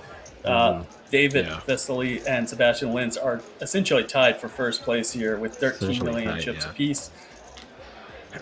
And Lucas drops all the way down to 12 big blinds, 2.5 million, and that's heartbreaking for how well he has played this final table. Yeah, he was playing really, really well. It just ran into a cooler. That happens, guys. Chat, that happens. Can't win them all. I mean, that's kind of that sort of stuff is why the best in the world don't always win. You know, you still have hands that are unavoidable. Otherwise, it'd be the same 5 guys at the final table every year, right? Exactly.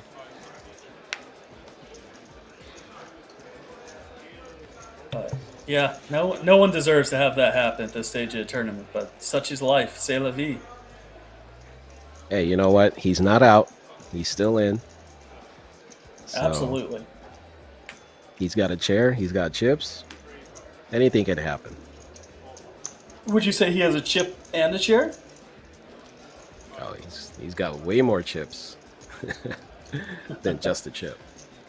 Definitely. Many chips. He's got many a shot. chairs. I mean, like, just by the short time we've seen him play, I think he's got a very good shot at making it far. Absolutely. And I mean, he gets a walk in the big blind, gets a little bit of life back, gets a little hope restored. There you go. But I mean, I think we've talked about a lot this stream with the 9 seat having a really, really close chip position into the 8 seat. And that is now becoming awkward, where he just took all those chips off him and he's dangling them right in front of his face. That's mean. It's not his fault. And it's really on the edge too. Like it's really on the edge. I mean, see, there he is. There's a gentleman that looks kind of like Yuri. Oh yeah. You know what? I can see it. Max Bauer. The hair, the mustache. Pain extraordinaire. Max Bauer. I'm trying to think of like a cool action movie name. Like Max Bauer. Optimal Force. Stardate chip leader here. Other Seb has 4.8 million. He started with 5.6, so he really hasn't deviated too much from his Stardate chip stack.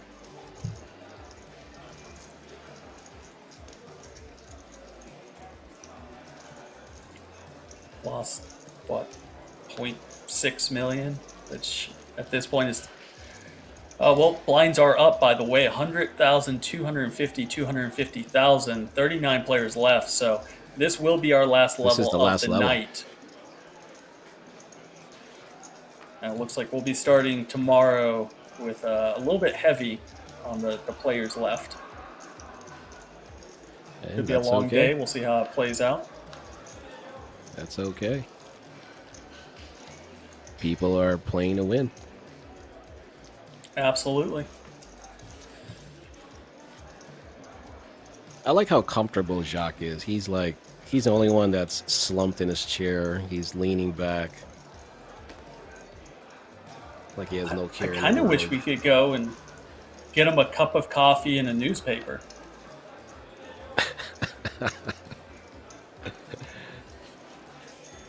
Somebody he looks like the guy that just says, "Wake me up when I have, queens and above," but that's not how he's playing. Or 10-7 of spades.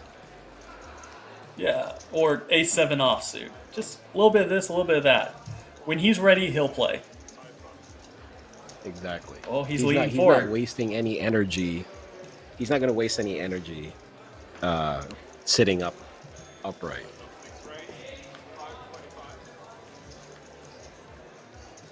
So he's sitting up. I thought maybe he had something. Maybe we had telling him, but he had the mighty 10 deuce offsuit just straight into the muck.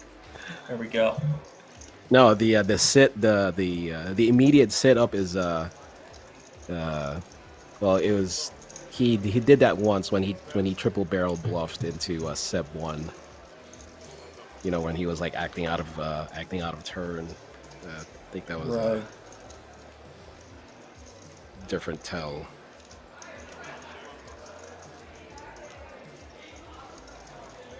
And we have the payouts there in chat for those of you curious. We have 39 players left as of right now, and each player is making 1,650 euros, and that goes all the way up to just shy of 90,000, 89,650 euros for first place.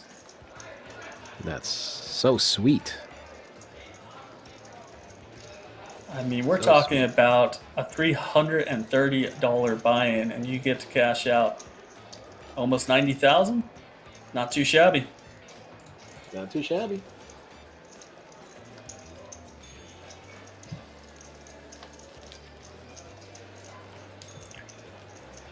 It's like a 300x.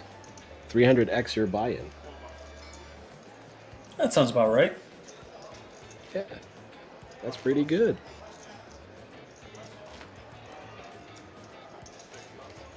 You guys in chat, you guys could be the next Party Poker champion.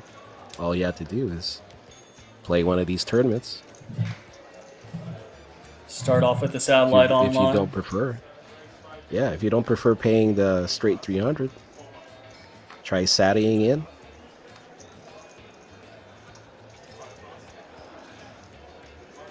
Absolutely, positively. I mean, we have some events coming up here for Party Poker in the next few months. This isn't the only opportunity by a long shot.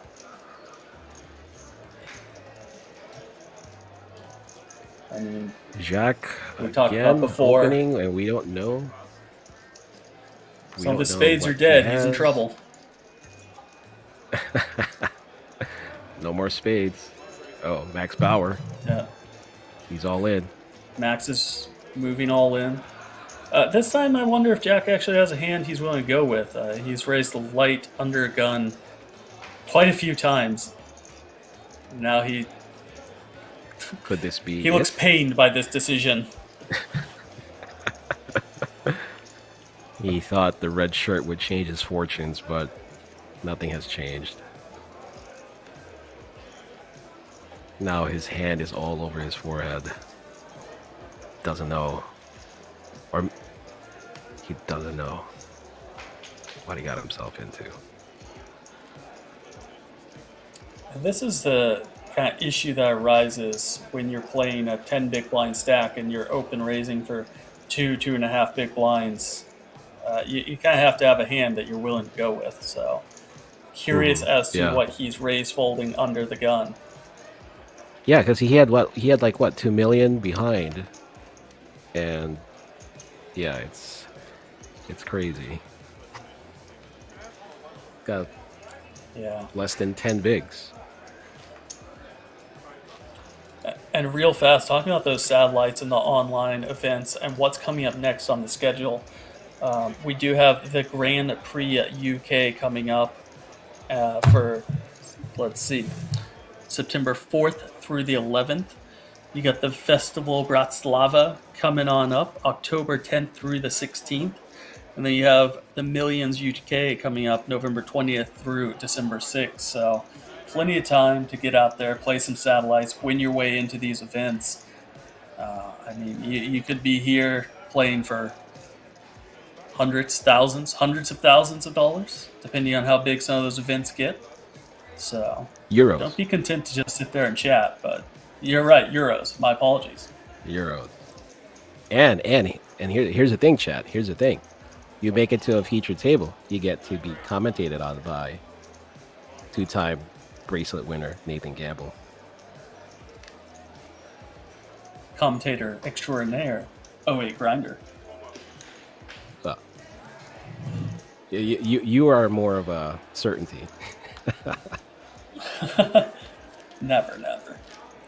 We always just see what happens, what jumps in. That's another nice watch there. You think that's another $23 Casio, or? You know what? It sparkles. Well, when it hits the light, Oh, it sparkles a little bit. So that's probably more than $20.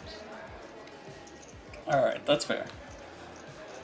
But you know what? Since we're back on watches, if you're not a big watch guy, right? But if you could Right. afford one, which nice watch would you get for yourself? As let's say a gift for yourself for a job well done. I mean, I'll put it to you this way. I know so little about watches. I don't even know what like a nice fancy watch is. So, I mean, that's to the point of like I have a wife that my wife bought me 5-6 years ago from Hawaii. That's a watch I wear every day. I think it's about $300 watch, and that's I've received more compliments on that than any friend I know that owns a Rolex. So, plenty happy with that one. Well, anything from Is your there any wife you that- have to wear. I mean, it's a nice watch. It's made of koa wood, which is only grown in Hawaii. So it's a special one. It's actually a very, very nice piece. Well, there you go. Is there any that you have your eye on that you said, man, if I could only take down the PartyPoker Championship, I would buy myself this watch? Actually, I'm not a big watch guy myself, right? But Right. I know of some brands. But I'm not really keen on buying. I'm not really a watch guy. I don't really wear watches, so. Yep. We're in the same this boat. is gonna No be a harm, no fun foul. flop here. Ooh, it is indeed. The last time Straight these two draw. squared up, Queen 9 of clubs, straight draw, backdoor flush draw. I mean, that a king would be absolutely detrimental to Seb here, as we give him 2 pair versus a straight of Vesely. last time these two squared up, Sebi paid off David's 2 pair with middle pair. Yeah, that's been a long time ago. I think that's within the first hour or so of the stream, and that's how Vesely got the that was like bulk the of his first jet. hour. Yeah. Good turn card here for the chip leader. Picks up clubs. But this is an interesting one because Seb's sitting here considering what to do, as in theory, this 7 of clubs is much better for his range, as he has the 8-9s, wherein David Vesely does not, which is why he's leading out here. So you like this lead? Absolutely. But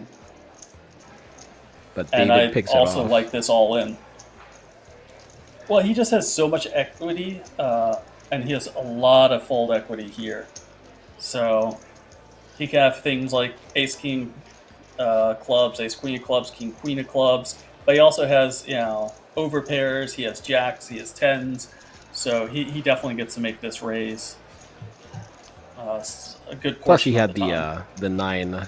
He had a 9, so blocks some of the 9-8 combos. Right. Another strong poker play by our chip leader, David Vaselli. And I think that was a really good play from both players. It just so happens for Seb that he kind of had shitty timing and luck for being against that particular hand against a chip leader. But the majority of the time, he's the one that gets the lead there. He's the one that gets to kind of take it away, if you will. Mm-hmm. So you don't fault either player for what they did. So No, not at all. yeah. I think is pretty well played on both accounts. Max Bauer with the king 10 off here. Is he thinking about it? The hijack seat. Max Bauer extraordinaire. Nope. Does let go. Max Bauer. In his first science movie, Centrifugal Force. You've never seen anything? I like Worth this it dude's slow. name. I can tell. You're a big fan. I'm a big fan of Max Well, Bauer. hopefully I just like. Hopefully he makes the final table tomorrow just so we have something more on Max. Long way to go, though, as we're down to 37 players right now. I'll ask production to do some background on Max Bauer. Maybe we can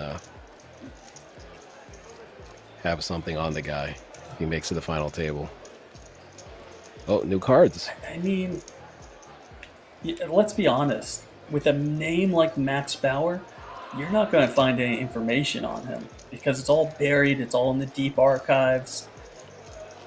The only thing we know right now is he has 5 million chips, worth 20 big blinds, and he's 4th place at this table. I mean, we're definitely into short stack territory.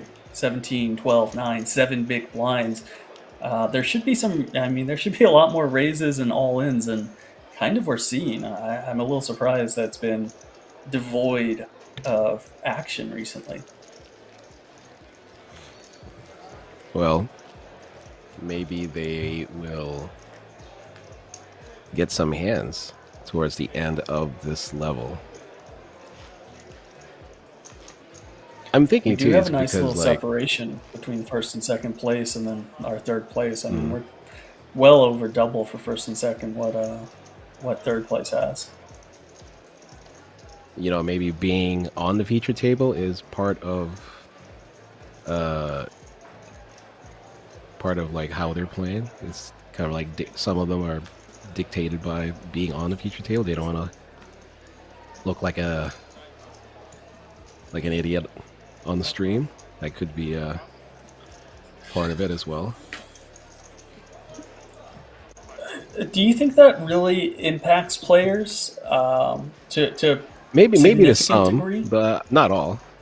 Maybe to some, but not all. I'm guessing. Okay.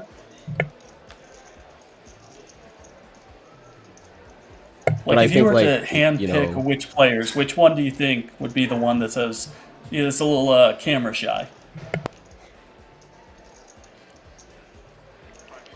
I think, like let's say if I ever make it to like a main event and final table where millions are on the line, I would definitely be a little nervous, not gonna lie. I mean, I know I played well and ran well to get to that point, but at the same time, I would still have a little bit of an anxiety just because I'm in a spotlight environment. again, playing against some really good players, and there's going to be a rail. There's going to be people commentating. To someone who's never been in a situation like that before, that could be an intimidating atmosphere. You know, like if I ever make it, I'm gonna have to hire Elliot Rowe to hypnotize me, and you know, I'm gonna have to call Elliot and be like, hey, you know what? Can you squeeze me in a session between Phil and Fedor, please? Because like I need my mindset like rejuvenated or changed up or whatever. Just make me not nervous at the main event final table. So you don't like the pressure. You don't like the being under the microscope. You're I've never been in that situation. I've never been in that situation. That's the thing, you know. I don't know how I would react. Right. I mean, think of it from this perspective. So let's say you're a table of 8 people, right? And none of them know what you're doing. Okay. But here we are now. We have 253 players, poker players, real, authentic poker players in the chat watching you right this second. Are there any nerves? Do you think you're going to have a rail of 250 people? I guess, you know, if you put it that way. If you put it that way, then, you know, I don't know. I mean, like I said, I've never been in a situation where I was. Oh, look at this! Look at Jacques with the cigarette. He's got the. He's ready. He's ready to go on break. Right. He's giving me Sam Farhan vibes breaks. Right now. They're doing the. They're doing one last round tonight. So he probably has. I think we're in the last 15, 20 minutes. And he seems to be a man that's just going to run outside and go smoke it up. So yeah, he's had a long he's giving me level Sam here. Farhan vibes right now. That's fair. Everyone likes good old Sammy Farha. Raul is. Well, I don't know if everyone does anymore. I was going to say, I was like, whoa. Yeah. Everyone likes the old Sammy Farha from back in 2003. Yeah. High stakes poker. Yeah. Let's put High it that stakes way. poker. Cigarette. Unlit cigarette in the mouth of Sammy Farha. There you go. He's going. He's like, you know what? Screw the antes. He's ready. Going. Oh. Lucas going in here from the small Lucas. blind with the A7 of clubs up against my goodness. leading Sebastian Lin's pocket nines. 36% equity though, not terrible shape. That's not bad. That's not bad. It would just be unfortunate for Lucas to lose like 2/3 of his stack to Sebastian Lenz and then to get knocked out by the same player. It's brutal. On the last level of the stream. 1/3 of the time he's gonna still be here with double the chips. Let's see after this flop. There's always a sweat. Wow, sweat. This is Top gonna be a set sweat. here. Oh my god. Against the straight draw and backdoor flush draw of Lucas. Turn he gets it. Fills in that straight. 5 of diamonds, and now Sebastian rolls his eyes as he knows he needs to boat up in order to take him out. Can he do it? No. He cannot. Lucas with the 9 high straight to find a double up. And Sebastian Linz less than impressed with that outcome. All right. Lucas is back. I mean, Welcome. not all of it, but he gets some of it back. Absolutely. And I mean, he doubled up to 4.2 million. That's worth 17 big blinds as we stand. So he's still not working with a giant stack, but it's nice to find yourself a double up versus the exit this late in the tournament. Yeah, I agree. That was a great flop though. Top set versus Always the a sweat. open ender. Yep, and he had backdoor clubs if I remember correctly too. So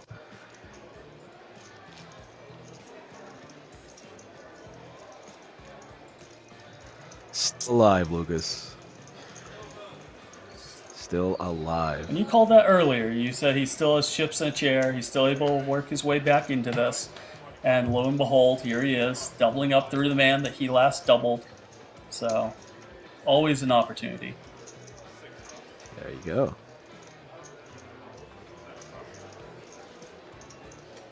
Imagine here from the Ace Czech Jack Republic. suited.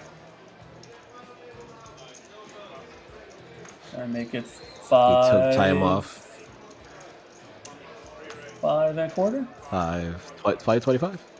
Looks like 525. Yep. There you go. Yeah, Mikhail looks like he took time off streaming to come play this tournament, and now he's positioning himself to make it to a day 3. Yeah, absolutely. We're down to 35 players, and whatever remains from today will be playing out tomorrow. As of right now, we're slated for 1 p.m.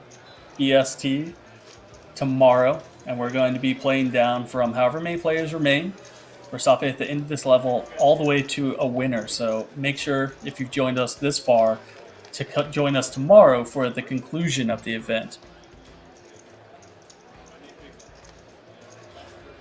It's action you guys don't want to miss.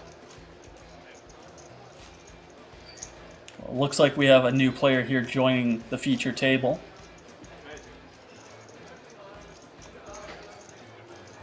Coming with a decent amount of chips there. Let's see if we can roughly add that up. 2 million, he's got a full rack. About 4.5 is my guess as to how many chips this new gentleman brings to the table. So bring in another 15 to 20 big blinds.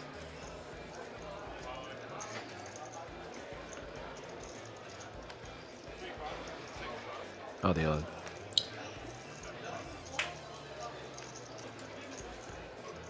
There we go, Ronaldo here. Cheap Ronaldo with the King Jack. We just had flash in the upper right. The average chip stacks right now is 6.5 million. So we're working with about 26 big blind average per table. And if I'm not mistaken, we only have 2 players at this table above that, and those are our 2 chip leaders. We're between 10 and 15 million. Everyone else is pretty substantially below that number. Antonino Carman is our new player. Antonino, welcome on in, sir, with your ace jack of diamonds going up against king jack. I like it. The jack hits, it'll be action.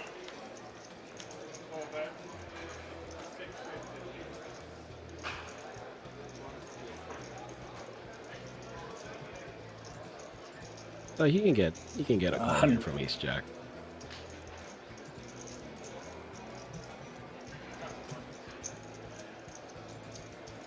Yeah, he still has a gut shot to Broadway.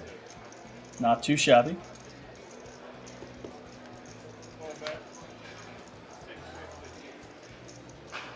Obviously, the king is ahead for the time being. See if he wants to 650 call into 1.5. Okay. Reasonable sizing there. Does Okay. continue with his Antonino? ace high. Antonino says, all right, I'm gonna see that. Oh, Jack on makes the a turn. pair Jack now. of spades, but however. 2 pair. Neither player with a spade. Yeah, it really doesn't all the change spades got anything folded here. up.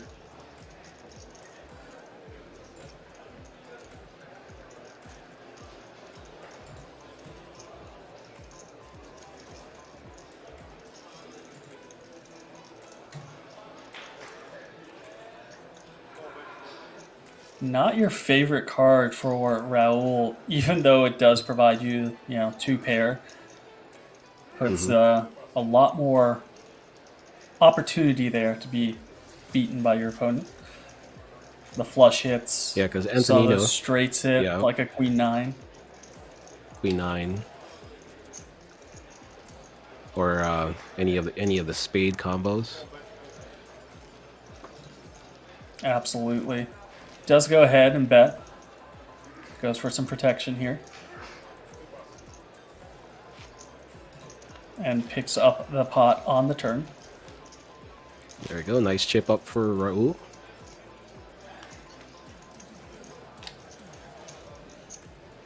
Takes a healthy spot. Not exactly the start that you want to have as a new player to the table.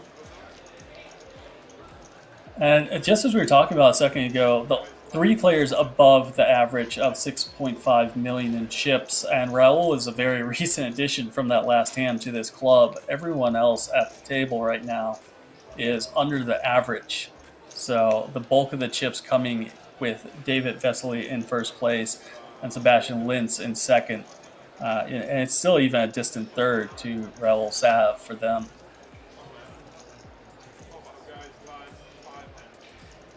Considering it's the last level of the tournament, do you think people are just gonna like lean more towards just like let's make it to day 3, not really do anything too crazy? Well, if I'm not mistaken, I just heard the tournament director say 5 more hands. Oh, okay. You're kind of figuring out exactly where you stand in relation to the blinds. Some of these shorter to medium stacks are saying, okay, if I have 5 hands, where do I fall? Am I going to hit the big blinds? And that kind of dictates their action. Because if I have 15 big blinds, like Sev here, then I may be more inclined to push all in, knowing I'm going to be in the blind soon and kind of want to get my chips in the middle. But it's an interesting psychological effect that happens this late in a tournament where people just say, I want to make the next day, even if it doesn't pay extra or do anything in particular. But some people blow up and just kind of give their chips away, and some people will do the opposite and tighten up just so they can make the next day.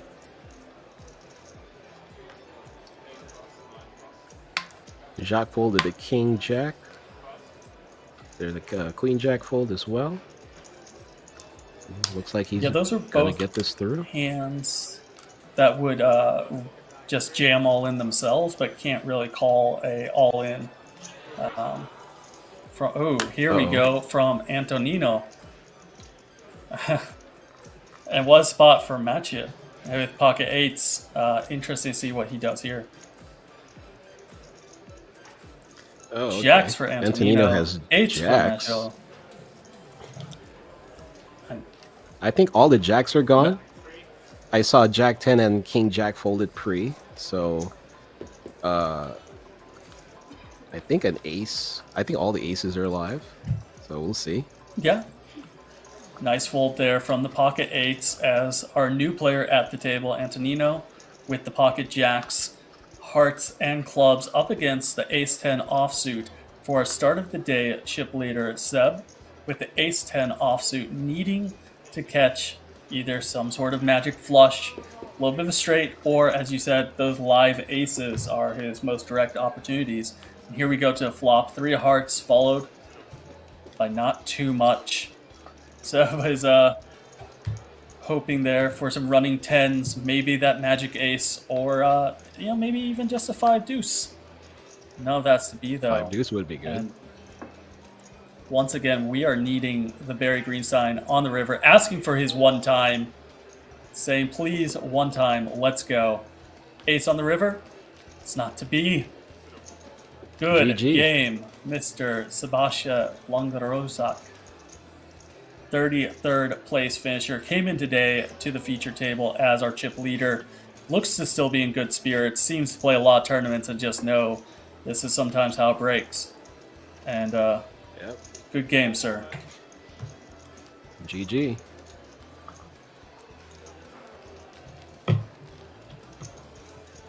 Well, Antonino seems to have found the right time to have joined this table. Yep. Picks up a nice 3.2 million add-on to his stack. Should get him to like what, 7 million, I think. That sounds about right. 7 to 8 million. Well, he had the hand before with the ace jack of diamonds versus the king jack. Yeah, about 7 million. That sounds right. Okay. I'm not totally bad at math. Yeah, no, you're spot on. And I've been researching flags as he came in. I believe he's from Hungary. Here we go. The pocket sixes of Jock. Oh, it's Going. that's a no-brainer. Ace But queen suited for Max Maximilian Bauer, extraordinaire. Max Bauer, he's in there. You know, he's got the action star mustache, so he's very confident that he's gonna win. Oh, look, tough spot again for Back to back. Back to back sevens. I mean eights, now sevens. And it's interesting because the last hand he would have been dominated heading to flop three-way. This hand he would have been dominating, but still finds the fold both times. Doesn't want to get too involved with mid-pocket pairs. This is a pure coin flip. Late on day 2, 30 people's left, and you are down to a pure 50-50. Heads or tails, Grinder? Who takes this one down? I'm gonna have to say, I am biased on pocket sixes, so All right. you know, I am biased with pocket sixes. Oh. Ace in the window, providing That's top not pair. looking good. That's not looking good. I hope Jacques doesn't forget his lighter there. I hope he doesn't leave it there on the felt. 4 spades, closing the door. No more opportunities. Only a 6 on the river will take it down for Jock. And it's not to be with an 8 of diamonds rolling off, bringing this day to a close 3 hands early for GG. our Israeli friend. Good game, sir. GG. GG to Mr. Jacques from Israel. And Maximilian Bauer, the bounty hunter, collects a little bit more chips. Oh, there you go. Oh, that's a nice nickname. I like that one. Max Bauer, the bounty hunter. I hope he plays in some of the future Party Poker Millions PKO events and wins some, so we can really solidify this bounty hunter nickname for him. Oh, you know what? You're absolutely right. He should make merchandise. And just- he needs to start printing T-shirts right now. I think just with the mustache, that's all he needs. Yeah, his face and a mustache. That's it. Yeah, very simple, very clean. And as we discuss the bounty hunter, the mustache, the Party Poker PKO events, I just want to put it out there, ladies and gentlemen, that we appreciate y'all showing up today for this Party Poker Championship Czech event held at Rozvadov in the Czech Republic for both myself and Grinder. And we definitely hope that you'll be joining us tomorrow for a conclusion as we whittle away from this field all the way down to a winner. So make sure to join in to stream then as well. More exciting action happening tomorrow, guys. Maybe we'll see the bounty hunter. Hey. How can you not make day 3 with a nickname like that? Oh, Kenzo. Kenzo pointing out that lighter. He left it. You called it, Grinder. See, somebody pick up his lighter. He's not gonna be able to smoke a cigarette without his lighter. He matched his shirt with his red lighter. I mean, that was the whole point.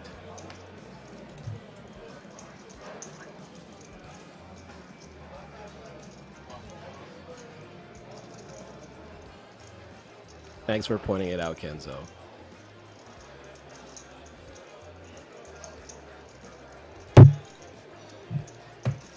Thank you, Mike. Appreciate you, man. See you tomorrow.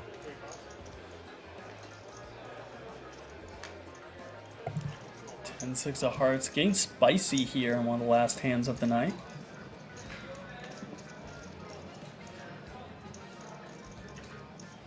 Well, at least it's in the hijack seat.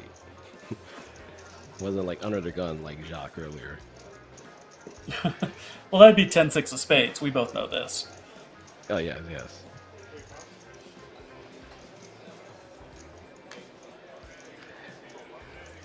And it kind of provides a little bit more credibility when, you have the big stack at the table in the small blind.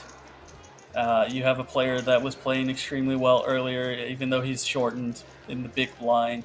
It adds some credibility to his raise with a little bit of a spicy hand here. And does get on through.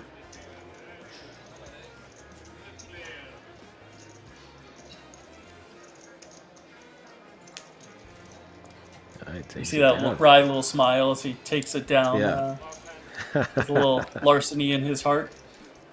Yeah. If I'm not mistaken, we're down to either the last somewhere. hand or the second to last hand, if I heard the tournament director appropriately. Not too much more to go.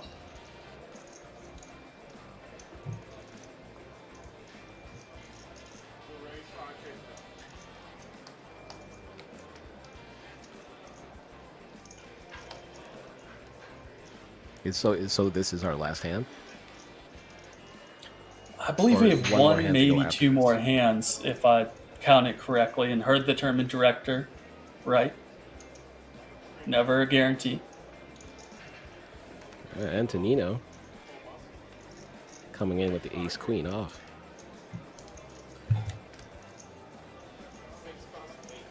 Raises a spicy little 10-6 of hearts, then gets rewarded with the ace-queen off the next hand. And this is hand 100 of the stream. So, definitely played down today. From over 130 people when we started to 29 remaining as of right now. Oh, we were close. I didn't think it was going to get this close.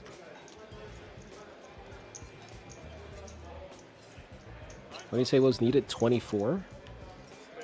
Got down to 29. Right, it's either going to be to the conclusion of this level 28 or 24 players remaining. And that, ladies and gentlemen, is the conclusion of today's stream. Your chip leader from the final table is David Vesely with 63 big blinds or 16 million chips. Sebastian Linz found a timely double up with aces versus the kings of Lucas, taking him to 41 big blinds, 10 million chips. And that sadly left Lucas at the bottom of the chip counts, but he did survive the night with 14 big blinds. Antonio Carmen joined our table late and more or less doubled up his stack in short order. Raul Sav finishing with 28 big blinds. Maximilian Bauer, 27 big blinds, and a new nickname. And Magic Mikla with 17 big blinds. So, ladies and gentlemen, we are resuming this stream tomorrow for day 3, the final day of the Party Poker Championship Czech event. That's going to be day 3 at 1 p.m. BST. And they're going to play down to a winner for 89,650 euros. My name is Nathan Gamble, joined alongside by 08 Grinder. And from myself, from 08 Grinder, we appreciate y'all joining us today and being here for all of the action.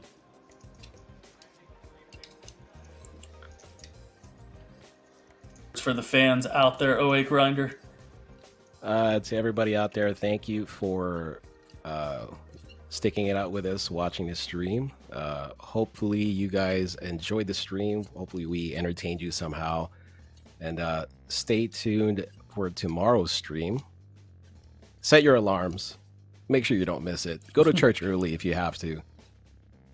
We'll see you tomorrow. Thanks again. Absolutely. Cheers, everyone. From Party Poker TV, from Nathan Gamble, from King's Casino, from 08 Grinder, from all the fine poker players and dealers out there. Thank you, and good night. Adios.